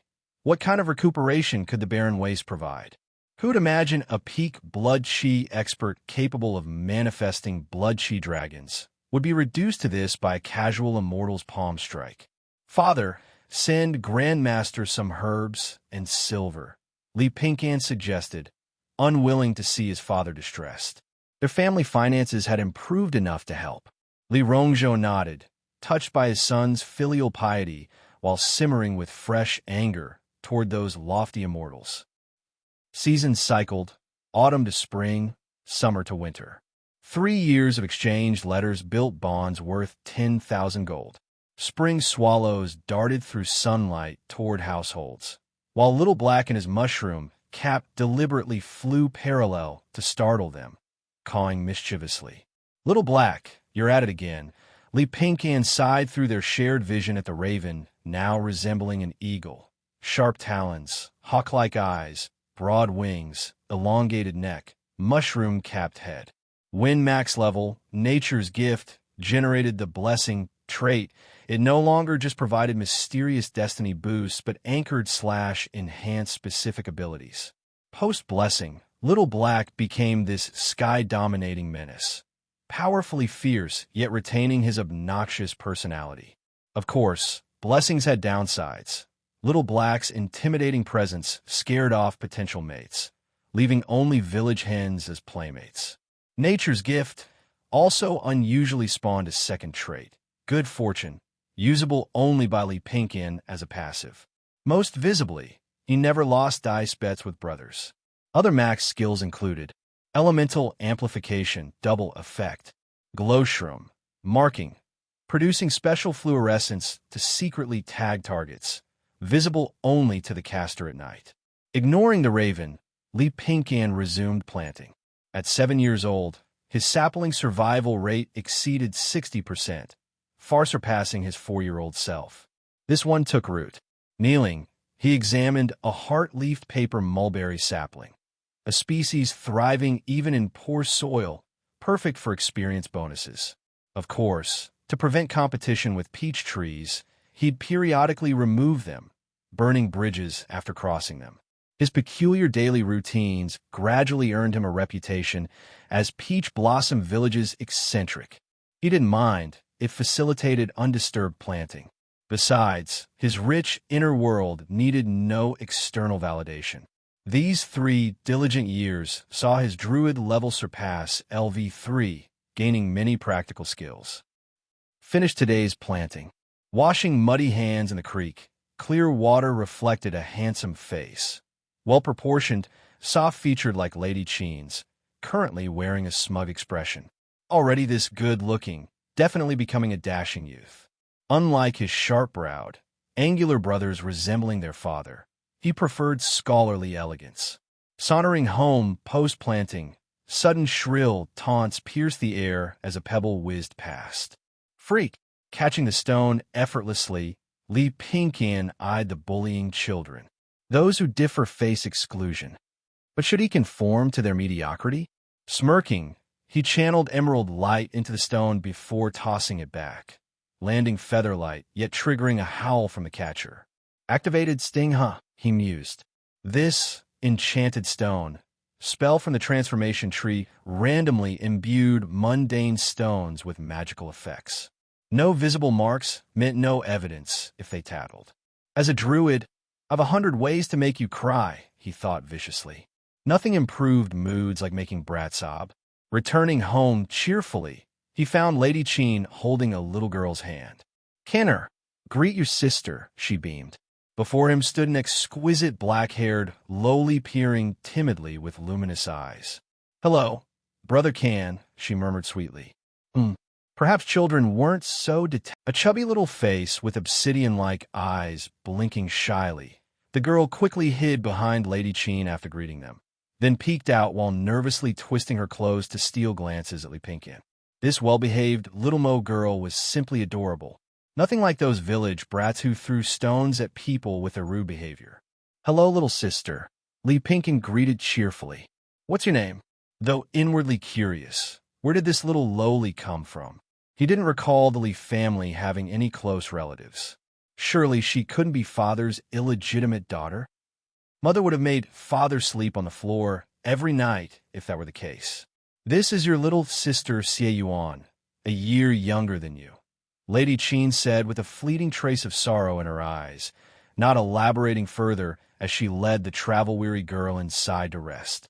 Li Rongzhou sat on the stone weightlifting platform and beckoned Li Pingqian over, intending to sit him on his lap for a talk. Li Pingqian squirmed away in protest. "Father, I'm not a child anymore. I'm 7 years old now. Haha, our canner has grown up. Then you must take good care of little Xianxia from now on." Li Rongzhou sighed. "She's your martial grandfather's youngest granddaughter. 3 years ago, during the disaster evacuation, the White Crane Dojo master had sustained severe injuries before being relocated to the sparsely populated barren wastes. Lacking proper clothing and food while laboring daily to reclaim land, the dojo master had unfortunately passed from illness a month ago. Refugees couldn't easily transfer registrations. Without travel permits, they couldn't leave the barren wastes, unless a woman had marriage arrangements, which provided some flexibility. Unable to bear seeing her only granddaughter suffer, and being gravely ill herself, the dojo master's wife had entrusted a security escort to bring Xianxia to Peach Blossom Village. Officially, it's being called a childhood betrothal, but just treat Yuan as your little sister. Your martial grandfather treated me well, so remember to look after her." "Understood, father." Li Pingqian naturally had no ulterior thoughts, only finding the girl cute and pitiable given her tragic circumstances. Though no matter how pretty she was, it didn't cloud his judgment. He maintained an instinctive wariness. If Xianxia actively integrated into the Li family, he wouldn't mind treating her like a blood sister. If no familial bond developed, he'd still arrange a good marriage for her when she grew up, repaying the martial grandfather's teaching kindness to his father. "One more thing." Li Rongzhou lowered his voice. "Your martial grandfather passed down all the mental formulas of the 3 white crane forms to me, permitting me to teach others. Canner, with your strong vital essence and good bone structure, you can start martial training early." He looked at Li Pingqian. "Between the crane style and black tiger technique, which do you want to learn?" Finally able to practice martial arts, Li Pingqian was thrilled. All these years of forced foundational training, daily stance practice had nearly numbed his crotch from straddle stances. After brief consideration, he answered decisively, "Father, I want to learn the crane style from you." Learning the black tiger technique would first require substantial silver. Not that they couldn't afford it, but frugality mattered. Secondly, Zhou and Xian would inevitably learn about his progress, compromising secrecy. The crane style was different. Family interests were aligned, sharing glory and loss. Stylistically, the crane combined lightness and agility with graceful elegance for refined bearing. Not that looking cool was the main point. The key was being able to run fast when danger struck. 3 years had passed, yet Li Pingqian's breath of a tree had only reached LV3, in martial terms, the 3rd layer. His eldest brother reached the 2nd layer, father the 1st, while mother and 2nd brother had just achieved initial circulation. This showed that while the breath's peak effect could grant 300 years of life, its benefits diminished greatly for those with mediocre martial talent. Even so, it remained an exceptional health-preserving art. Reaching 100 years disease-free wasn't difficult. More remarkably, breath of the tree conflicted with no other techniques. No reverse meridians or chi deviation risks, far surpassing both crane style and black tiger technique. That afternoon, Li Rongzhou meticulously taught Li Pingqian all 3 forms of the white crane style. This was the advantage of family transmission. No, starve the disciple to protect the master mentality with complete openness. The 3 white crane forms embody the crane's virtues of clarity, agility, and stillness, combining the forces of relaxation, integration, and penetration. Visualizing a white crane spreading snow-white wings, Li Pingqian sank his chi to the dantian, feet separating yin and yang as arms slowly rose from ribs to shoulder height. Palm roots pushed like waves before chi surged like wind. Wings sweeping clouds, as index and middle fingers formed a craned beak hand thrusting diagonally from behind the ear with a whistling thrust. Running lightly, his footwork resembled a crane riding wind, graceful and untainted by dust. Paired with breath of a tree, his breathing became long and endless. After several cycles, warmth blossomed in Li Pingsan's organs, pores opening with indescribable smooth comfort. Though physically nearing exhaustion, the wondrous sensation of clarity drove him to repeat the forms again and again. This is... Li Rongzhou frowned momentarily. For martial beginners, the greatest danger was depleting blood qi through forced breakthroughs, leading to exhaustion. Thus, martial artists must balance ferocity with knowing when to stop before overextending. Yet his son, though tired, had bright eyes and showed no blood qi depletion. Forcing interruption would harm his martial heart. Let's observe further. After another incense sticks time, noticing Li Pingsan's aura growing increasingly turbulent as it broke through barriers, Li Rongzhou exclaimed joyfully, "He's broken through already?" When Li Pingfu first achieved breakthrough, it had taken half a month. While 3 years of purple centipede paste baths and natural compatibility with crane style contributed, the key factor was his younger son's superior martial talent. Martial progress required daily accumulation. After his breakthrough, Li Pingyan didn't rush further advancement. At dinner, the family gathered. This was the Li family's unwritten rule. No matter how busy, all who could return home for meals must do so. Lady Qin introduced Xie Yuan to brothers Li Pingfu and Li Pingyan. "Hello, Yuan. Stay here peacefully. If anyone bullies you, Big Brother will beat them up." Having passed his voice-changing phase, Li Pingfu's deep voice resembled their father's. Years of training had built his tall, muscular frame, broad-shouldered like a bear, yet harmlessly grinning, which didn't frighten Xie Yuan. Li Pingyan teased, "With your hulking presence standing guard, no one would dare bully her, but no one would dare befriend her either." This scholarly gentleman reserved his sharp tongue for family, especially his elder brother. Xie Yuan giggled, sparkling eyes and flushed face easing her initial shyness.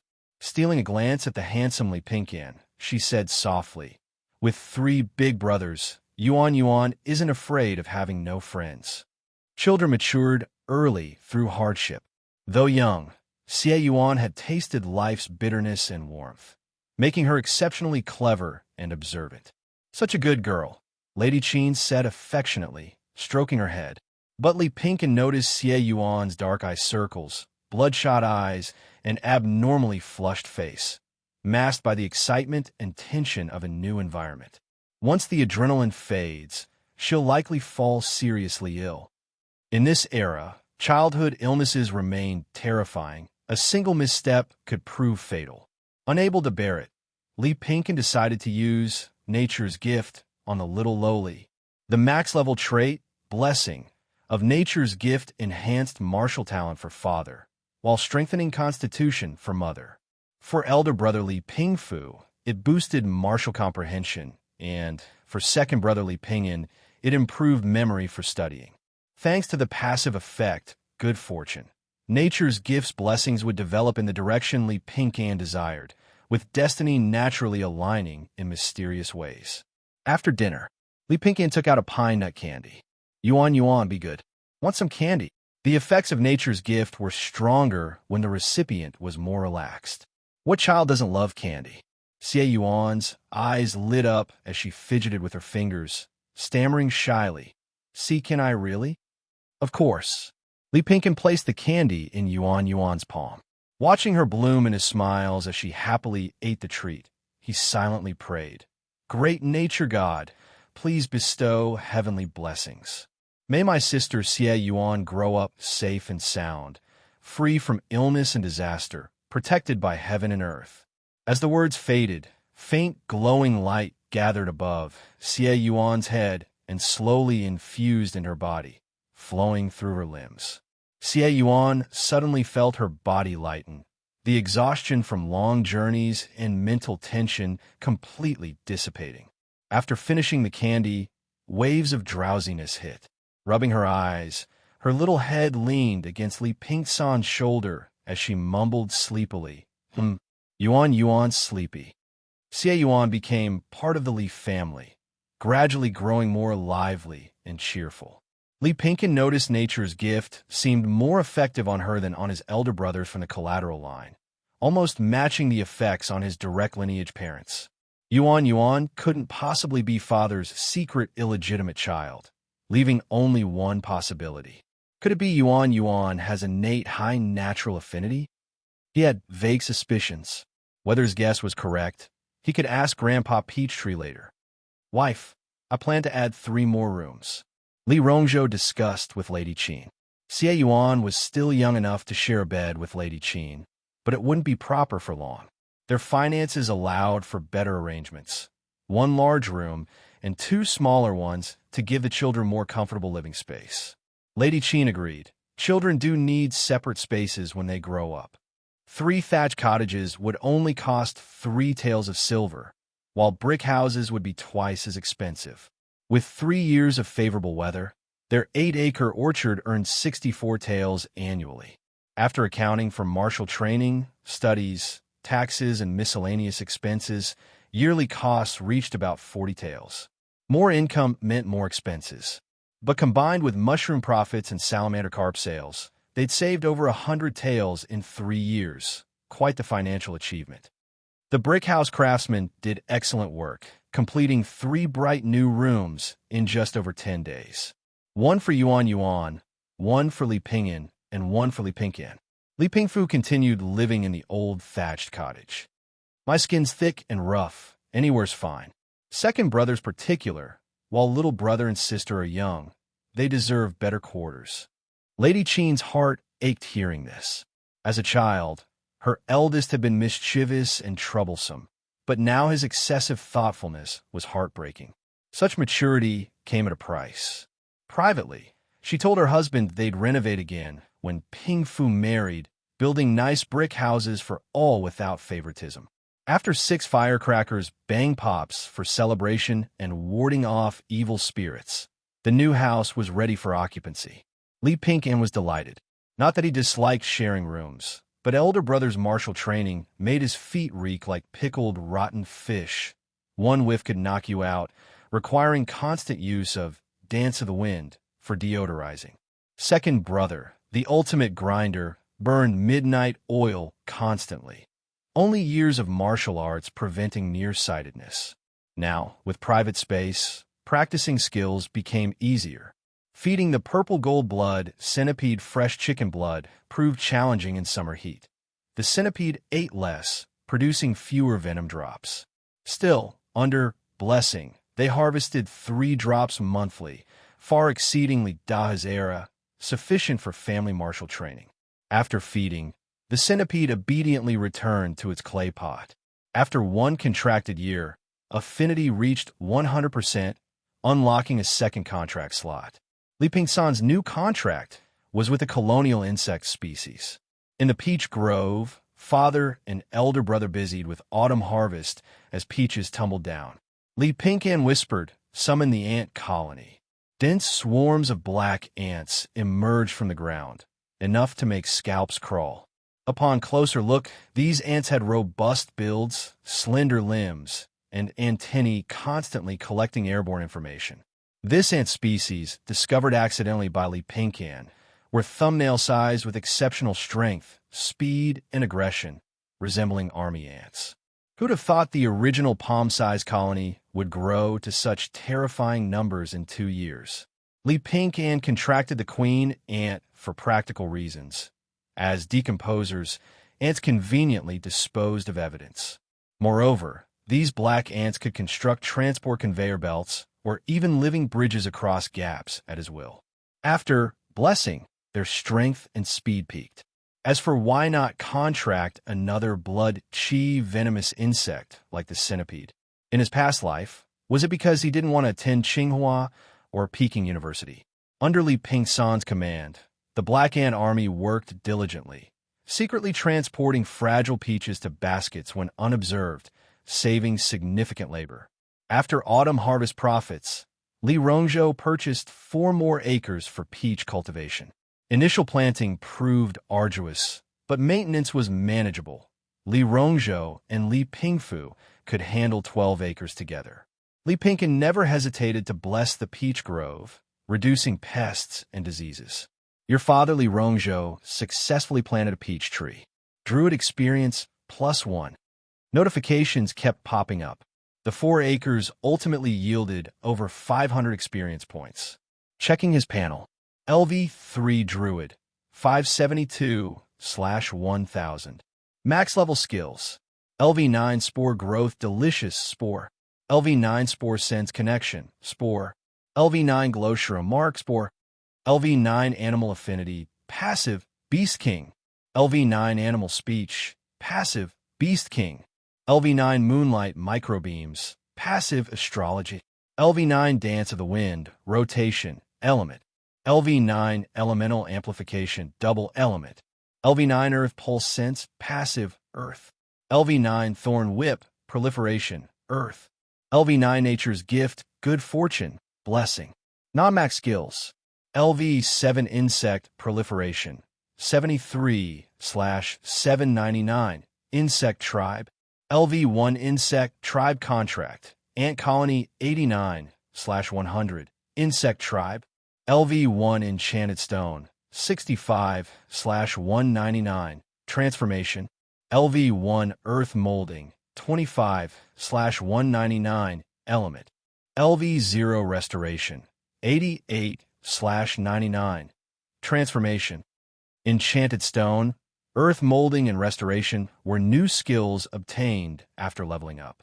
Li Pingkan had tested Enchanted Stone on village children, currently with Sting, Frost, and Toxin effects. Restoration could repair one damaged or cracked spot on a touched object, seamlessly fixing breaks under 10 inches in any dimension. Earth Molding could manipulate specified soil or rock on the surface. Looking at Earth Molding, Enchanted Stone, and Thorn Whip, Li Pingkan conceived a bold idea, a combined skill. Thorn Whip Projectile Enchanted Stone. The power of combined skills was undeniable. Spore Growth and Spore Sense were synergistic skills from the same branch. When used together to spread fungal growth, they could instantly triple one's visual range, easily covering the entire peach blossom village. The idea of using Thorn Whip to hurl stones had occurred to Li Pingkan 3 years ago, but material limitations forced him to abandon it. Finding suitable stones locally wasn't easy. But with Enchanted Stone, this initial concept no longer seemed like just a fantasy. By shaping designated rocks into optimal sizes and using Thorn Whip's momentum to launch them, while simultaneously enchanting the stones with magic, Li Pingkan created a veritable hailstorm of enchanted stones. The more he thought about it, the more excited he became. He even considered using Dance of the Wind for micro-adjustments to improve accuracy and increase throwing distance. A group spell, Thorn Whipstone Volley, if perfected, might rival first-tier magic, enough to handle multiple Bone Realm martial artists, maybe even blood-chi warriors. No time like the present. One random stone, one dose of magical energy, plus twisted thorns as a sling. Thus the Thorn Whipstone Volley is... Wait, why are my thorns dying? The formerly vibrant, writhing thorns now oozed purple mucus where they contacted the enchanted stones, making disgusting squelching sounds as the viscous fluid dripped to the ground. Li Pingkan stroked his chin. Apparently this batch of stones had been enchanted with toxin, which completely neutralized the thorns. The Druid summoned vines clearly had no magical resistance against poison. To solve this, he'd either need to enhance the thorn's magic resistance or precisely time the enchantment to occur during release, avoiding contact between stone and vine. Enchanted Stone, Thorn Whip, Spore Growth. Failed again. Once more. Stone after stone was reshaped and launched at a tree trunk 10 paces away, producing satisfying thuds upon impact. After repeated attempts, he gradually found his rhythm, executing the sequence smoothly in one fluid motion. But merely throwing the stones wasn't enough. Both accuracy and power fell short, with projectiles frequently veering wildly off course. This was just single vine control, far from his envisioned stone hailstorm ideal. Maybe I should ask Big Brother for throwing tips. His eldest brother had shown natural sharpshooter talent since childhood. Surely borrowing some basic techniques wouldn't be too much to ask. It wasn't like he needed advanced precision. Checking his steadily improving skill proficiency, Xianxia hummed cheerfully as he headed home for dinner. Over several days of post-training practice in secluded woods, he not only gained control over accuracy, achieving consistent 50-meter throws within 5-meter variance, but also made some discoveries. Thorn length under 2 meters, stones shaped like olive pellets, and a 45-degree launch angle produced optimal power. Thud, thud, thud, thud, thud. 5 simultaneous lashes. Distant paper mulberry trees shook violently under the assault, with one 3-centimeter sapling snapping clean in half. Impressive destructive potential. Xianxia nodded approvingly. The enchantments from Enchanted Stone have decent effects. Stinging causes sharp pain.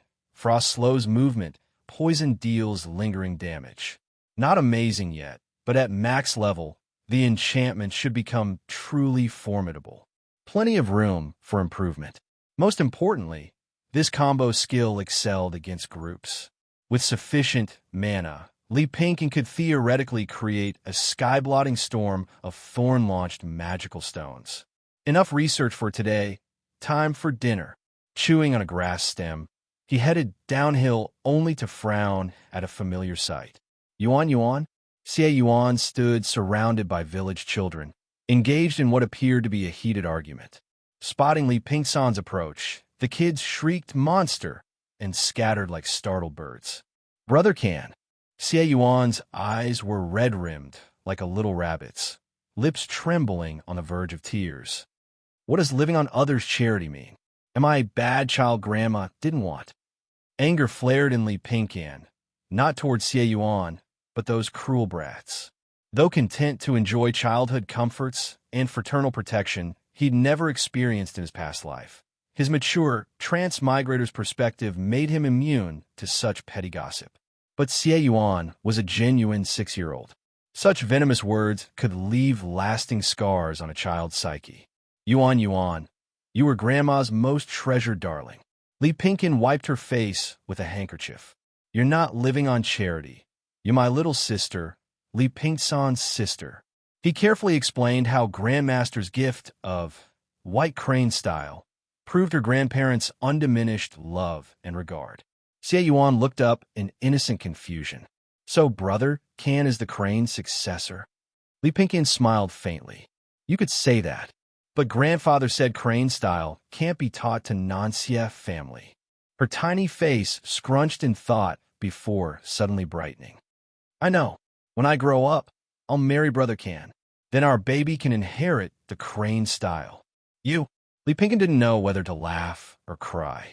Technically, any son of his would indeed be surnamed Li.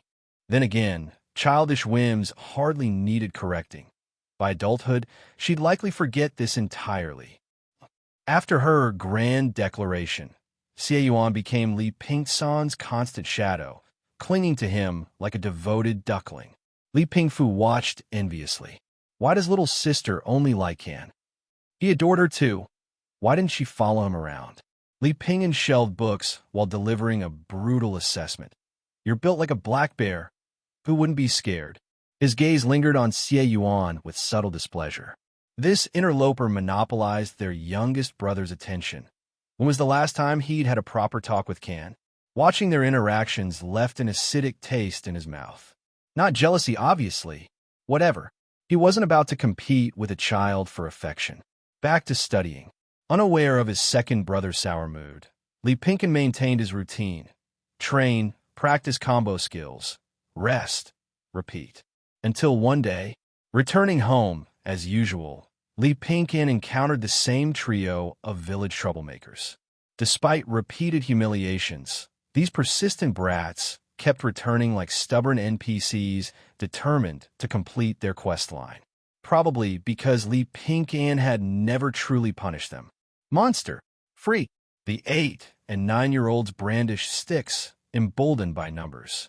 My patience has been too generous lately, letting them grow this audacious. Just as Pink-An prepared to teach them a real lesson. Don't bully Brother Can. Xianxia burst into tears, trembling as she positioned herself protectively before Pink-An. G, go away. Leave now. Who's this brat? Scram. As the ringleader reached to shove Xianxia aside, a hand clamped his wrist like a vice. No amount of struggling could break free, leaving the boy howling in pain. Get lost. Fine. We weren't scared anyway. He stormed off, oblivious to the faint glow now marking him. Late that night, snoring filled the troublemaker's home as something stirred in the shadows. Half asleep, he rubbed his eyes and peered into the darkness, just as an endless black tide of insects surged forth. Piercing screams echoed continuously through the village, startling neighbors who came to watch. What's wrong with Guzi? There are bugs. So many bugs. They're crawling all over me, biting my flesh. Guzi cried out in terror, huddled in a ball with a deathly pale face. Silly child, what bugs? There's nothing here, his parents said, utterly perplexed. There really are bugs, he wailed miserably. The old chief was alerted by the commotion. Frowning at the scene, he said, "This is bad. It might be an evil influence. We need to find a spiritual expert." How could it be evil influence? The parents panicked, knowing hiring an expert would cost a fortune. Villagers who had gathered to watch immediately scattered, keeping far away from Guzi for fear the evil might spread to their families. Having observed the aftermath through spore sense, Pink-An severed the connection. Ant colony swarm had almost no lethal power. These gathered insects couldn't even be commanded to bite humans and would disperse within minutes. But the terrifying visual impact of countless bugs crawling over one's body was enough to leave deep psychological scars. One down, the rest could be dealt with slowly. At least now, he'd have some peace and quiet. Turning to Xianxia, whose eyes were red from crying, Pink-An felt complicated emotions. Despite being 3 or 4 years younger, she'd been willing to stand up for him against older children. He wasn't worried about Xianxia being unreasonable, spoiled, or domineering. He had 100 ways to make his parents distance themselves from such behavior. But this pure, trusting protection from someone unrelated by blood made his cautious defenses feel almost foolish. A realization dawned on him. True family doesn't necessarily share the same blood. Conversely, those who intentionally harm family should be judged mercilessly regardless of blood ties. It seemed he'd need to establish a family rule about this. Those who betray the Leaf family shall face execution without mercy. Regardless of how Xianxia might change in the future, at this moment Pink-An truly accepted her. Yuan, Big Brother will take you somewhere special. Will there be yummy food? Xianxia tilted her head. Sweet peaches and fragrant honey. Pink-An smiled, picking her up and covering her eyes as they headed deep into the mountains. Mountain winds rippled like waves across the valley. A raven circled freely overhead, while mushrooms sprouted rapidly along their path, as if paving the way forward. Thorny vines obediently parted before them, prostrating at his feet. A bridge of army ants formed across the valley, awaiting their master's passage. Their journey ended before an ancient towering tree, its lush greenery swaying joyfully at Pink-San's approach. "Grandpa Peachtree, how have you been?" Pink-An set Xianxia down and greeted the tree. Though the mountains teemed with wild beasts, his innate animal affinity left him unafraid. The mushroom network also provided advance warning of any dangers. Thorn Whip offered many conveniences, and the army ant colony could take shortcuts from the valley, making visits to the ancestral tree far easier than the old chief's arduous bushwhacking journeys. Rustle. The tree shook its leaves in response. Though small talk was a human custom the tree had picked up through exposure, it wasn't particularly patient with formalities.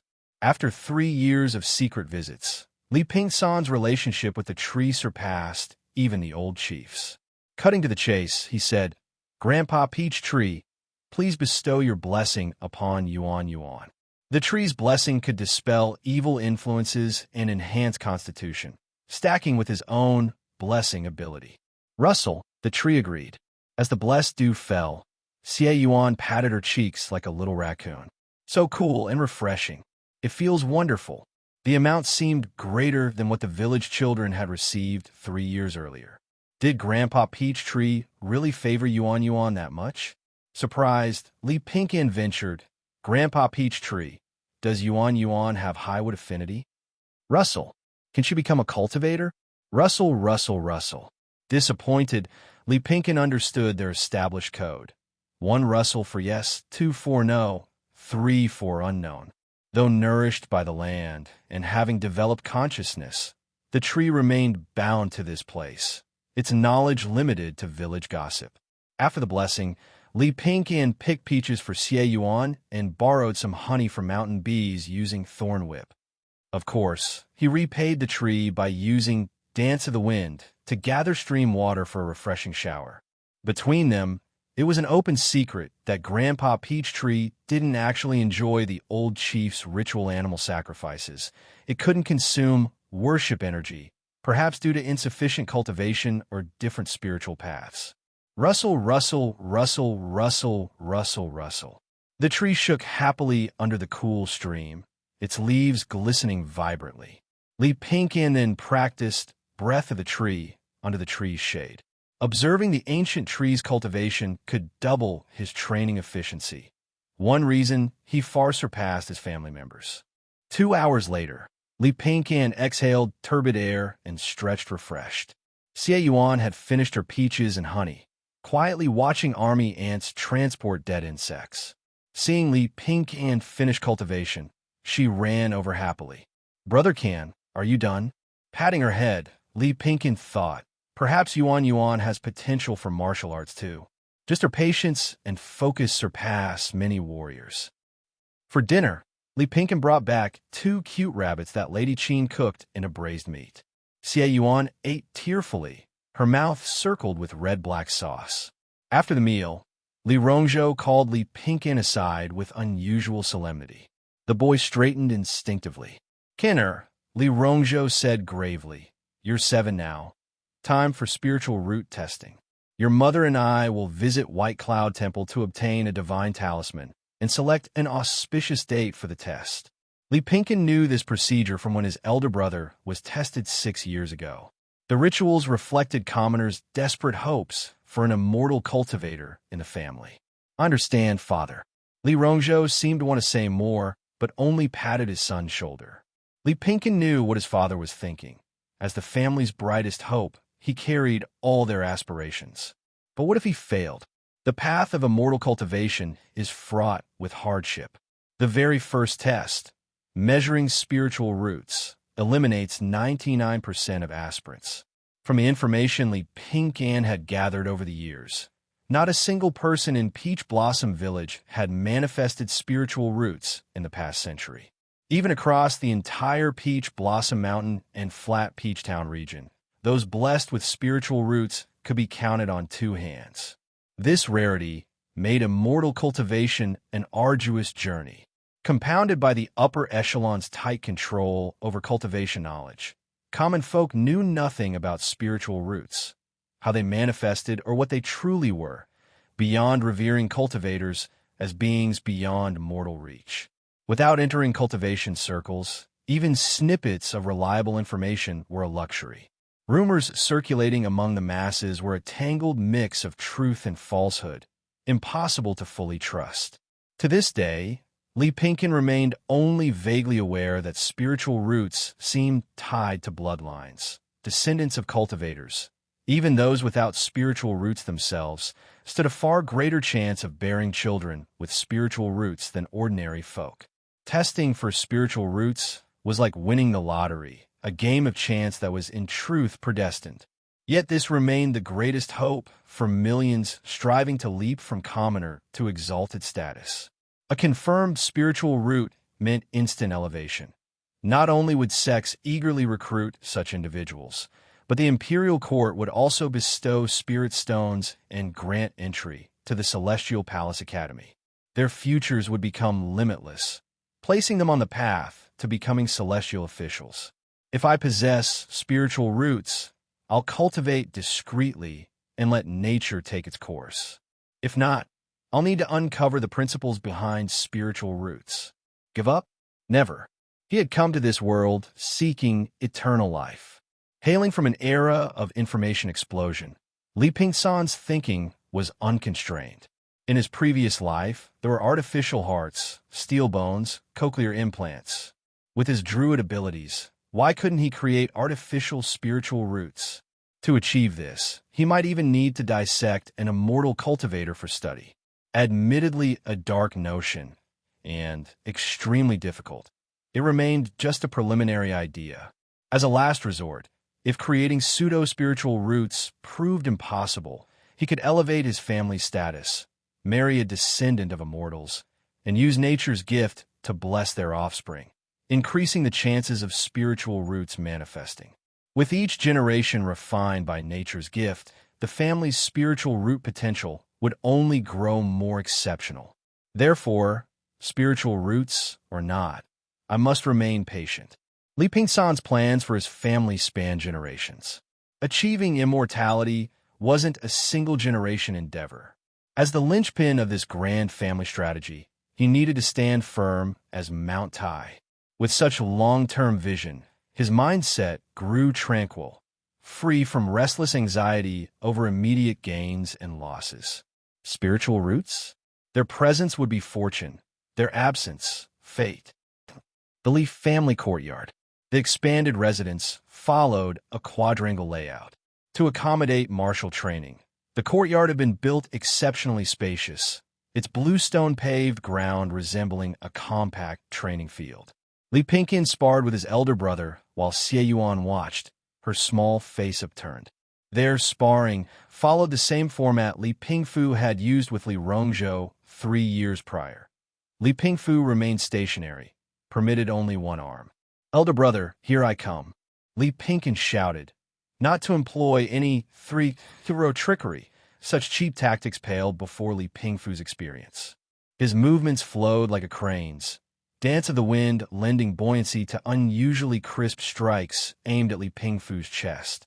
When blocked, his arm hooked backward. The crane's wing became a monkey stealing peaches. The initial straight punch had merely masked his true intent. "Little brother, you've learned treachery too." Li Pingfu instantly crouched, transforming the peach steel into a chest brush. Li Pingqian deliberately lingered. TSK, elder brother's pectorals were rock hard. Enviable. Learn from the best. He kicked off, retreating before lunging forward again. Their exchange continued until the session ended, whereupon Li Pingfu meticulously corrected flawed stances and exposed vulnerabilities. Li Pingqian absorbed every word. Martially, his advantages came solely from moonlight microbeams and purple centipede paste cumulative enhancements. While his physique and bone structure were excellent, his innate talent and comprehension lagged behind his elder brothers. Now, like a sponge, he soaked up these precious insights to avoid future pitfalls. After technique discussions, Li Pingqian inquired about throwing methods. Under Li Pingfu's patient guidance, enlightenment dawned, new ideas for his enchanted stone technique taking shape, awaiting experimentation. "Elder brother, you're nearing your breakthrough, right?" "Close. The bottleneck's loosening recently." Li Pingfu regarded his younger brother with emotion. Without purple centipede paste, this breakthrough would have taken 2 or 3 more years.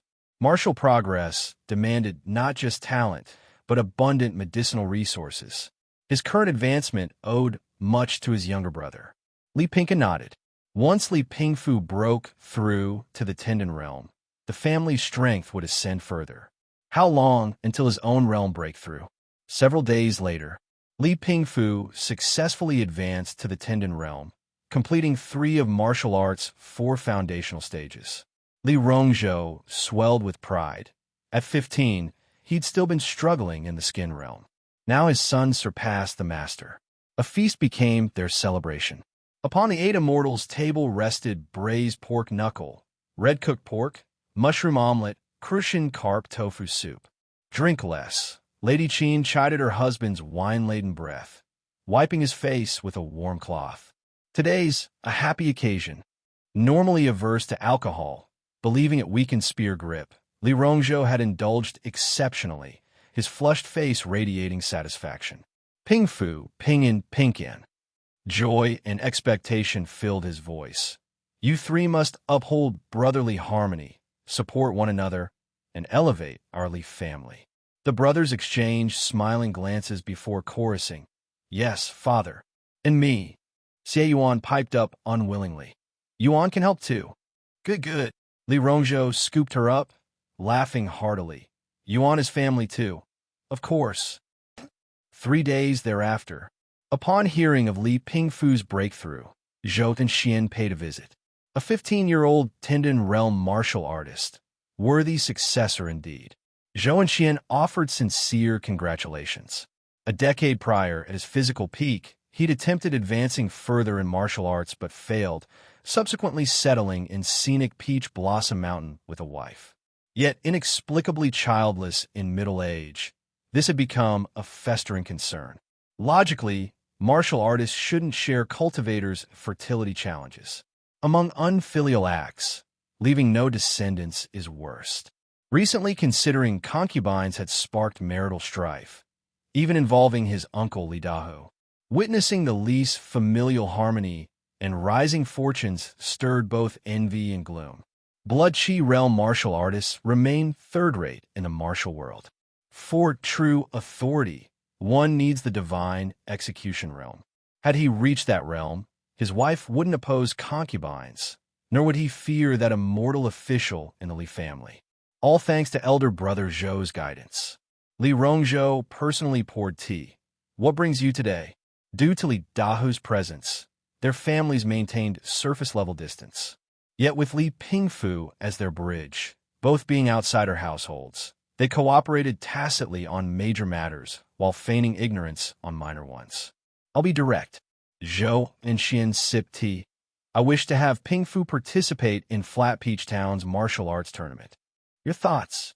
The martial arts tournament was actually a friendship first, competition second event jointly organized by various martial arts schools. The so-called friendship first was just empty words.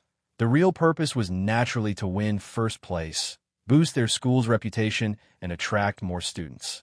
These days, competition for martial arts school enrollment was fierce. There were also many disciples taught by independent martial artists participating, aiming to make a name for themselves, those somewhere after the top 10 prizes. Zhou and Xian said, martial arts shouldn't be practiced behind closed doors. Exchanging skills with peers leads to faster improvement. At Pingfu's age, he should gain some experience. Among village peers, no, even those older than Li Pingfu, none could defeat him now. Sometimes Zhou and Xian even doubted whether a Blood Qi realm martial artist like himself could properly teach such a martial arts genius. Whether for Li Pingfu's future or his own reputation, this martial arts tournament was a good opportunity. Li Rongzhou thought for a moment and said, Ask Pingfu. He can make his own decision. Over the years, Li Pingfu had shed his impulsiveness, becoming steady and composed. Even when provoked, he avoided petty conflicts and kept a low profile. But this wasn't cowardly avoidance. He'd note down grievances and seek proper opportunities to settle scores. Hearing Zhou and Xian's words, Li Pingfu asked, Master, what are the tournament rewards? Don't aim for top 3.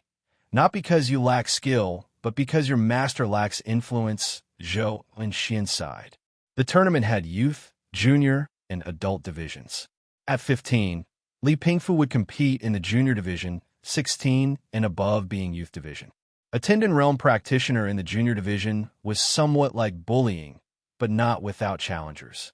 As for top 3 prizes, Blood Qi pills, genuine Immortal refined elixirs. Each school had their prearranged winners. If you didn't understand this and somehow won, someone would later educate you.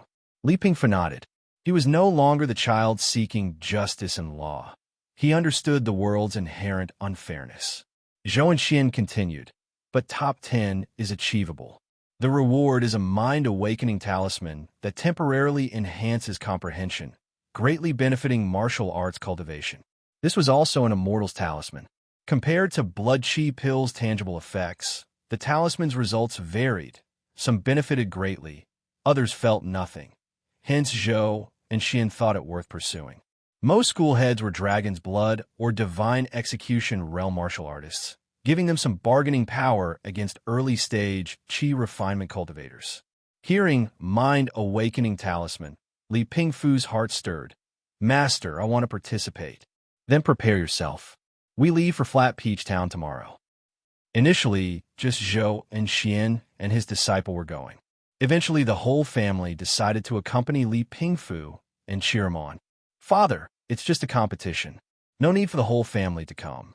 Seeing his younger siblings' excitement, Li Pingfu, originally unworried, felt slightly nervous. I'm taking your mother to tour the town. Watching you fight is secondary. Li Rongzhou hired an ox cart for the family. Passing a peach blossom village household, they heard whip cracks and pained wails. Li Pingfu glanced with mushroom vision and gasped. This was the possessed child's home. To exorcise evil, the parents beat him with salt-coated willow branches.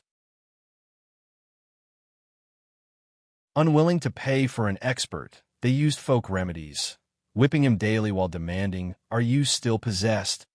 Until the child cried, "I'm not." Even evil spirits would fear this treatment. Li Pingfu thought his insect pranks were harsh, but these parents were brutal. Flat Peach Town had blue-bricked buildings, complete with markets, taverns, and inns. Despite claiming to sightsee, Li Rongzhou bought candied hawthorns for Li Pingfu and Xie Yuan. Before the matches, they secured good viewing spots. Clang, clang, clang. The gongs sounded. The tournament began. Schools displayed banners. Azure Dragon, Black Bear, Vermilion Bird, like a zoo. Perhaps ancient people viewed such beasts as epitomes of fearsome power. Soon martial artists paired off, some tumbling offstage. Perched on his father's shoulders, Li Pingfu noticed school disciples had stronger blood chi than independent students. Flat Peach Town residents were wealthier than villagers, though Peach Blossom Village prospered from peach sales, allowing many children to train. Still, the wealth gap showed village disciples lost 9 out of 10 matches. Lack of effort? More like lack of money. The rich rely on technology, the poor on mutation. Truer words never spoken.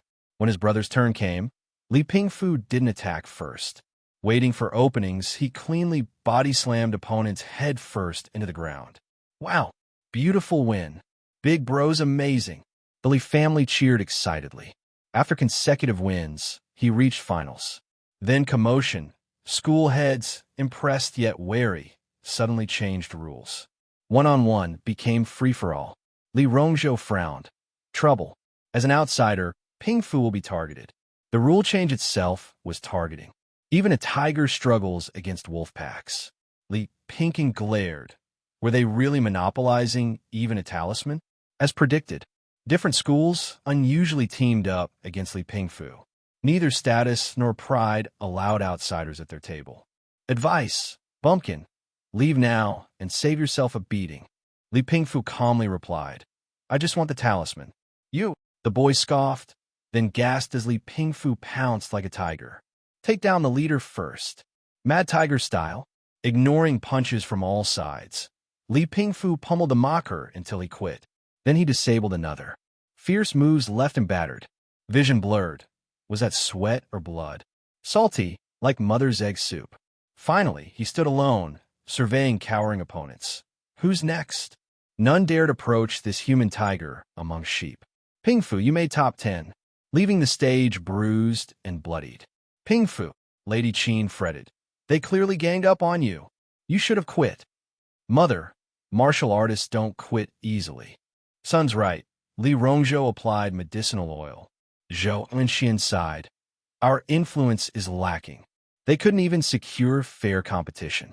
The painful ointment made Li Pingfu grimace, but he wasn't upset. Secretly, he felt proud. He'd held back his trump card despite the beating. Such restraint surprised even himself. Meanwhile, Li Pingfu memorized those schools' names. Revenge could wait 10 years. At dusk, Li Pingfu sneaked into Li Pingsan's room. Big bro. Li Pingfu had noticed his furtive movements. Good news. Grinning mysteriously, Li Pingfu produced the talisman. Little brother, use this during your spiritual root test. Brother, no. You earned this. And took so many hits. Take it. Listen to me. Forcing it into his hands, Li Pingfu patted his shoulder, then winced from his wounds. Don't worry about the test. Move forward bravely. Spiritual root or not, you're my brother. Brother? Clutching the talisman warmed by his brother's touch, Li Pingsan's heart swelled like spring wind filling a barren valley. The bright moon hung high, casting its silvery glow across the courtyard. A gentle breeze stirred, making the tree shadows sway like aquatic plants drifting in shimmering water. Staring at the dancing light patterns on the ground, Li Pingfu found himself unusually unable to sleep. Elder brother's been too good to me. I must repay his kindness in kind. In the Li family, fraternal harmony and mutual support were never empty words. Every family member practiced these teachings through action, working together for the family's future. Rubbing the mind-awakening talisman between his fingers, Li Pingfu examined it closely. The bright yellow paper bore intricate crimson inscriptions he couldn't comprehend, emitting a faint metallic scent when sniffed carefully. This talisman must have been drawn with animal blood mixed with cinnabar. Elder brother said, I only need to keep this talisman close to my body. At the right moment, during a breakthrough or enlightenment, it will automatically burn up to release its effects. Not requiring spiritual energy activation made it convenient for mortals to use. This also indicated it was a low-grade talisman. Immortals might look down on it, but such talismans became priceless treasures when circulating in the mortal world. If I don't need this mind-awakening talisman for spiritual root testing, I'll return it to Elder Brother when he makes his breakthrough. Li Pingfu made his decision. There is no sense hogging resources without using them. Every resource should be utilized to its fullest potential. When descendants prosper, the family thrives. The towering tree can then shelter new saplings, creating an endless cycle of growth. Though Li Pingfu only placed 10th, his performance made him instantly famous, bringing renown to the Black Tiger technique. Residents of Flat Peach Town, who previously complained about martial school's high fees, now sought out xianxia for apprenticeship. Meanwhile, both the Azure Dragon and Vermilion Burr martial schools extended recruitment offers with generous terms. A 15-year-old reaching the Tendon realm was rare, a rising star worthy of any school's focused cultivation. Xianxia said frankly, Pingfu, if you find a better opportunity, go without hesitation. Don't worry about me, your teacher. Firstly, if Li Pingfu wanted to leave, he couldn't stop him. Their relationship was transactional. Payment had been made. True disciples taken to inherit a master's legacy were always orphans, eliminating future complications. Secondly, understanding Li Pingfu's temperament. This was a strategic retreat. Everyone had selfish motives. He didn't want to lose such promising talent. Teacher, I'm staying. I haven't fully mastered the Black Tiger technique yet. Li Pingfu immediately declared his position, equally unwilling to join a martial school. As an outsider, he'd face exclusion. Being nearly grown, would schoolmasters truly devote themselves to teaching him? Loyalty needed cultivation, brainwashing, from childhood. Moreover, being too far from home would make caring for his family difficult. Hadn't he pursued martial arts precisely to protect his family? He wouldn't abandon his original purpose. Hearing this, Xianxia felt gratified. He hadn't misjudged his disciple. When martial school recruiters came, Li Pingfu rejected them all. Whether visitors left angrily cursing his ingratitude or departed with dark expressions and cutting remarks, Li Pingfu displayed remarkable composure. Even when provoked, He avoided petty arguments, appearing as docile as an ox. Though both brothers practiced low-key caution, their approaches differed completely. One hid thoroughly, disappearing into crowds, unknown to outsiders. The other concealed his depths, showing only surface strength, the ox demeanor masking a fierce tiger. During dinner, after hearing Li Pingfu's account of the day, Li Rongzhou praised, "You handled it well. We can't afford to offend martial schools now. Once you break through to the blood-chi realm and divine execution realm, they'll tremble in fear. Then you'll decide how to deal with them.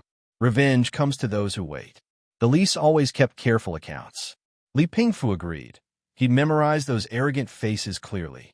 But achieving vindication wouldn't be easy. Martial schools had numerous disciples who could unite into a formidable force. Li Pingfu suddenly asked, "Father, could our family establish a martial school someday?"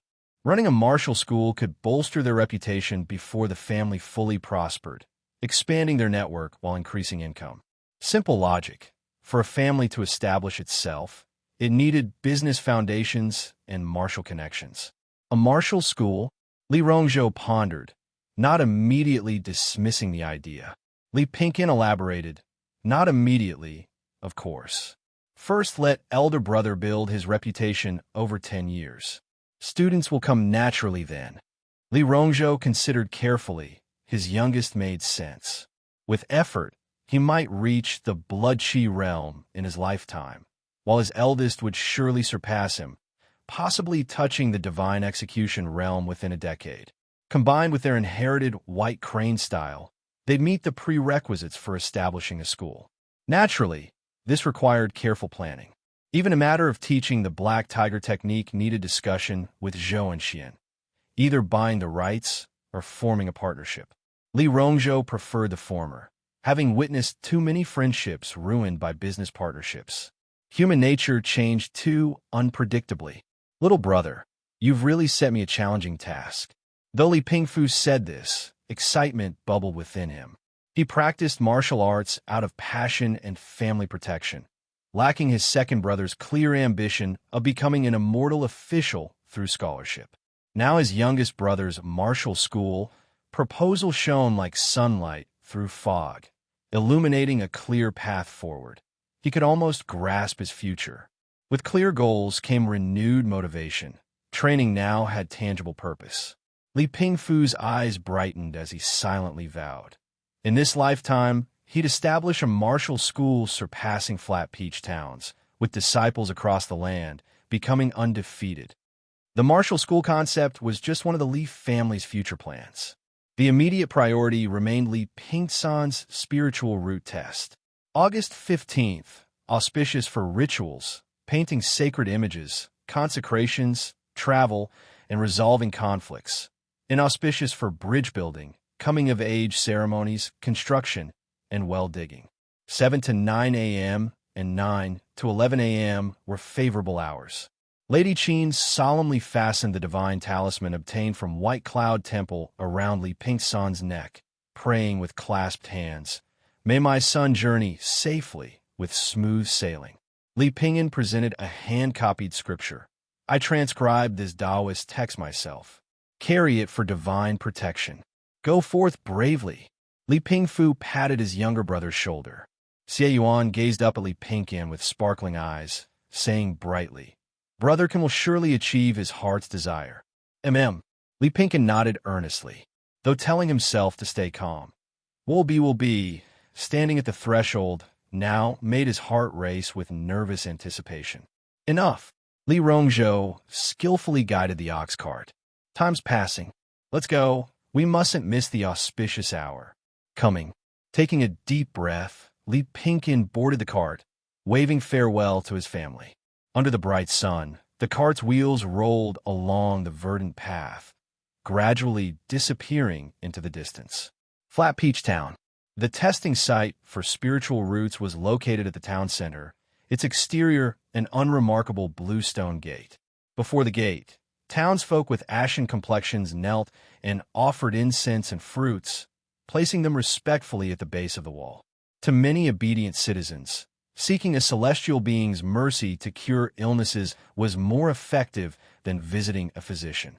Li Pingyan composed himself, avoiding unnecessary glances. Li Rongzhou knocked on the stone gate, then knelt and stated their purpose. The 3,000-pound stone gate silently swung open without any visible mechanism. It was a solid stone wall moved purely by human strength. A plain-looking figure in gray Taoist robes appeared, sweeping fallen leaves with a broom. This person is a martial arts master, Li Pingyan noted, not daring to underestimate. While Zhou and Xian could also push open the stone gate, he certainly couldn't do it with such effortless grace. Immortal cultivators truly commanded respect, making even martial masters sweep leaves as servants. Li Rongzhou placed 3 taels of silver for the spiritual root test into an offering box and whispered, "Kenner, go inside. Don't draw attention." Li Pingyan, who had memorized the testing procedure, entered the meditation chamber alone. The rectangular room had 4 divine beasts representing cardinal directions, with celestial and imperial figures enshrined above. The floor bore strange patterns resembling some formation array. At the center stood a wooden table covered with bright yellow silk, upon which rested a smooth, translucent spherical jade. This must be the testing jade. According to his second brother, one simply needed to place hands on the jade. If the glow lasted beyond 10 breaths, it indicated spiritual root potential. Simple enough for even a 3-year-old. Taking a deep breath, Li Pingyan solemnly placed both hands on the jade. Suddenly, wind rose from nowhere, billowing his robes as pure energy swirled around him. This energy felt like the essence of heaven and earth, resonating within the humming formation array, undoubtedly spiritual energy. Though his Druid abilities made him sensitive to natural changes, he couldn't physically grasp this energy. As spiritual energy poured in, the cool jade erupted in blue radiance, illuminating the entire chamber. Does this mean I have spiritual roots? His eyes sparkled as the jade's glow shifted to earthy brown, equally dazzling. Puzzled, Li Pingyan wondered if he possessed dual water-earth spiritual roots. Before he could ponder further, the jade flickered twice before dimming completely. Counting silently, his expression froze. The glow hadn't lasted the required 10 breaths. Is this damn jade playing tricks? Why had it failed when his brother's attempts elicited no reaction at all? As the spiritual energy dissipated, Li Pingyan faintly heard what seemed like a sigh. Someone's here. His alertness spiked, yet the chamber held no visible presence except the testing jade. A wild idea struck him. He immediately knelt and pleaded loudly. "Honorable Jade Spirit, please tell me why I failed. Jade Spirit Elder, I beg you." AI. The sigh grew heavier, carrying indistinct words through the air that Li Pingyan couldn't decipher. "Elder, I can't hear you clearly. Truly I can't." This might be his only chance at immortal cultivation. Frantic, his mind-awakening talisman suddenly burned intensely, and he clearly heard an aged voice. Wood and earth both upper grade, but 5 elements incomplete. Cosmic imbalance. Cultivation impossible. Emerging from the site, Li Pingyan shook his head at Li Rongzhou's expectant face. AI, perhaps our Li family simply lacks the destiny for immortal cultivation. Though deeply disappointed, Li Rongzhou quickly regained composure. Kenner, being a martial artist is good too. With your talent, you might surpass your eldest brother. Li Pingyan nodded absently, his mind elsewhere. He finally understood the mind-awakening talisman's true purpose, not enhancing comprehension, but amplifying perception to momentarily gather spiritual insights. Only thus had he broken through some restriction to hear the Jade Spirit's guidance. According to the Jade Elder, my wood and earth elements are upper grade, but missing other elements prevents cultivation. Meaning people in this world needed complete 5 elements to truly develop spiritual roots. Before testing, Li Pingyan had speculated about spiritual roots based on previous life's cultivation novels where single-element roots denoted geniuses. Reality required all 5 elements. He'd nearly been misled. Upon reflection, it made sense. Heaven and earth comprised complete 5 elements. Even the human body had metal lungs, wood liver, water kidneys, fire heart, and earth spleen. Any imbalance caused ailments and weakness. This emphasized the importance of elemental balance, making such cultivation more logical. So the question is, how do I acquire the other 3 elements? Likely only through Druid skills. His earth-shaping abilities represented the earth element, so obtaining metal, water, and fire elements wasn't entirely hopeless. The failed test cast gloom over the Li household, though none blamed him, only lamenting cultivation's heaven-defying difficulty. Li Pingfu, Li Pingyan, and Lady Qin all took turns comforting him. His claims of indifference were mistaken for bravado. Any lively child would despair after such failure. His eldest brother deliberately lost sparring matches. His second brother recited motivational stories, and Yuan picked flowers daily for him. The family's excessive care, treating him like fragile porcelain, both touched and amused Li Pingyan. Seeing they wouldn't relent, he let them be. Day and night he pondered acquiring water, fire, and metal elements, soaking in streams, touching earth, lighting fires, handling metal stones beneath peach trees, hoping nature's gifts good fortune passive would trigger. A month passed. Then, panel information finally appeared. Through constant immersion in elemental energies, sensing nature's spirits, you've comprehended element gathering. Element gathering. By attuning to elemental energies, you can collect them to increase elemental affinity. This skill has no upper limit. Reading these words, Li Pingyan's heart surged. Success. My spiritual roots now have unlimited potential. If cultivation defies heaven, why shouldn't I? At dawn, the first light of day emerged. The air was moist and cool, with strands of sunlight intertwining with morning mist, forming a gradient rainbow arching over dewy white mushroom caps. Lady Qin opened her eyes to this delightful sight and excitedly shook her husband awake. Husband, mushrooms have sprouted from the ground. Indeed they have. Li Rongzhou was equally astonished. At this season without rain, how could mushrooms grow? But when people are hungry and exhausted, they lack the energy to question food sources. Besides, if floods and droughts could occur simultaneously in a single day, why be surprised by some ground mushrooms? These thriving clusters of mushrooms were clearly nature's bounty. You're truly Daddy's little lucky star. The stubble-faced Li Rongzhou planted a firm kiss on his youngest son, making the infant wobble his head and blow bubbles. Lady Qin immediately set about collecting mushrooms with their 2 older sons, discarding red ones, poisonous ones, and any unidentified varieties. Though wasteful, this was safest. Some toxic mushrooms could kill with just 1 bite, even when cooked. After sorting, they boiled the mushrooms with a pinch of green salt and rice.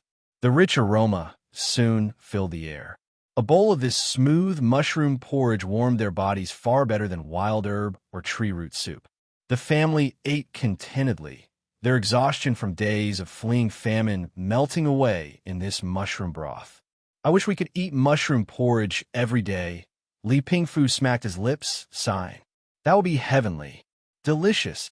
Li Pingyan nodded vigorously, face full of satisfaction. Lady Qin cradled her milk-scented infant, leaning quietly against Li Rongzhou's broad frame. The family cherished this rare moment of peaceful, surprising abundance, bodies nourished, hearts at ease. But this happiness was fleeting. Soon they packed their belongings and trekked step by step toward Peach Blossom Mountain. My spore growth can provide food for the family. As a reincarnated druid, Li Pingyan had spent days piecing together scattered information to understand their situation. His family was fleeing famine. No wonder they'd given birth in the wilderness. And to keep traveling after childbirth. Was his mother in this life some kind of superwoman? Many questions bubbled in Li Pingyan's infant mind, but he didn't dwell on them. As a sensitive baby, He felt overwhelming love from his father's affectionate kisses and mother's gentle rocking. Almost instinctively, he worried about his parents' plight. His initially seemingly useless spore growth had now become their most vital resource. Spores, the most typical representatives, are the mushroom family. Given an infant's limited mana pool, using spore growth once daily was just right, avoiding the pain of being drained.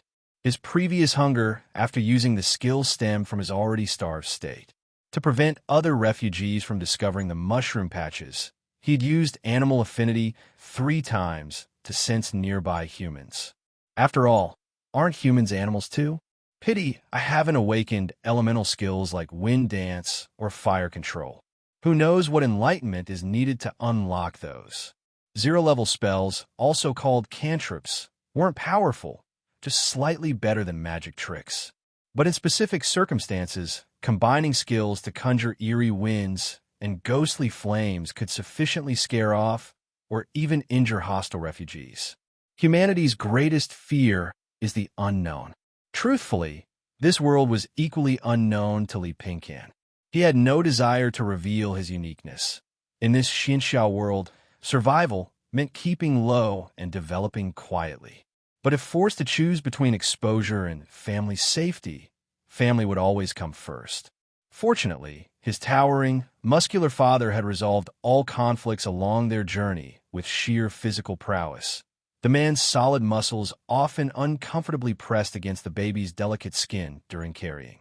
Contentedly burping milk, Xianxia felt his mother's gentle back pats and soothing hums as the little yellow flower, gifted by his eldest brother, swayed in his grasp.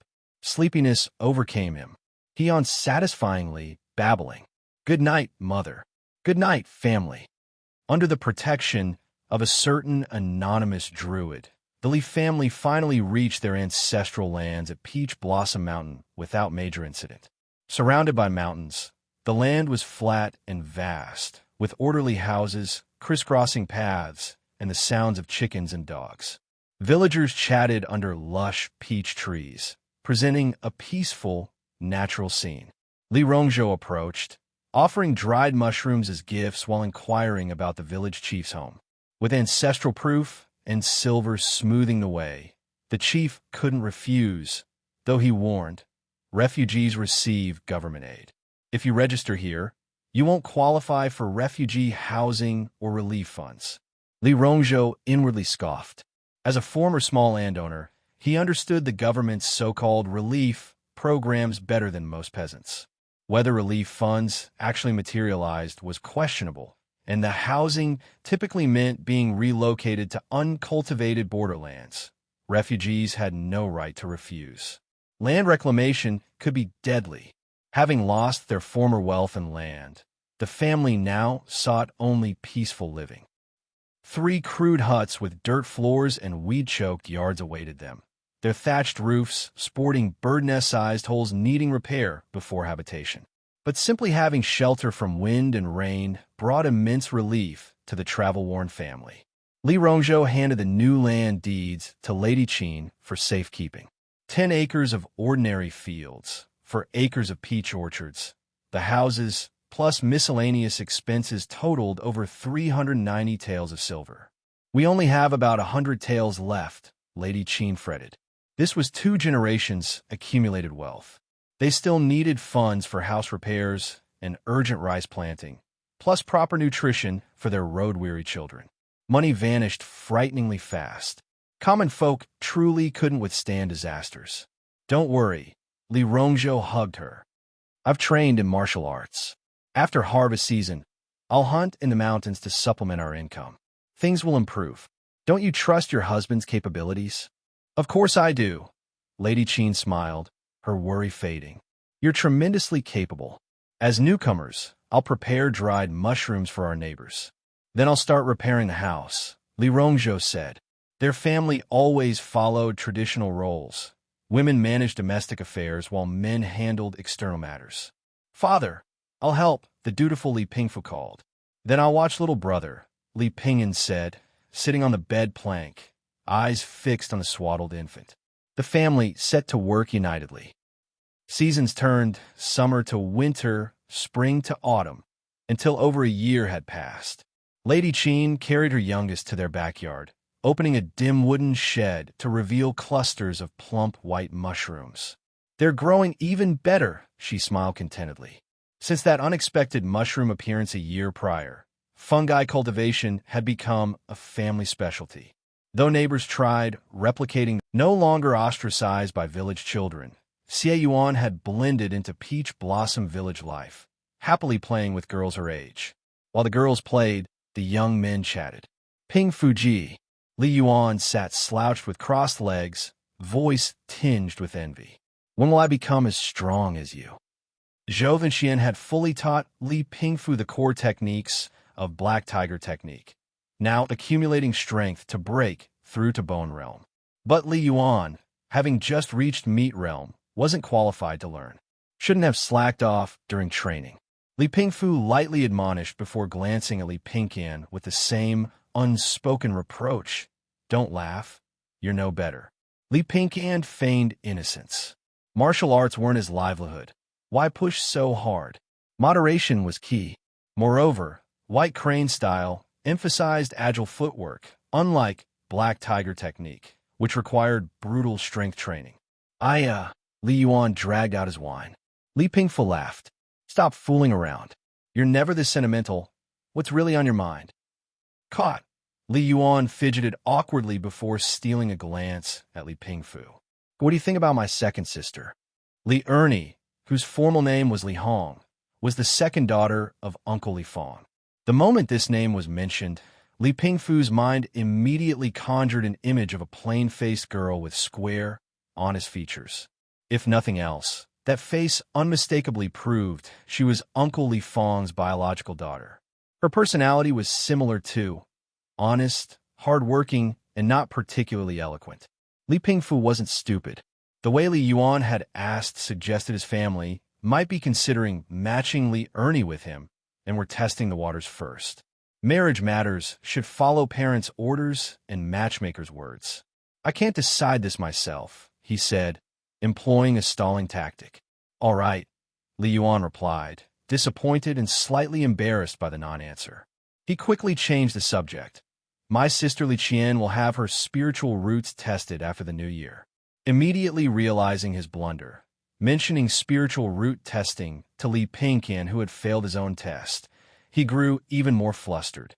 Li Pingqian didn't mind. "That's wonderful news," he said warmly, then carefully explained the testing process until Li Yuan relaxed, and their conversation became lively again. By sunset, when the girls finished their shuttlecock games, sweaty and exhausted, little Li Qian clung to her brother's leg like a bear cub rolling about. "Brother, I'm hungry," she whined, her sturdy frame inherited from Li Fong, making her playful tugs surprisingly forceful. "Little bear, hungry are you?" Li Yuan laughed, scooping her up. "Pingfu, we're heading home. See you tomorrow." "Brother, what do you think about Li Ernie?" At the Li family dinner table, Li Pingsan's curious question drew everyone's attention. Li Pingfu recounted his conversation with Li Yuan that day. "Our son's grown up, old enough to start eyeing other families' cabbages." Li Rongzhou mused nostalgically, amazed how quickly his children had reached marriageable age. Lady Qin considered carefully. "Ernie is honest, diligent, and capable. She'd manage household affairs well. But depends on whether Pingfu likes her." Peach Blossom Village marriages traditionally matched social equals. Having watched Li Ernie grow up, they knew her background well. She was a suitable candidate. But suitability wasn't everything. Lady Qin herself had married Li Rongzhou for love, and naturally hoped her son would find someone who truly understood him. Uncharacteristically, Li Pingyan didn't tease his elder brother, lost in his own thoughts. Li Pingyan observed Li Pingfu, thinking Ernie's reserved nature might not suit his quick-witted brother. In his eyes, his eldest brother deserved the finest woman in the land. Li Ernie seemed too ordinary. The entire family set down their chopsticks, staring intently at Li Pingfu. Given the choice, Li Pingfu spoke frankly. "I don't plan to marry so young. I want to focus on martial training." Truthfully, he had no particular feelings toward Li Ernie, or any village girl for that matter. His heart remained untouched by romance, wholly devoted to advancing his martial path toward opening a training hall someday. What could compare to the joy of martial arts? While there was no formal concept of virgin cultivation, historical records suggested maintaining one's vital essence before reaching the divine execution realm, especially during the blood-chi realm, accelerated progress. Fair enough, Li Rongzhou agreed, sharing his son's ambition for a martial school. Though disappointed about delayed grandchildren, Lady Qin wouldn't force the matter. With parental approval secured, Li Pingfu clapped Li Pingyin's shoulder teasingly. "Little brother, the sacred duty of continuing our lineage falls to you now. Is this how an elder brother should talk to his sibling?" Li Pingyin retorted, swatting the hand away while privately considering that if his brother's martial school succeeded, it might elevate the family's marriage prospects and social connections. Every bit of family advancement could become his own stepping stone. Education not only brought wisdom, but revealed the vast, unbridgeable gaps between social strata. Growing older, he increasingly understood how some were born with golden spoons, effortlessly obtaining what others struggle for lifetimes to attain. Giving up would be easier, but his goal of becoming an immortal official never wavered. "Father, mother," Li Pingyin announced solemnly, "Teacher Xie says my studies have progressed enough to attempt the autumn examinations." The family beamed with pride. "We'll prepare everything you need for the exam," Li Rongzhou said warmly. Imperial examinations progressed through preliminary, provincial, metropolitan, and palace levels. Passing all 3 preliminary tests conferred the xianxia degree with tax exemptions. Li Pingyin knew Teacher Xie was a stern, traditional scholar whose academic standards were exacting. If he said Li Pingyin was ready, success was almost certain. Passing the preliminary exams might even lead to provincial success. His second brother was truly remarkable. Those dense classical texts would put Li Pingyin to sleep instantly. If only my little mushrooms could transmit messages like simplified versions of immortal communication jades, Li Pingyin mused. Then if second brother forgot a passage during exams, I could whisper reminders. He wondered if he should focus more on spore-based abilities. Every family member traveling abroad could carry a mushroom. But dreams were sweet while reality proved harsh. For now, Li Pingyin would have to rely solely on his own talent and effort. Autumn examinations arrived swiftly at Yinshui County, requiring a town carriage ride. Li Rongzhou accompanied Li Pingyin for 3 days. When they returned, Li Pingyin had visibly withered, his already lean frame now gaunt as a withered stalk rather than the elegant bamboo scholar. Lady Qin tearfully prepared a feast. Over dinner, they learned Li Pingyin had been assigned the worst examination booth. Reeking so foul he couldn't eat, shivering under thin blankets at night on hard floors in cramped quarters. Thick quilts were prohibited to prevent cheating. Fortunately, his breath of the tree technique maintained body warmth despite the cold. Several elderly examinees had collapsed and been carried out, unable to endure the 3-day ordeal. Martial training does have merits, Li Pingyin conceded. Had his father not forced him to practice health-preserving techniques, he might have failed miserably. "Then train more with me," Li Pingyin immediately suggested, not daring to ask about exam results. Between the stench and chill, how could anyone perform well? 7 days later, just as the family assumed Li Pingyin had failed, festive gongs echoed from the village entrance to their doorstep. Villagers gathered curiously as a beaming messenger in red sash announced joyfully, "Peach Blossom Village's Li Pingyin, you've passed. Top scorer in the county examinations." He passed. Top scorer in the county examination. The entire Peach Blossom village was abuzz with excitement. As fellow villagers, they had heard about the Li family's second son's scholarly talents. But who could have imagined Li Pingyin would become the county examination top scorer? This must be the reincarnation of the literary star. The Li family is about to rise. Why can't my son be like this? With this, the Li family's second son is practically guaranteed to become a xianxia. He'll receive imperial stipend from now on. The villagers were overjoyed. There was an unwritten rule that county examination top scores could bypass the prefectural examination and proceed directly to the provincial examination, almost never failing under the examiner's scrutiny. What wonderful news! I always knew your Pingin would achieve great things. The old village chief leaned on his cane, proud of his foresight years ago. A 13-year-old xianxia. Once he passed the provincial examination and became an immortal official, he'd be right-hand man to the immortals. Beaming, he called to Li Rongzhou. Hurry and give the examination messenger his reward. Yes. I'm so overjoyed I forgot. Li Rongzhou quickly brought out 2 taels of silver wrapped in red paper for the messenger, then scattered copper coins for the villagers to share in the good fortune. The crowd cheered with continuous congratulations, the air filled with jubilation. Lady Qin, smiling warmly, stopped her youngest son and pressed copper coins into his hand. Kinner, go tell your second brother at school the good news. Give these to his classmates. Yes, Li Pingyan answered brightly, his face alight with excitement. His second brother was now a Tongsheng, exempt from the prefectural examination. After passing the provincial examination, he'd officially become a xianxia. No wonder they'd heard magpies heralding good news at dawn. It had come true. From now on, Little Black mustn't scare away any more magpies that came bearing auspicious signs. Li Village Schoolhouse. Second brother, you topped the county examination. Father, mother, and eldest brother are overjoyed. They're waiting for you to come home. Li Pingyan knocked lightly on the schoolhouse door, delivering the happy news with visible delight. The classroom stirred as classmates turned to look at Li Pingyan, their faces filled with unconcealed admiration and excitement.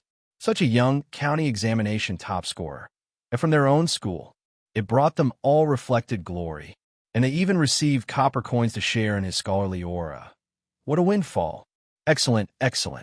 Old Master Xia's normally stern face showed a rare smile as he stroked his white beard.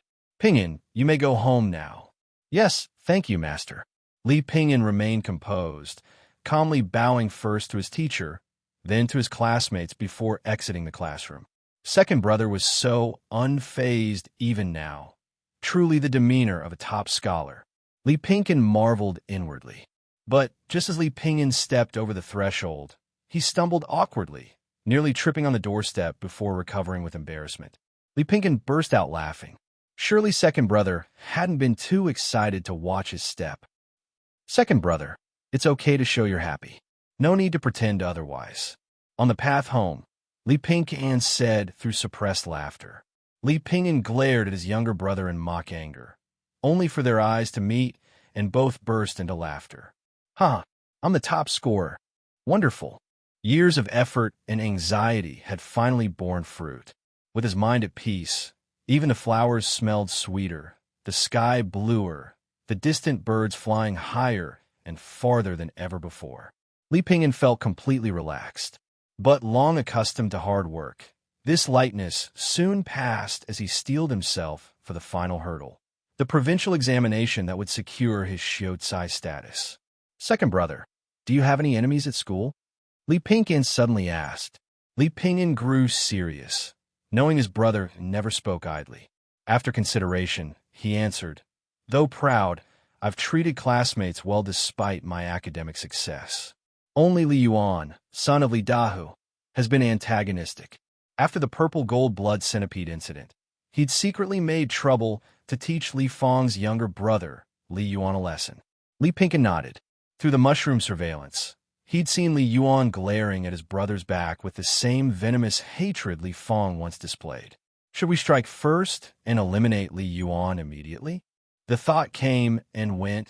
With their history of conflict, and at this critical juncture, any accident befalling Li Yuan at school would immediately implicate his brother. If they acted, it must be at the perfect moment, silent, clean, leaving no traces that could tarnish second brother's rising star status. First, have Little Black monitor Li Yuan's movements. He's no real threat, nor even Li Dahu, but that immortal official cousin. No one knew if the official could use immortal methods through artifacts to trace things back to the Li family. Returning home, Li Pingyan informed his father and brothers. While remaining vigilant, they decided to bide their time. I must cripple Li Pingyan. At home, Li Yuan brooded darkly. Already Li Pingyan overshadowed him completely. If he became a xianxia, Li Yuan would never lift his head again. As Li Dahu's favored youngest son, his father's doting had peaked 3 years ago when Li Feng's mistake led to losing the purple gold blood centipede. Now Li Dahu treated him as sole heir. Summoning a family guard, he ordered, "Find me a blood chi realm expert." When Li Pingyan traveled for the examinations, break his legs. A cripple couldn't take exams. Great Yu dynasty barred the physically disabled from becoming immortal officials. The guard frowned. If you hate him so, why not kill him and be done? Death is too merciful. Li Yuan sneered.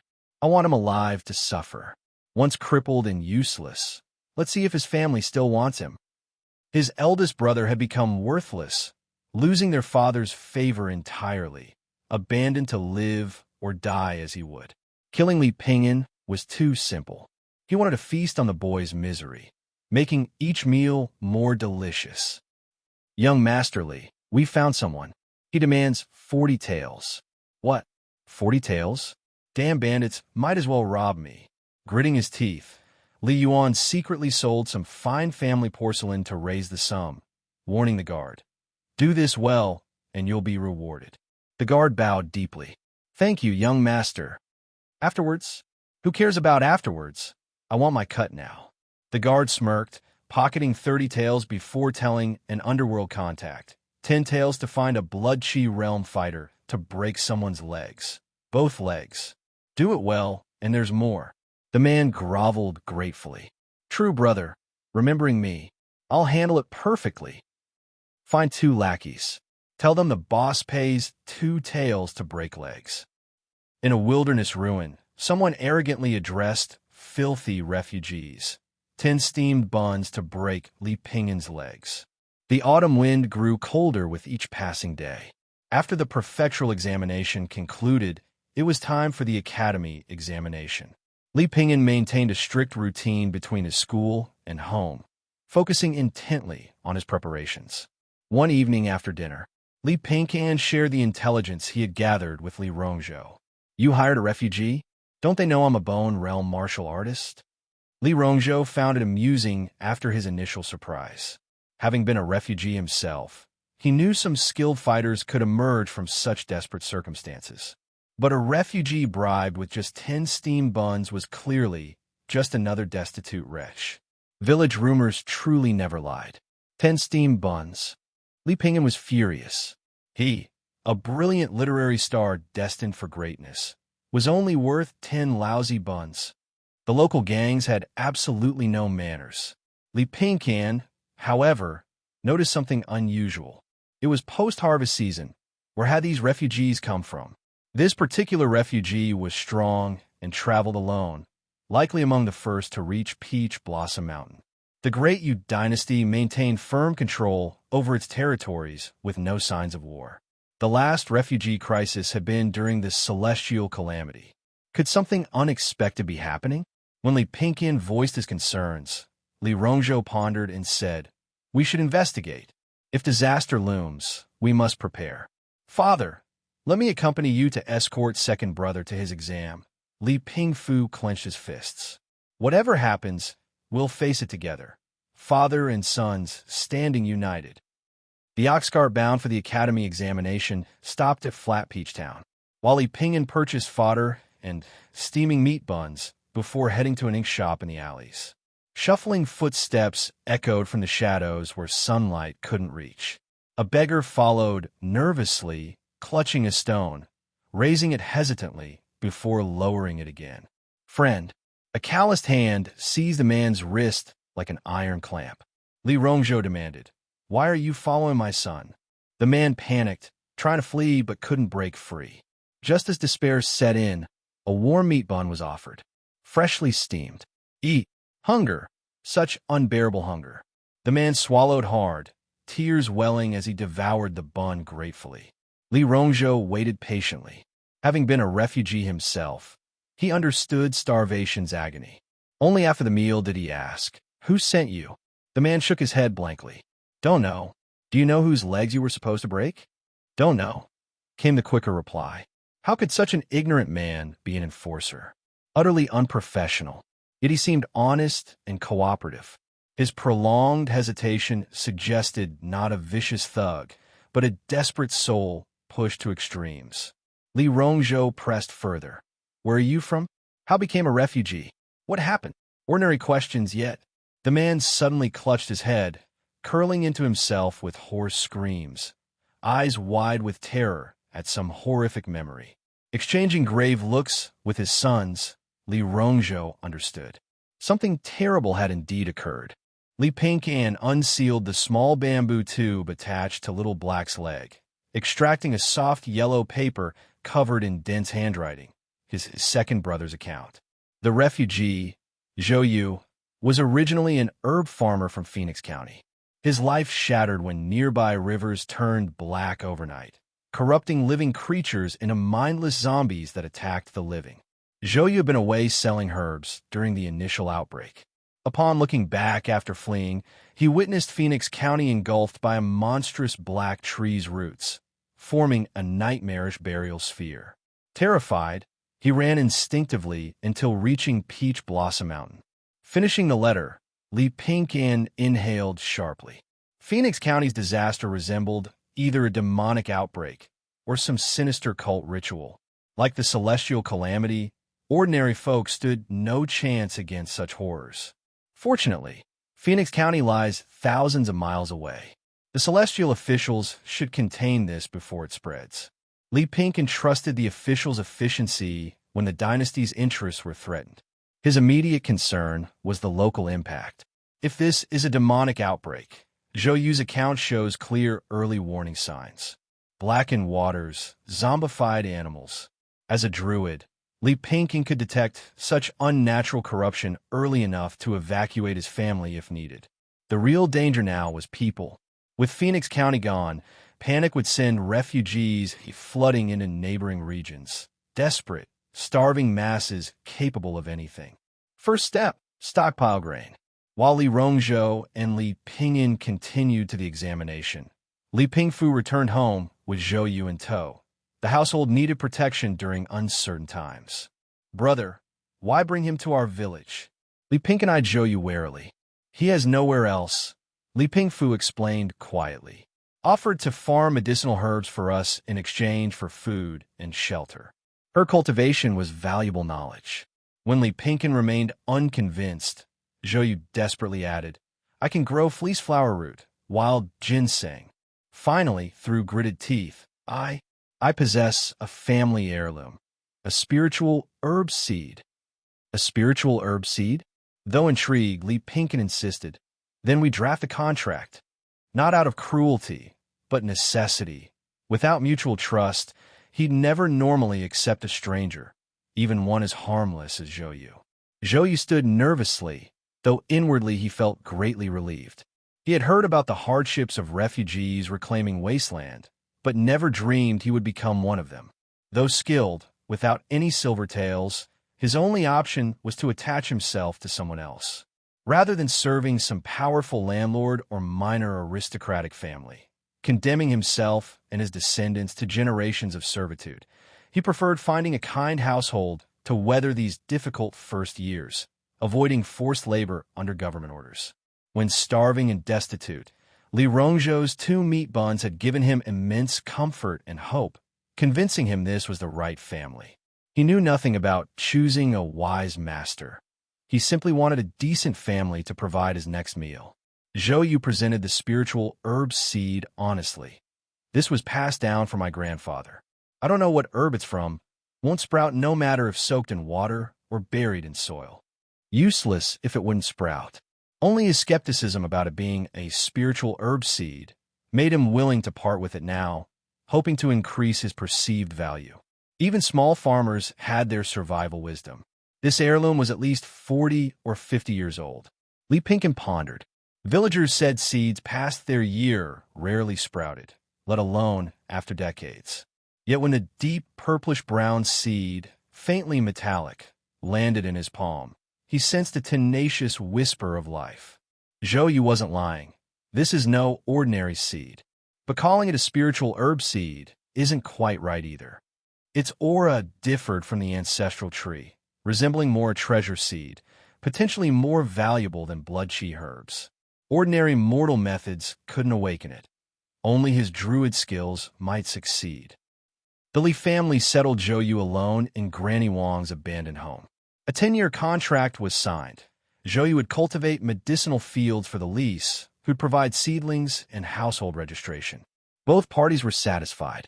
After observing Zhou Yu for days, Li Pingcan found the middle-aged man genuinely honest, hard-working, and grateful, a true farmer, dissipating his initial wariness.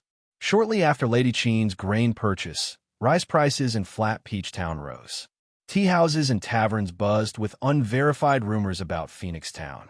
Li Pingfu returned home dusty and breathless, immediately sharing urgent news before even drinking water. Everyone saying Phoenix County is gone. Do they know why? Lady Qin asked anxiously, fearing another celestial calamity disrupting their peace. Something about a great demon appearing. Immortal officials have sealed the entire prefecture. Details are unclear. Li Pingfu had heard fragmented, exaggerated accounts at the tea house, leaving listeners unsettled. Phoenix County's troubles don't concern us yet, Li Pingcan interjected.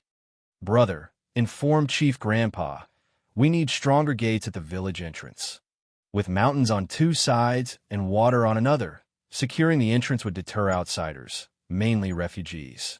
The wise old chief would surely agree. Right?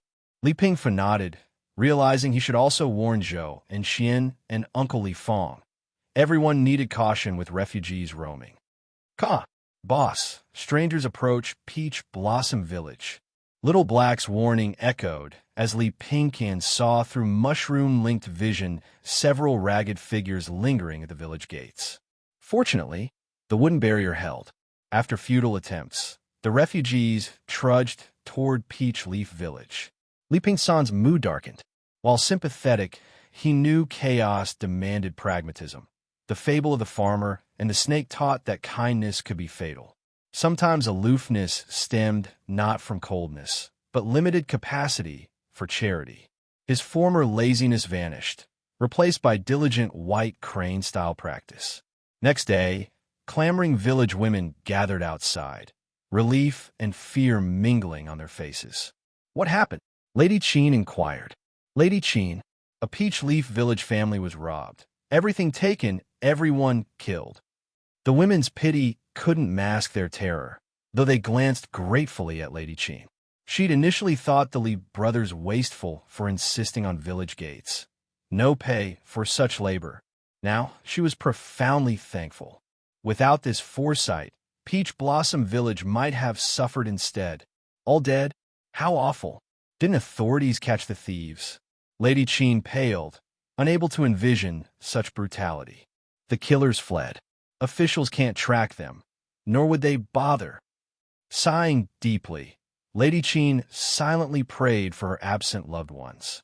May my husband and son journey safely, encountering no misfortune. The son in her thoughts, Li Pingyan, sat in the examination hall. Unlike his first attempt, bearing the county examination top scorer, title transformed everything. The identity verification remained, but inspectors handled his clothes respectfully, no longer rough. Even his food was carefully sliced open, not mangled. Assigned a most spacious booth, far from the foul-smelling ones, he was politely addressed. Rest a while. Examinations commence shortly. May victory and prosperity follow you. The attendant's flattery vanished outside as he barked at other candidates. Several bedraggled scholars entered muttering, disgraceful, humiliation twisting their features. Li Pingyan felt dazed. Months ago, that had been him, swallowing indignation to focus on exams. Now he enjoyed privileged treatment, suddenly among the elite. Without the top scorer title, I'm nothing. To earn respect, to protect my family from humiliation, I must climb higher, reach the peak. Rubbing his ink-scented inkstone in that tiny booth, Li Pingyan tasted power for the first time and found it addictive. When the examination officially began, Li Pingyan dipped his brush in ink, his handwriting neat and proper. The examination topic was a gentleman is not a vessel. The simpler the topic, the harder it was to delve deeply. This question came from the Analects of Confucius, Wei Zheng. After pondering for a moment, Li Pingyan began with, a vessel refers to tangible forms, while a gentleman embodies the Tao and flows freely. Thus, Confucius emphasized the principle of not being a vessel. With this thought, his mind cleared, and he fell into a focused state, letting the words in his mind flow onto the paper like a spring, completing the entire process in one go. After finishing the essay on the 4 books, he moved on to the poetry section, composing a poem titled 10,000 Homes Amid Spring Rain. He began, imperial willows veiled in misty green, the royal capital bathed in dewy sheen. Clouds hang low, darkening twin palace gates. Rain nurtures slanting paths, the town awaits. Li Pingyan spared no effort in showcasing his talent. No matter the dynasty, child prodigies were always highly regarded. This was his advantage. The younger the xianxia or jiren, the more they symbolized the flourishing destiny of a great nation, serving as auspicious signs of the dynasty's prosperity. Once all the exam questions were completed, Li Pingyan set down his brush with confidence, submitting his paper early to leave a strong impression on the examiners. Being the first candidate to submit his paper not only startled the other examinees, but also drew the attention of the examiners. Let me take a look. The examiner skimmed through the paper, leaning forward with a serious expression. When he reached the climactic parts, he couldn't help but slap his thigh and exclaim, "Excellent." He even read aloud. As for the gentleman, it is not so. His essence flows like the primordial qi, penetrating everywhere without gaps. His actions unfold like the orderly progression of the 4 seasons, never disrupting their sequence. In stillness, he is as profound as a silent abyss, yet harbors the rumble of thunder. In action, he is like clouds bringing rain, nurturing all beings. Such is the immeasurable depth of his character. The examiner looked at Li Pingyan with satisfaction. Such profound insight at such a young age was remarkable. The inner cultivation resembled the ceaseless flow of heaven and earth's primordial qi. His external actions were as orderly as the changing seasons, never violating their sequence. In silence, he was as deep as an abyss yet concealed thunderous potential. In prominence, he was like clouds bestowing rain, benefiting all. These ideas subtly aligned with the concepts of immortal cultivation, leaving one in awe. This boy is born to be an immortal official. As for the poem, it paled in comparison to the brilliance of this essay. The examiner set down the paper and said kindly, "Go home and await good news." A weight lifted from Li Pingyan's heart as he bowed respectfully to the examiner. This student understands. Returning to the village in glory. Though there was no grand red horse, the old ox was adorned with red silk for celebration. Li Pingyan was planting paper mulberry trees in the wasteland.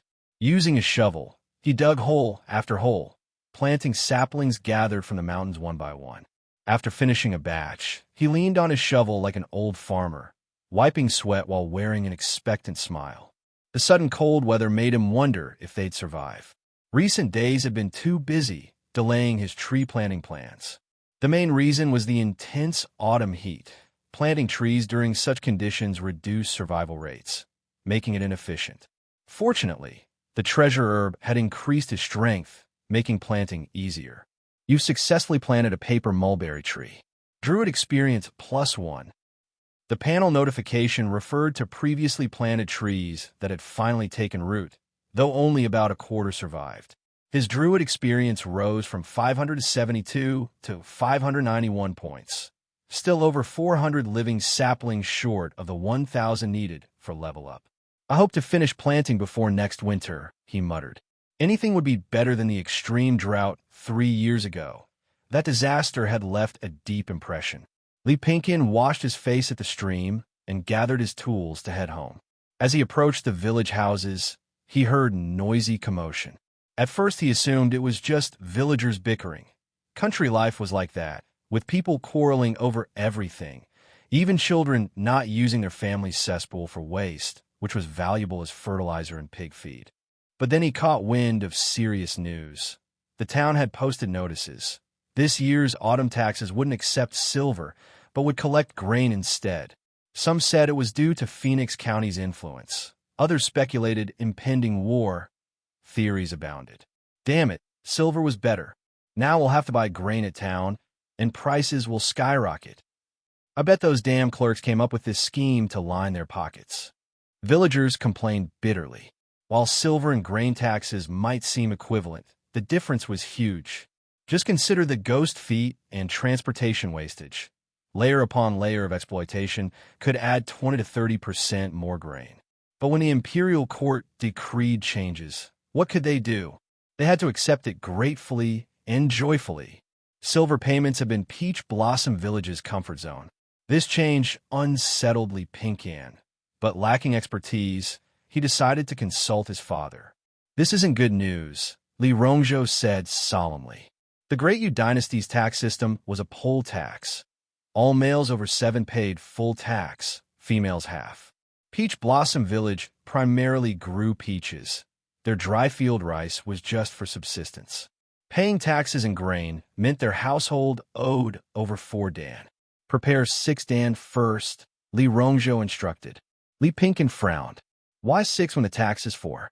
Li Rongzhou explained. You've never seen heap and kick measurement, canner. Officials deliberately shake and kick the measuring vessel to spill grain. The overflow doesn't count toward your tax. Farmers have suffered this ghost feet exploitation forever. Li Pingyan suddenly understood.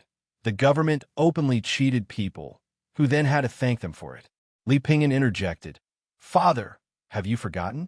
Our family has a xianxia now. We're exempt from poll tax. The revelation left father and sons staring at each other. After so long as beasts of burden, they'd grown accustomed, almost forgetting they'd risen in class. After the relief came sighs. While their family was free, the rest of Peach Blossom Village still suffered. Only martial artists like Zhou and Xian were exempt.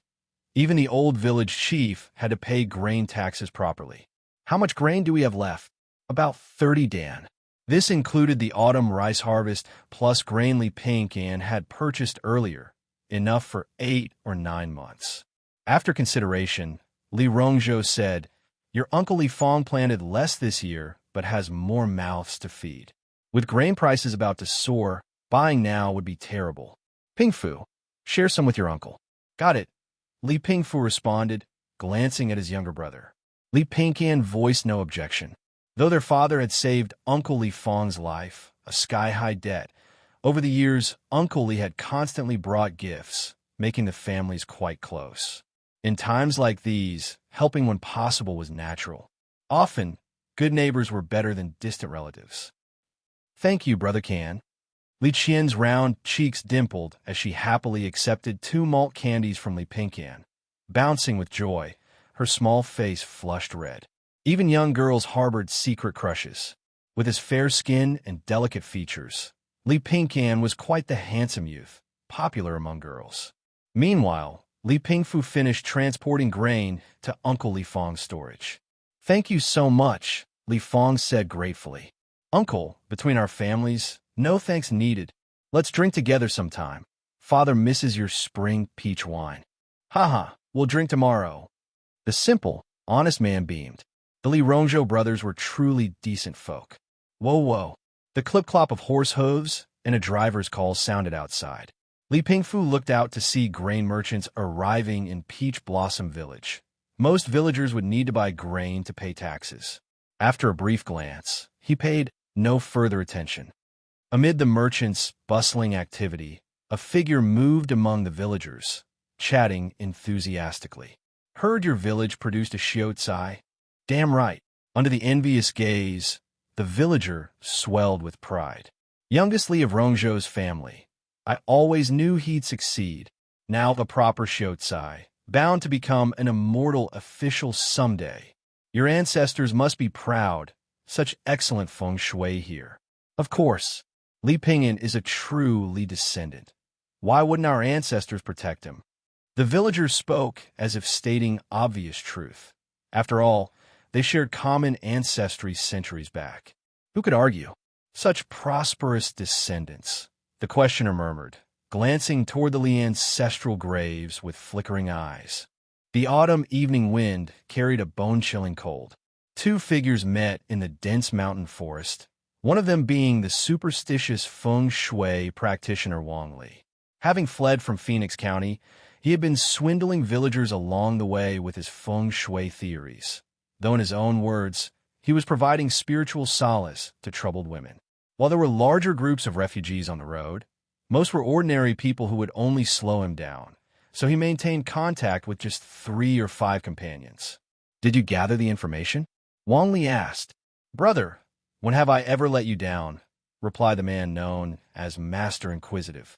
Master Inquisitive, real name Zhao Swan, had a pointy face and scrawny build that made him look like a child next to Wang Li's bear-like frame. Zhao chuckled. "The Peach Blossom Village shares the same ancestral lineage. I've located the Li family gravesite." His investigation went beyond that. He had also identified the village's wealthy households for a planned nighttime robbery. After all, how else would they eat on the road? The previous attack on Peach Leaf Village had been his crew's doing. What was terrifying the first time now only stirred greed at the thought of riches. Though Wang Li seemed eccentric with his mystical beliefs, he had real skills. Helping him was just a side task. Among traveling companions, mutual aid was expected. Zhao's eyes gleamed with avarice. "I'll help you dig the grave if you assist me with a bigger score." "Deal." Wang Li agreed immediately. In the dead of night, something's wrong. The urgent messages from 100 Legs jolted Li Pingyan awake. To absorb energy, 100 Legs and the 7-leaf Paris herb were buried deep in the ancestral graves at night, surrounded by countless mushrooms. Through the mushrooms' perspective, shadowy figures were skulking around the graves. Grave robbers. Tomb raiders weren't unusual, but the Li family ancestral graves held no particular treasures. Whatever their purpose, they mustn't discover our precious plants. Li Pingyan immediately roused his family. "Father, emergency! Someone's digging up our ancestral graves." The Li household burst into activity as lamps were lit. After hearing the report, Li Rongzhou's expression turned grave. With malicious individuals about and the situation unclear, he too began mobilizing people. Thieves daring to target our ancestors' resting place? "I'll alert the village chief immediately." Li Pingfu declared, "I'll gather our martial brothers." As the steady and reliable one with exceptional martial talent, he had naturally become the leader of their group. Having grown up together, their bonds ran deep. A single rallying cry would bring many martial brothers running. More people meant greater strength and courage. The Li family coordinated their story and sprang into action. "Brothers, my father just saw suspicious figures heading toward the ancestral mountain during his night fishing." Village chief, "Disaster. Our ancestral graves are being disturbed." The ancestral lineage concerned every peach blossom villager. The old chief flew into a rage upon hearing, throwing aside his cane and moving with surprising agility as he summoned the village's young men and martial artists. "To the mountain with me. Dear, lock the doors and wait for our return." Lady Qi nodded. Having weathered many crises, she held Xie Yuan's hand and said with forced calm, "Be careful. Don't take unnecessary risks. Safety first." "Brother Can, please come back safely," Xie Yuan pleaded worriedly. "We'll be careful." Li Pingyan patted Xie Yuan's head before joining the stream of villagers following his father and eldest brother. A few lanterns flickered in the darkness. "Where are the treasures?"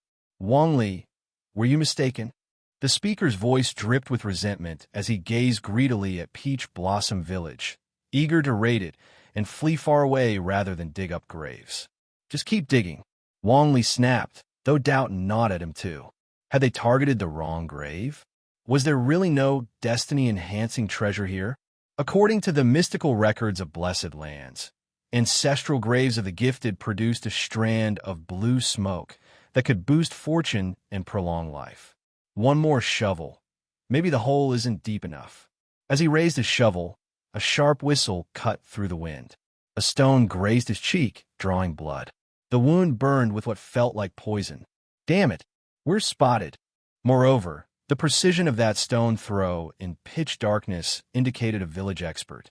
Without warning his companions, Wang Li immediately turned and fled, leaving Zhao and the others stunned.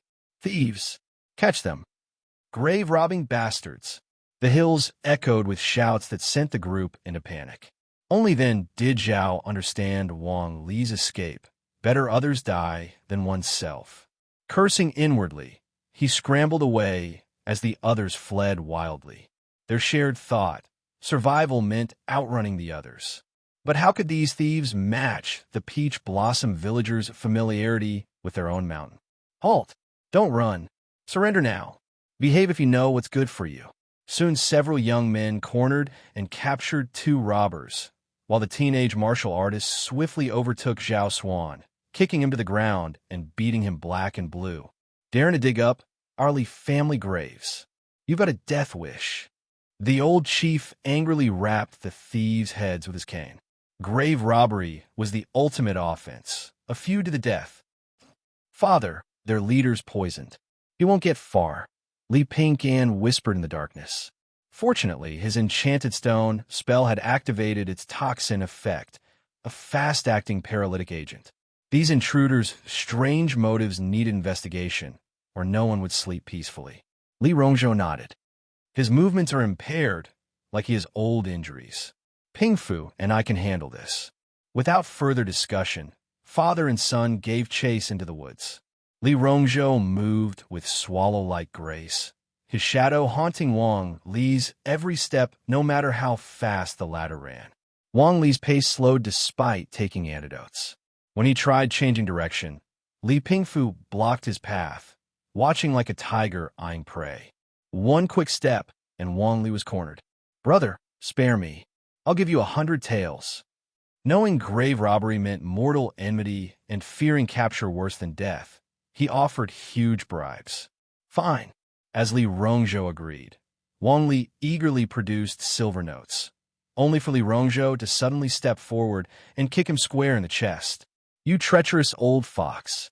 Even expecting deceit, the poison Wang Li couldn't react in time. Back downhill, interrogations revealed the robbers' true plan. Grave robbing was secondary. They intended to drug several households and loot them. The Peach Blossom villagers broke into cold sweats upon realizing how close they'd come to sharing Peach Leaf Village's fate.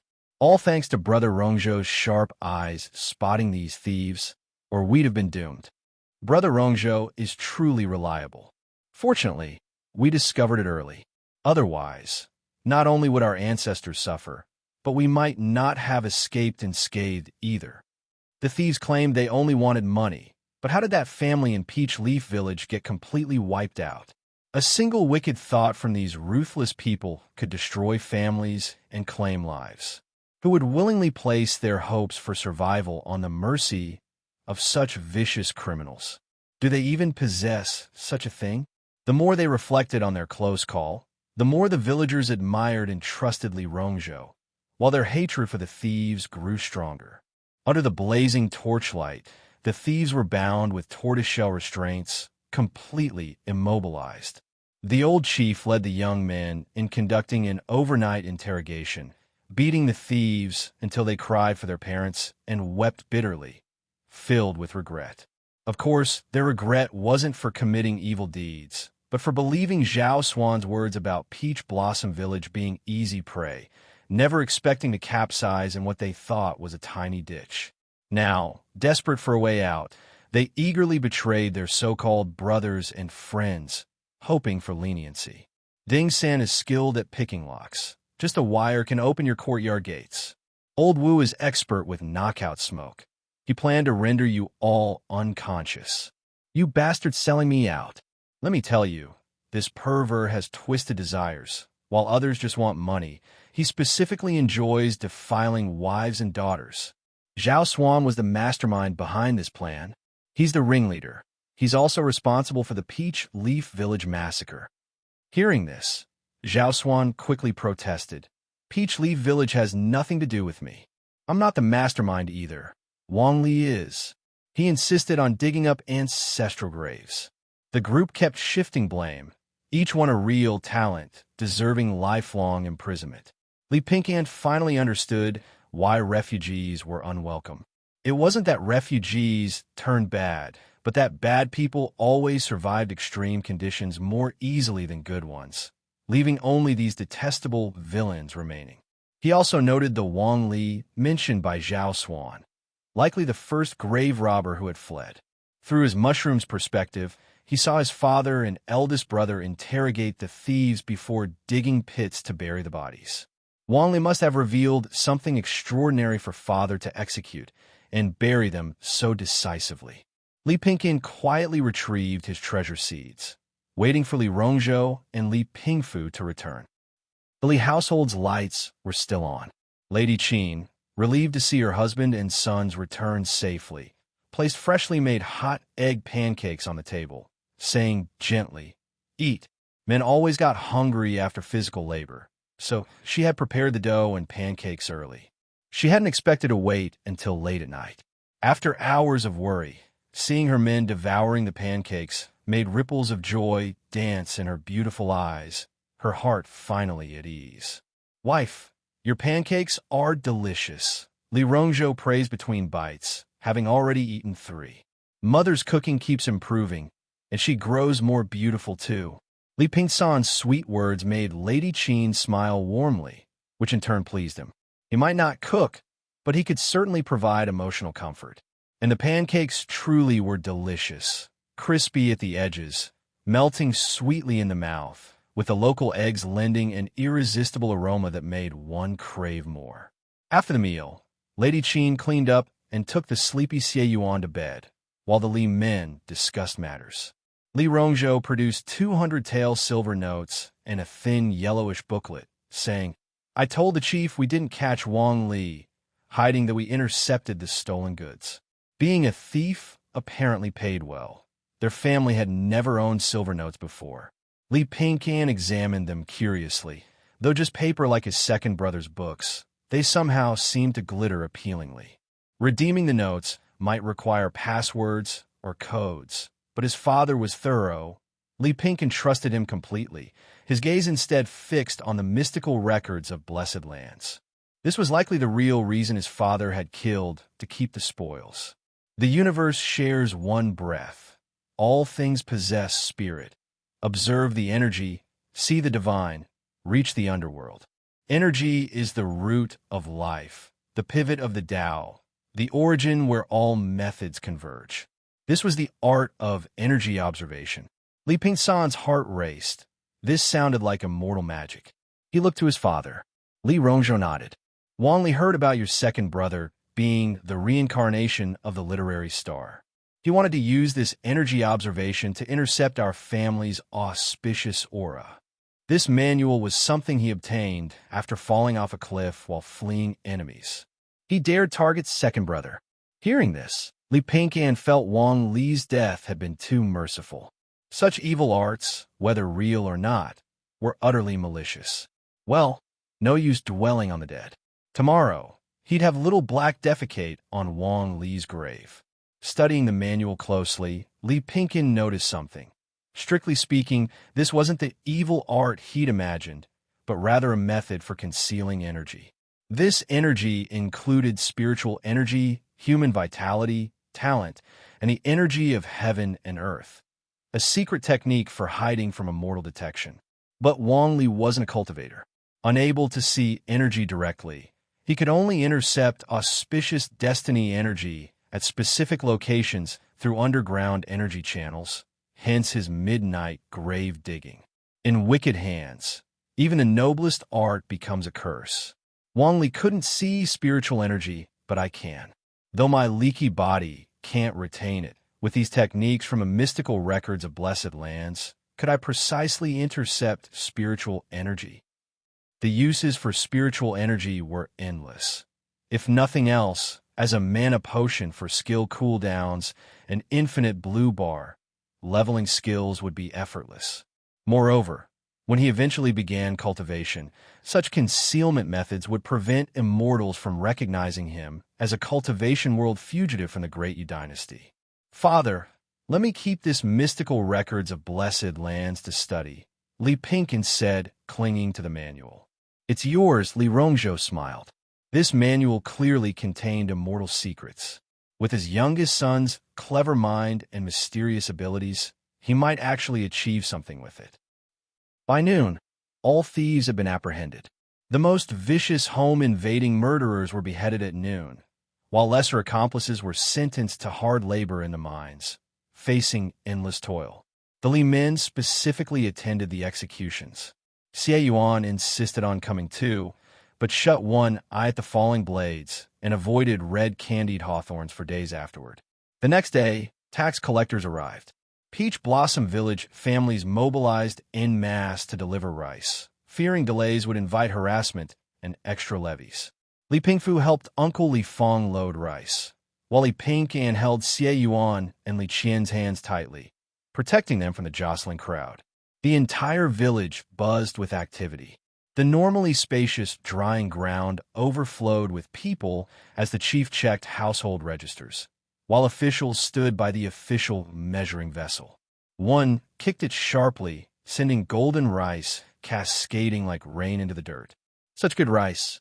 Why kick it into the mud? Li Fong's face twisted in pain. What farmer could bear seeing grain wasted? He knelt in the mud, arms outstretched to gather the scattered rice. Who said you could pick that up? You. I'm talking to you. The official cursed, rushing over to deliver a sharp kick toward Li Fong's waist. Father, Li Yuan cried out in alarm. His father had suffered from back and leg problems since his early years of hard labor in the fields.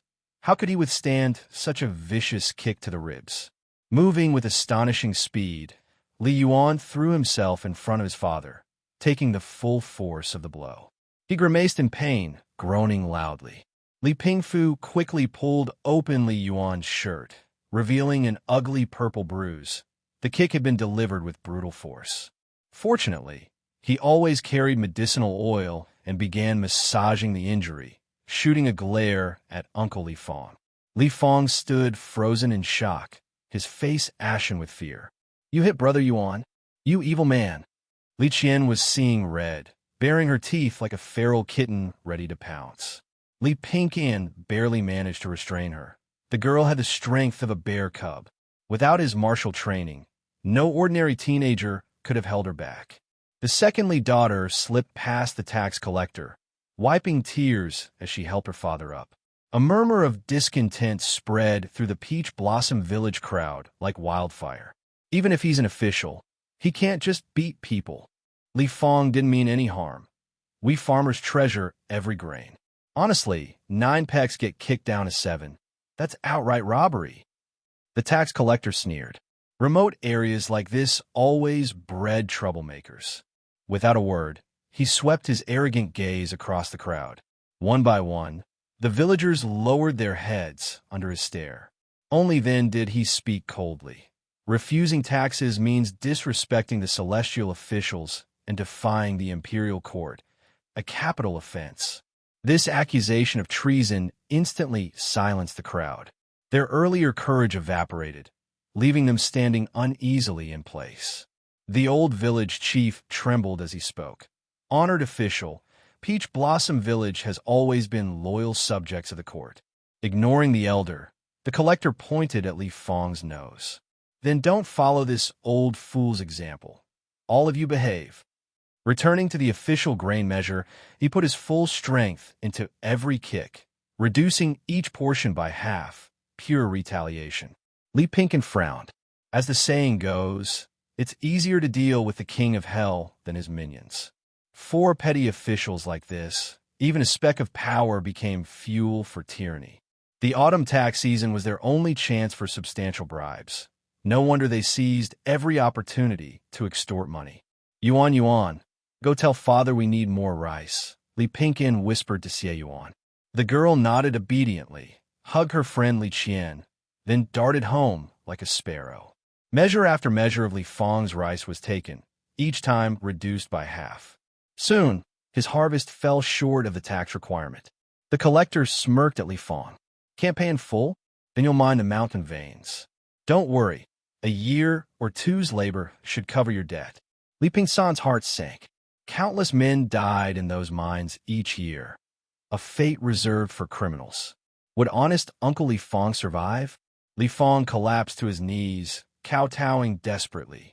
His entire family followed suit. Elderly parents, children, all wailing except the furious Li Yuan and Li Qian. As the family's sole provider, Li Fang's arrest would be their ruin. The collector relished this display of peasant submission. Kowtowing won't help. Pay what's owed. Who dares evade imperial taxes? Just then, Li Rongzhou arrived with sacks of rice, making up the shortfall. Honored official, he said cheerfully, who would dare withhold the court's grain? He discreetly slipped 2 silver taels into the official's hand. For your trouble, please enjoy some tea. At least someone here understands propriety. The collector studied Li Rongzhou, greed stirring. Anyone who could casually produce 2 taels to help others must be wealthy. Perfect for further extortion. Why else flaunt your money? Which family are you from? This humble one is Li Rongzhou. Checking his register, the official's eyes lit upon xianxia tax exemption and Li Ping'an's age. His face blossomed into a chrysanthemum smile. Brother Li, I've heard so much about you. With visible reluctance, he added another tael, pressing all 3 back into Li Rongzhou's hands. Serving the court is its own reward.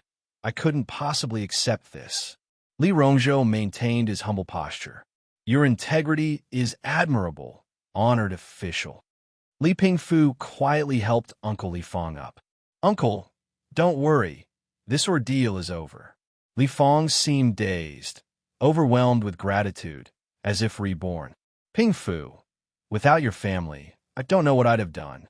Being taken away would have meant almost certain death, never seeing parents or children again. He grabbed Li Yuan's arm. Yuan, remember, Pingfu is your sworn brother for life. Never betray him. All you children must honor Uncle Rongzhou. Turning to Li Pingcan, he added, thank you for stopping my daughter. If she'd attacked an official, while he might have survived the mines, his young daughter wouldn't have. Pingcan, I'm forever grateful. Qian, count out to your brother. Li Pingcan quickly intervened. Uncle, I'm too young to accept such respect. It would diminish my fortune. Li Fang fumbled for words, wiping tears of emotion. What bad luck for Uncle Fang. Li Pingcan sighed heavily upon returning home. Honest to a fault, Li Fang hadn't understood the unspoken rules. He'd simply hated seeing grain wasted. Without their family's xianxia status, they too might have suffered, though father would have nipped any trouble in the bud. Now he understood why second brother had wanted to become an immortal official. It showed foresight. Father, why did you take back those 3 taels? Li Pingcan asked. Li Rongzhou sipped tea calmly. Unless he took the money, that official would never have let the matter rest. This way it's truly settled. Though Li Pingcan usually trusted his father's judgment, this time he was wrong. The matter wasn't over. That winter, shocking news spread through Peach Blossom Village like wildfire. Li Fang's daughter tested positive for spiritual roots. Superior grade. The revelation electrified the village, sparking even greater excitement than when Li Ping'an earned his xianxia status. Li Fang's suffering has finally borne fruit. With an immortal daughter, his whole family will rise. I always knew that Qian girl was special. Why couldn't my daughter have such fortune? At the center of attention, Li Fang stood humbly before Li Rongzhou, offering 100 taels. Brother Rongzhou, this is the compensation that official brought me personally. It's all yours. Good fortune brings high spirits. Since his youngest daughter had been tested with spiritual roots, Li Fang stood taller. His legs no longer ached, and every wrinkle born from hardship on his face smoothed out, making him look younger. Remembering how the once arrogant tax collector had come to his door with humble apologies, practically kowtowing, Li Fang felt as exhilarated as if he'd smoked strong tobacco and drunk fine wine. Yet his commoner mentality lingered. He hadn't yet adapted to his changed circumstances. Faced with officials, he still cowered, enduring scolding and beatings meekly, and accepting gifts modestly without daring to take more. Upon receiving 100 taels in compensation, he immediately thought of Li Rongzhou. Without Brother Rongzhou's righteous help, they'd never have reached this carp leaping through the Dragon Gate moment. Li Rongzhou found this both amusing and exasperating. He'd never helped others expecting repayment. He repeatedly declined, but stubborn as an ox, Li Fong swiftly stuffed the money into Li Pingsan's arms before fleeing home and bolting his door. Li Pingyan held up the 100-tael note, spreading his hands. "Father, what should we do?" "Keep it. Further refusal would hurt our family's bond." Li Rongzhou sighed helplessly. Who'd have thought 2 taels would yield 100 in return? "Your uncle Li Fong isn't sure of money now." Li Pingyan nodded in agreement. From his courtyard gate, he'd seen not just Peach Blossom Village, but even the town's prominent figures lowering themselves to visit Uncle Li Fong, nearly wearing out his doorstep. Some offered fields, others shops. Some proposed marriage matches for Li Yuan, while others even sent women coveting his family's genetic mutation. Li Dahu and Li Wang had also wanted to curry favor, but couldn't even squeeze through the crowd. Li Qian's celestial qualifications far surpassed the shock of her second brother passing the imperial exams. Being an immortal is wonderful, heaven's favored. With endless resources rolling in, Li Pingyan mused briefly without discouragement. Soon he'd become an immortal too. In the bitter cold season, icy winds howled. Though no snow fell, lingering dew on withered grass had frozen into frost. The Li Rongzhou family and relatives close to the Li Fangs gathered at the village entrance to bid farewell to Li Qian. After becoming an immortal, Li Qian hadn't entered the Great Ute Dynasty's Celestial Palace Academy, instead choosing the 7 Stars sect nearest Peach Blossom Mountain. Near was relative for immortals. Mortals could never traverse tens of thousands of miles across treacherous terrain on foot. "Dad, I'm going to cultivate immortality. I'll refine longevity pills for you," Li Qian said sweetly, dimples appearing in her round cheeks. Such a thoughtful daughter. Li Fong felt nothing but joy, hurriedly advising, "I don't need longevity pills. Remember your immortal master's teachings. Endure when you can, for suffering brings blessings." Disliking this advice, Li Qian responded perfunctorily. Spotting the Li family, she trotted over, beaming as she hugged Xie Yuan. Yuan, I'll miss you." "Me too," Xie Yuan said tearfully, tying a newly made piece knot around Li Qian's waist. Villagers said becoming an immortal meant bliss, but Xie Yuan thought, how could being bullied far from home with no one to confide and be bliss? She'd rather stay with family than have immortal qualifications. "Don't cry." Li Qian wiped tears away, gazing tearfully at Li Pingyan. "Now no one will compete for your brother can." This parting marked their diverging fates, immortal and mortal. A young girl's first love buried under the ruthless path of immortality. Unaware of any fierce competition over himself, Li Pingyan smiled faintly. Who didn't have childhood fantasies? From his robe, he produced a small mushroom. "This glows beautifully at night. A gift for you." The glowshroom's main function was emitting dreamy luminescence any girl would love. Nature had similar mushrooms. As for using Mark, firstly, the glow faded within minutes after plucking. Secondly, he wouldn't dare play tricks before immortals. This was simply a sincere gift. Li Pingyan genuinely liked this straightforward sister, hoping she'd go far on her immortal path, perhaps future connections too. Li Qian accepted it delightedly. "Thank you, Brother Pingyan." Just then, a sapphire figure rode the wind atop a sword across the sky. Jade-like features, extraordinary handsomeness, gentle demeanor, his sword humming beside him. A sword cultivator. Li Pingyan saw colorful spiritual lights shimmering around him, slowly absorbed into his body. This 7-star sect guide seemed remarkably young, but immortal ages were deceptive. He might be some 60-year-old geezer. Seeing the immortal, villagers prostrated en masse. Though appearing gentle, The Immortal ignored everyone except Li Qian, not even glancing at mortals. He transmitted voice coldly. The auspicious hour arrives. Peach Blossom Villages, Li Qian, accompany me to the sect. Yes. Bravely wiping tears, Li Qian stepped onto the sword, waving farewell. This parting might last years. Who knew when she'd return home? As the Immortal soared through clouds, the sword's black speck dwindled until Li Qian vanished from sight. Only then did Li Feng and his wife finally weep aloud. Whoa! Immortal Venerable, why stop here? Li Qian whispered. Bold at home from family pampering, she remained cautious in unfamiliar settings. The hovering sword in desolate wilderness, with rising winds and layered shadows, felt inexplicably ominous. Don't panic, junior sister. Your superior spiritual roots are too conspicuous, attracting calamity. Let me handle this tale. The Immortal, named xianxia, manipulated his sword with godlike skill. Hand seals formed as he chanted. The sword hummed like thunder, stabbing toward a mountain shadow. As expected of 7-star sect, you noticed? The lurking cultivator's eyes gleamed sinisterly as he cackled, dodging. Leave the superior roots, and I'll spare you. Noisy. xianxia's cold words accompanied his sword erupting with metallic qi. Spiritual energy surged as the blade suddenly tripled in length, beheading the evil cultivator. Such skulking vermin can't withstand one strike. So amazing, venerable. Li Qian gazed admiringly, yearning to someday match xianxia's power. Instantly, the sword pierced her chest. Blood bloomed, shockingly red.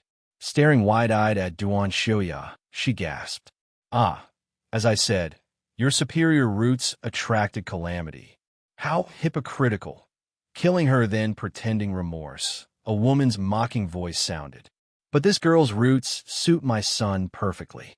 After long waiting, we can use secret arts to complete his roots while she replaces her in 7-star sect. Disliking shrews, xianxia frowned. No time to waste. Harvest the roots while the body's warm. Why should bumpkins have superior roots anyway? The woman glanced disdainfully at Li Qian. What's the brat muttering? Cursing me? Listening briefly, xianxia said indifferently. Nothing. Just calling for her parents. Spring festival arrived. The sound of firecrackers heralded the passing of another year. These firecrackers used bamboo as containers filled with explosive material that would go bang when lit, shooting skyward. Wealthy families enjoyed their own explosions while poorer folks listened to others. There were even competitions about whose firecrackers flew higher. The loftier the cracker, the more prosperous that household would be this year. No one would admit their firecrackers flew low, either accusing others of being blind or talking nonsense, leading to heated arguments. Children bundled in thick clothes watched firecracker displays with fearful fascination, then scampered between houses. Finding a rice cake or meatball would make them jump for joy before calling friends to watch the opera troupe old chief had paid for. The nimble actors' ethereal performances as immortals drew thunderous applause, villagers fantasizing about what if they were celestial beings. There were also traditional lion dances and fire performances. Truthfully, had Li Qian's ascension to immortality not become local legend, these performers wouldn't have bothered coming to mountain villages. They were just chasing immortal vibes now. The festival atmosphere felt authentic this year. Li Pinkan enjoyed it thoroughly, helping Lady Qin prepare vegetables and chop meat while snacking on her freshly fried crispy fish. Crunchy and fragrant, delicious. He gave a thumbs up, making Lady Qin cover her mouth in laughter as she sneakily fed her husband a piece too. Share the blessings. Come evening, an extravagant feast appeared, so abundant that even after sampling dishes all day, Li Pinkan found himself hungry again. Mandarin fish, pork knuckle, sliced lamb leg, mushroom soup, lavish indeed. Between the 200 taels intercepted from Wang Li and another 100 gifted by Li Feng, the family's finances had never been better. Father, let me toast you. Eldest brother, my turn to toast you. Second brother. Li Pingan laughed. Little brother, You take tiny sips while making others drink full cups? Such shrewd calculation. Will you drink or not? His second brother scared. Drink. Li Pingin downed his cup in one go. With his impressive alcohol tolerance, he remained clear-headed despite numerous rounds. After feasting, the family gathered around the hearth for New Year's vigil. Li Rongzhou and Lady Qin reminisced about their courtship, wedding festivities, and perilous refugee days. Listening, Li Pingqian seemed to see those bygone scenes reflected in the fire's amber glow. We've truly built this family from nothing, Li Rongzhou smiled. May our lineage flourish evermore. Don't worry, father. Life will only get better. Li Pingqian poked the firewood, making flames leap higher. New Year's leisure gave way to busy routines. Studying the mystical records of blessed lands, Li Pingqian learned to trap spiritual energy, using it like blue potions that let him cast 40-plus spells without mental fatigue. Though the stored energy dissipated after 3 days unless replenished. This technique resembled array formations. Using 5 elemental vessels, a twig, water, etc., arranged correctly created miniature hotspots that attracted ambient energy. Better materials in proper 5-element arrangements could form spirit-gathering arrays. Reverse the setup for concealment arrays. Beyond his current means, of course. Without cultivation channels, such arrays offered little practical use beyond skill practice, which suited him fine. He obsessively leveled enchanted stone, earth-shaping, and restoration spells toward mastery. Post-festival, 7-year-old Xie Yuan received her customary protective charm from Lady Qin, while Li Rongzhou divined an auspicious date for her spiritual root test. The household bustled with nervous energy. Xie Yuan noticed, growing visibly despondent. One night, Li Pingqian awoke abruptly to a raven's cry, just as a small figure crept into his bed. Yuan, Yuan? His hand met tear-dampened cheeks. Why are you crying? Brother Qian left me. Are you abandoning me too? Xie Yuan stifled sobs to avoid disturbing others. Can I skip the test? Understanding her insecurity from early separation, Li Pingqian sighed. The unfamiliarity of cultivation terrified her. Of course not. Li Qian went to live blissfully as an immortal. He reassured. Even with spiritual roots, you can stay with us if you prefer. Precedents existed. Childhood fears shouldn't forfeit future opportunities she might regret. Better test first, decide later. Really, truly. Only after prolonged comforting with a handkerchief did Xie Yuan finally sleep. Test results came swiftly. Xie Yuan lacked immortal aptitude. The least tread softly, avoiding mention. Yet Xie Yuan seemed relieved, her spirits visibly lighter. One man's meat is another's poison, Li Pingqian mused, recalling her test's peculiarity. Jade stone glowing brightly for what affinity like his own. True mortals elicited no reaction at all. Speaking of roots, I wonder how Li Qian's faring. He hoped the vivacious girl thrived wherever she was. Her departure somehow intensified his time-sensitive urgency, driving him to plant more trees, research spell synergies, and contemplate nature's mysteries. Time flowed like mountain streams. That year, Li Pingfu broke through to Bone Realm, gaining modest renown in Flat Peach Town. Li Pingqian reached Meat Realm, quietly expanding his arboreal domain across hillsides. 2 years later, Li Pingfu became a blood chi martial artist, drawing enthusiastic recruitment from dojos while dominating underground fights for silver and his Tiger Tyrant moniker. Another 2 years passed. At peak blood chi matching Zhou Enxian's level, Li Pingfu's formidable reputation attracted loyal followers wherever he strode. That same year, Li Pingqian passed provincial exams as the youngest laureate. The Li family's status soared, descendants thriving, household flourishing like unstoppable wildfire. The spring breeze blew warmly. Green trees swayed their shadows, and on the coiled, dragon-like branches stood a black-feathered bird, its plumage glossy as it spread its wings and soared into the sky. Little Black was now 12 or 13 years old, but showed no signs of aging. strutting proudly as it patrolled its territory and bullied the rooster at the village entrance. This rooster was no longer the same one from before. After completing its patrol, it flew back to the Li family courtyard, perching on the eaves like an auspicious beast, its dark pupils reflecting the sparring movements of brothers Li Pingfu and Li Pingyan. Bam! Seeing his elder brother's fist coming straight at him, Li Pingyan neither dodged nor avoided it. Instead, his wrist twisted like a snake, deflecting Li Pingfu's punch before crouching low and delivering a fierce counterhook. His fist was forcefully parried, a suppression born of sheer strength disparity. The two brothers weaved and flipped, exchanging blows, their movements alternating between fast and slow as light dust swirled around them. Both were in the blood-chi realm, but Li Pingyan had only recently entered the first transformation stage, his blood-chi like smoke, while Li Pingfu had already reached the peak of the third transformation stage, his blood-chi manifesting as roaring dragons. Soon, Li Pingsan's blood-chi was exhausted. After a feint from Li Pingfu, the follow-up Black Tiger Pluck's heart sent him reeling backward. Forced into a hasty retreat, Li Pingyan could only slide back to disperse the force, stepping out of the combat circle in defeat. Big brother, why do you always resort to sneak attacks? All's fair in war. Li Pingfu wrung out 2 clean towels in cold water, handing one to his younger brother. The icy stream water wiped away their sweat, leaving an indescribable freshness. You've improved a lot recently.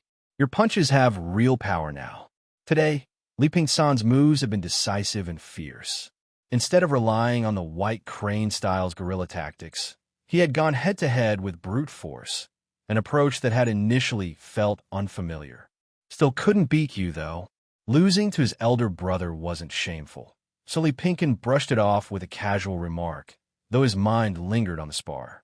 He had abandoned his usual guerrilla tactics in favor of direct confrontation, and at first, his brother's movements had clearly slowed for a few breaths. This led to one conclusion: the importance of rhythm variation in combat. The martial arts schools in Flat Peach Town all taught set routines, partly because it was cheaper to instruct and partly because disciples absorbed the training more easily. Different scenarios had fixed countermeasures embedded in the school's techniques. But set routines also meant rigidity.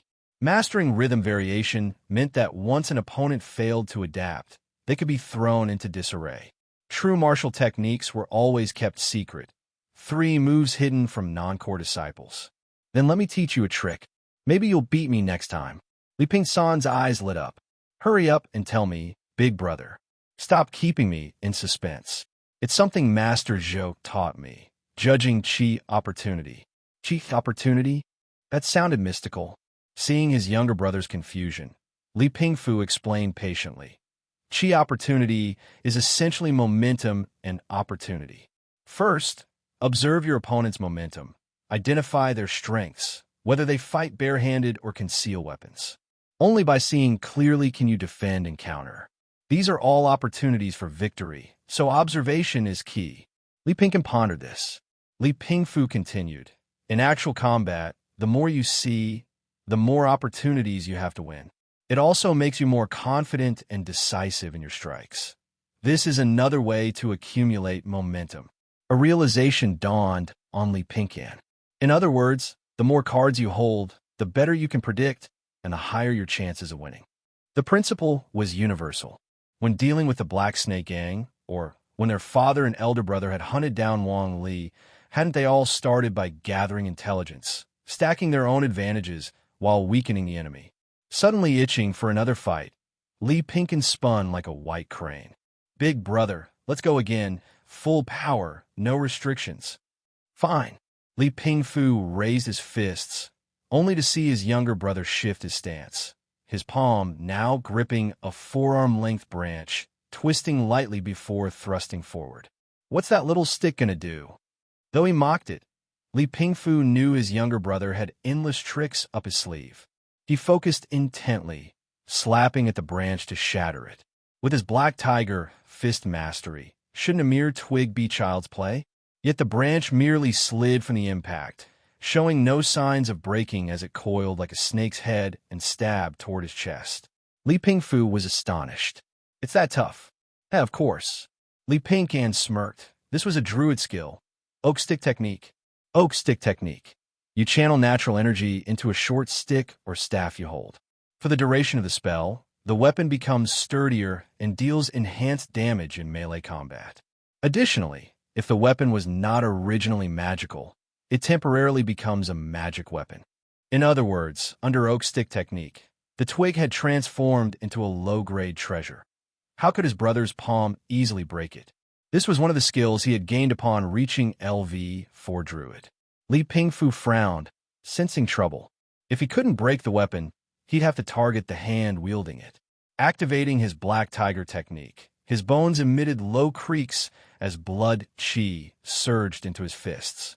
With overwhelming force, he struck Li Pingsan's wrist, numbing it and forcing him to release his grip. The oak stick technique-enhanced branch flew far away, landing on the ground and reverting to an ordinary twig.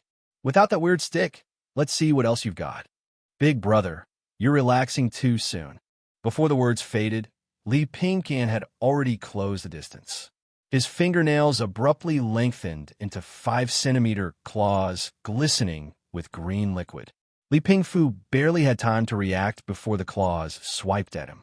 He blocked with brute strength, but noticed droplets of the green liquid corroding the brick floor, hissing as pits and bumps formed instantly. Yikes, acid. I yield. Seeing the acid about to make contact, he conceded pragmatically.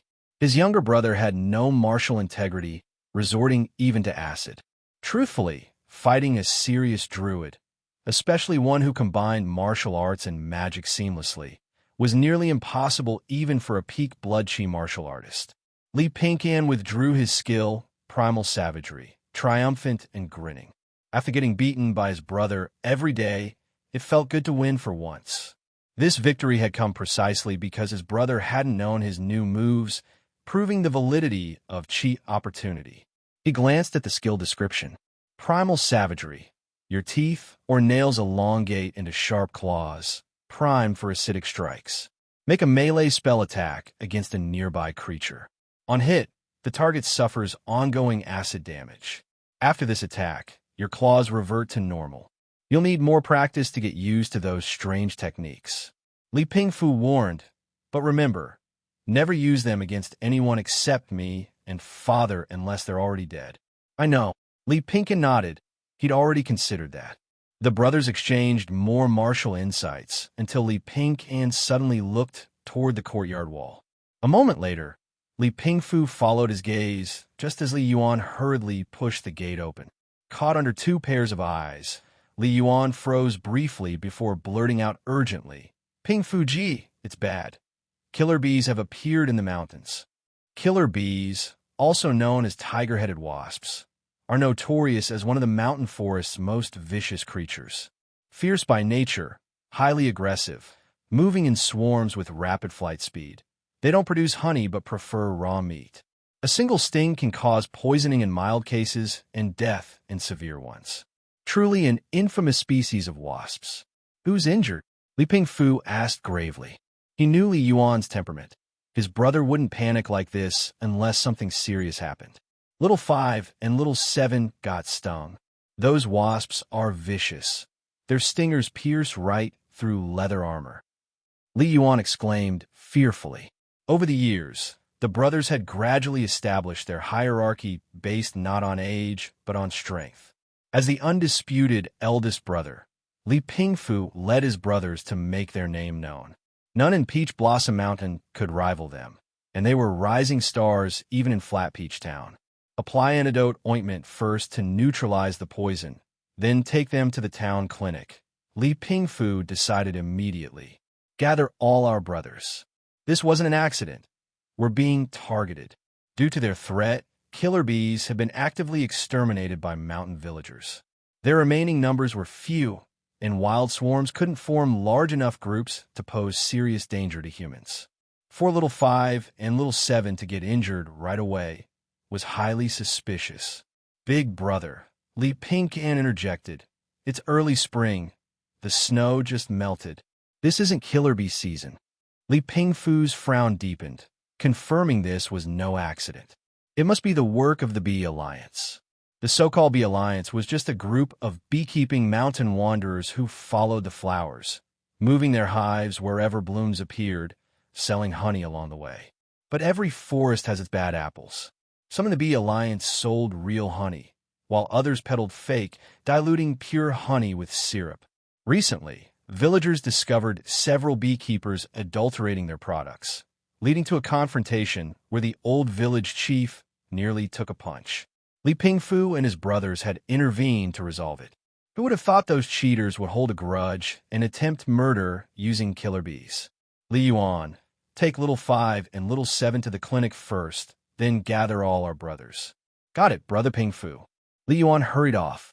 Once Li Yuan was gone, Li Pingfu asked, "Little brother, can you handle these killer bees?" Wasps capable of injuring martial artists clearly transcended ordinary insects. These were blood-chi species, perhaps even treasure-grade insects. Normal protective gear would be useless, while steel armor would hinder mobility in mountain pursuit. They could only rely on his mysteriously capable younger brother. Perfect timing. This was right in his expertise. Li Pingfu smiled faintly. After contracting the purple-gold blood centipede, ant colony, and a blood-chi scorpion, his insect contract had leveled up from 0 to LV3, with 1 contract slot remaining. Find the queen bee, and he could control the entire swarm. Don't worry, brother. I'll take care of the killer bees.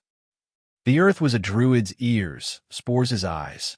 As the natural breeze swept across rolling green mountains and crisscrossing valleys, carrying ancient ballads and legends, Li Pingfu traversed brambles and vines with leisurely ease. Guided by nature's whispers, he effortlessly located both the killer bee swarm and their queen. Truthfully, even without the mushroom's perspective, he could have found the queen. 2 tiger-striped, black and yellow wasps happily fluttered their wings as they devoured meat strips from Li Pingfu, their synchronized wing beats creating a resonant buzz. Thanks to the druid's natural affinity, these aggressive killer bees showed no hostility toward him. After being bribed with pork, they even volunteered as guides, leading the druid back to their nest without suspicion. You two can go back. I won't follow further. Li Pingfu addressed the 2 little wasps, having already spotted the plump queen be clumsily rolling about in a beekeeper's hands. At this distance, he could initiate the contract without revealing himself. Activate insect contract. As his consciousness connected with the queen, Li Pingfu immediately sensed resistance. Nurtured by humans, this queen was stronger, capable of controlling a swarm exceeding 1,000. This also meant greater mental resistance from the queen. If the first contract attempt failed, a second would be nearly impossible. After consideration, Li Pingfu tempted, "Come with me. Unlimited honey water, endless meat, and I can make your swarm stronger." This was just an attempt. If the worker bees were gluttons, perhaps the queen shared this trait. Unexpectedly, the queen's resistance vanished instantly, and the contract succeeded. Seriously? Betraying this easily? Li Pingfu was speechless. This queen had absolutely no principles, just pure gluttony. Thinking back to the 2 traitorous guides, it suddenly made perfect sense. Meanwhile, the lead beekeeper frowned, sensing something wrong. His killer bee queen was a treasure-grade specimen, its lethality allowing him free rein through these mountains. Yet suddenly, the faint blood contract with the queen had completely severed. Though the queen remained in his hands, he could no longer sense its presence. Damn this tiny peach blossom mountain and its weirdness. The lead beekeeper spat viciously.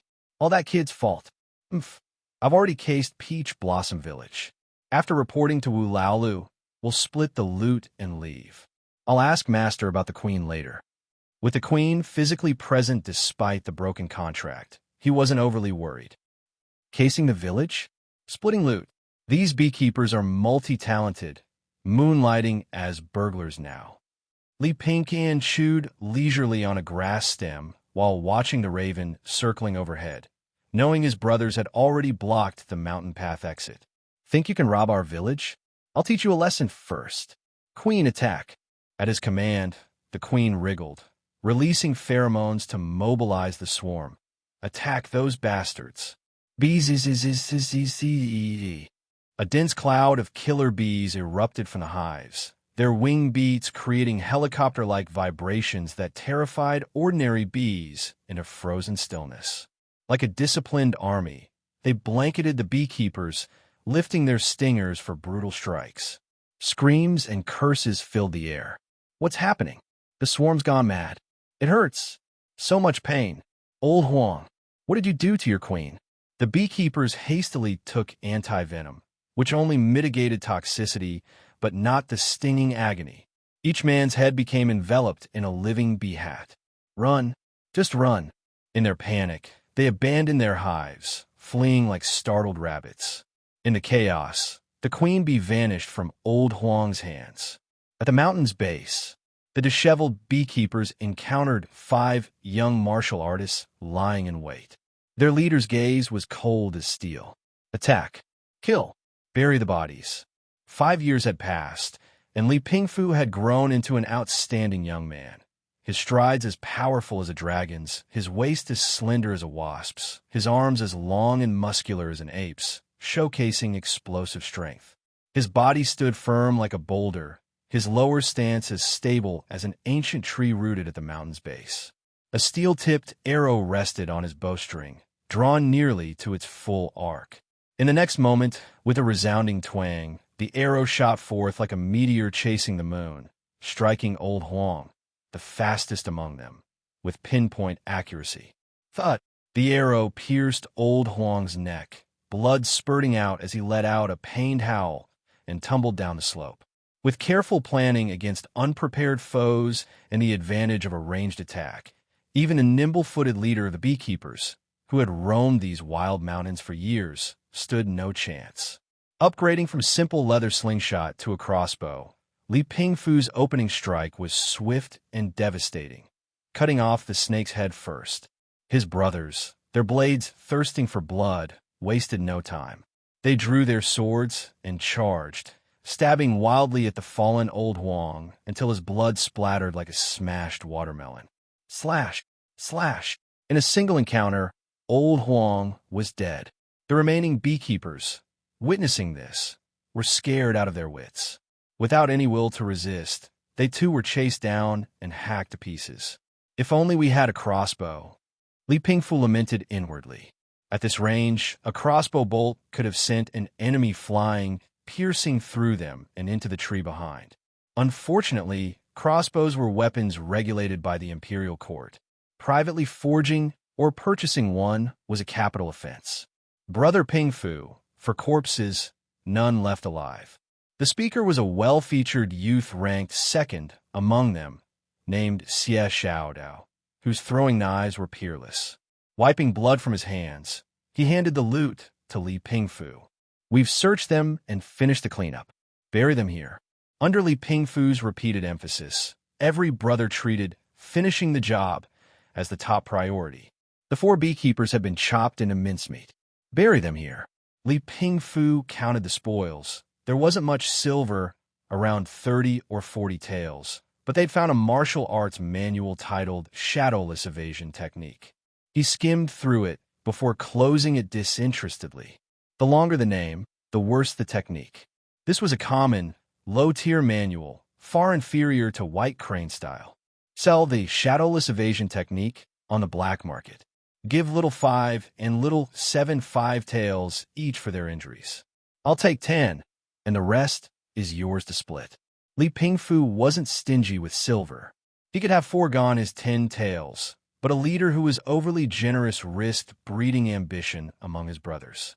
Human greed was inevitable. You couldn't withhold meat entirely, but neither could you feed them until they were stuffed. Understood, Xie Xiaodao replied excitedly. Following their big brother truly meant eating well. After deducting the share for their leader and the medical expenses for little 5 and little 7, the remaining 5 could still divide about 3 taels each. As for little 5 and little 7, who hadn't contributed to the fight yet received more, Xie Xiaodao felt no resentment. Instead, it made him feel more secure. If he were ever injured, Big Brother Pingfu would treat him just as generously, never abandoning his brothers. He quickly shared the good news with the others, and everyone broke into cheerful smiles. As they buried the mangled corpses, they chattered about heading to a tavern for drinks and meat. Finally got our revenge, daring to sick killer bees on Little 5 and Little 7. This is what they deserve. Suddenly, Old 6 asked, "Huh? Where did the killer bees go?" "Idiot!" Li Yuan smacked Old 6's head. "Something dangerous must have scared those beekeepers into fleeing, and they just happened to run into us. The killer bees probably scattered too. Or did you want to get stung?" With some playful banter, the matter was brushed aside. Li Yuan glanced toward the mountains. Indeed, in these deep, untamed woods, anything could happen. Li Pingyan wasn't in a hurry to descend the mountain. Instead, he directed the killer bees to surround the smaller honeybees. He had originally considered contracting a bee colony to boost honey production for the family, but his contract slots were limited and binding ordinary insects felt wasteful. Whether the contracted insects died in battle or of old age, the contract slot would enter a cool-down period, unless the colony reproduced. For example, if a new queen emerged from the same colony, the contract could be seamlessly transferred without going through a divorce cool-down. Holding out for quality over quantity, he had waited, and his patience was rewarded with the killer bee queen. Now, as the killer bees encircled their prey with predatory intensity, the smaller bees trembled in fear, huddling pitifully in their hive. Stockpiling food is pointless compared to stockpiling weapons. Why should I bother making honey when I can just command the killer bees to steal it from the smaller bees? A brilliant idea struck Li Pingyan. Wild honey was expensive, prized by noble women in town for its beautifying properties, and it bore no trace of magic. Of course, to maintain a steady supply, he wouldn't exploit the wild bees too harshly, leaving them enough nectar to survive. Over these 5 years, to increase peach tree yields, Li Pingyan had experimented with various grafting methods. But cultivating a stable new variety was still a work in progress, a long and arduous road. The same went for mushrooms. Even without using spore growth, production could only be maintained at a fixed level. This made him yearn even more for the plant growth skill and deepened his admiration for the botanists and agricultural scientists of his past life. The beekeeper's diluted honey was mediocre, hardly worth taking. With a wave of his hand, Li Pingyan dispersed the killer bees, sparing the smaller bees' lives. By replacing the lazy and gluttonous queen, the swarm had become more spirited and united, capable of acting as a cohesive force, a tremendous asset. Even if the bee alliance caused trouble in the future, the killer bees alone would pose a serious threat to ordinary beekeepers. But Li Pingyan was pondering something else. Could the killer bee queen form a symbiotic relationship with a treasure-grade plant? After all, the blood-chi-grade centipede and the treasure-grade chonlu had given rise to the 7-leaf purple gold treasure herb, catapulting the family's martial arts progress. The bee queen was already treasure-grade. Paired with a treasure-grade plant, perhaps an even more potent medicinal treasure could be born. Now, that was something to look forward to. Returning home, Li Pingyan pushed open the courtyard gate to find the entire family in high spirits. What's the good news? He blinked. He and his elder brother had been gone for less than 2 hours. Glancing around, he saw his father striding over with vigorous steps, each movement brimming with an imposing aura, as if surrounded by sharp winds. The short spear at his waist gleamed ominously. This demeanor was entirely unlike his usual self. "Father, you've reached Blood Chi Peak 2. Li Pingyan immediately realized, his face lighting up with joy. "Indeed, I never thought I'd see this day in my lifetime." Li Rongzhou was in excellent spirits, filled with indescribable satisfaction and pride. 12 years ago, forced to flee disaster, he had spent his family's wealth and lost access to medicinal aids, resigning himself to never advancing further. Yet now, against all odds, he had reached the peak of the Blood Chi realm. The 7-leaf purple gold treasure herb had played an indispensable role. With 3 blood chi realm martial artists in the family, 2 of them at peak blood chi, there was a real chance of breaking through to the divine execution realm. Li Rongzhou sighed. My martial talent isn't as good as your elder brother's. I'll likely be stuck at blood chi peak for a long time. It was common knowledge that minor breakthroughs in martial arts came easily, but major barriers required many times more effort to overcome. Li Pinkin nodded understandingly, but a hopeful smile crossed Li Rongzhou's face. Once your elder brother breaks through to the divine execution realm, our family can open a martial arts school. The initial small goal was to establish a martial arts school. Over the years, everyone in the Li family had been working toward this direction. Li Pingfu sought reputation through generous deeds and chivalry, and the underground boxing reputation of Tiger Tyrant attracted many young admirers to join. His 6 brothers, except for Li Yuan and Li Chao, were all acquaintances from the martial world with shared interests. Of course, Li Pingfu was cautious in selection. He preferred brothers with average talent rather than those with corrupt minds and vicious temperaments. With this core team and their father's blood chi peak, Li Pingfu could gather the force to establish a martial arts school anytime. Li Pingin's success in passing the imperial examination also added much glory to the Li family. There was a good chance for a dual path of legality and underworld. Though martial world figures seemed disdainful of the court, if given an official position, there would definitely be people willing to join. That was a chance for redemption. Li Pingyan felt a faint thrill in his heart. Once momentum was gained, gathering strength like sand forming a tower, their influence would roll like tumbleweed, growing bigger and bigger. Actually, to open the martial arts school, the current money and influence are enough. But having the divine execution realm backing makes it more solid and reliable. He understood their father's thoughts.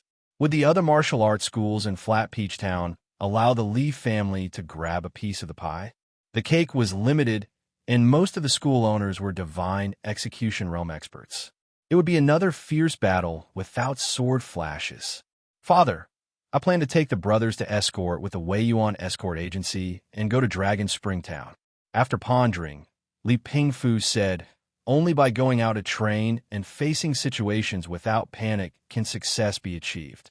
To open a martial arts school, the backbone must be as strong as possible. Martial skills come second. Calmness and composure are more important. Coincidentally, the leader of Wei Yuan escort agency was a close friend of Zhou and Xian, and Li Pingfu had gotten to know this Uncle Zhao through interactions. They could not escort alone, but following the escort leader to gain experience was acceptable. Dragon Spring Town, Dragon Spring Lake, was rumored to be a place with water spirit energy. 2 years ago, Li Pingkin had surveyed it with Li Pingfu during their training, but had found nothing. At that time, they were puzzled and thought Grandpa Peachtree's information was wrong. Later, after visiting locals, they learned that only in the leap year's 2nd month did the white dragon phenomenon appear. This year was a leap year. Now that the eldest brother suddenly brought this up, it was probably not just for training, but to make things easier for himself to succeed. This was the tacit understanding among brothers. Li Pingkan felt touched. His brother's care was always like silent moisture nurturing growth. He looked up and said, Father, I want to go escort with eldest brother. Father, I want to go escort with brother Pingfu. Li Yuan shouted. Flat Peach Town, Li Fong's residence. Li Fong's face was still full of wrinkles, dense and deep. He sat on a rosewood square chair, covered in silver fox fur. The expensive incense smoke curled gently, drifting into the wrinkles, making them look profound and majestic. Nonsense! Li Fong threw down his cane, scaring the maid into silence. He shouted angrily, Escorting is dangerous. How can your old man support you? Do you want to risk your life? Stay home properly. I have arranged a marriage for you. Li Yuan's scalp tingled immediately. He did not want to stay home.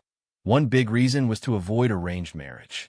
The elders of those women looked at him not as a son-in-law, but as a commodity waiting to be traded.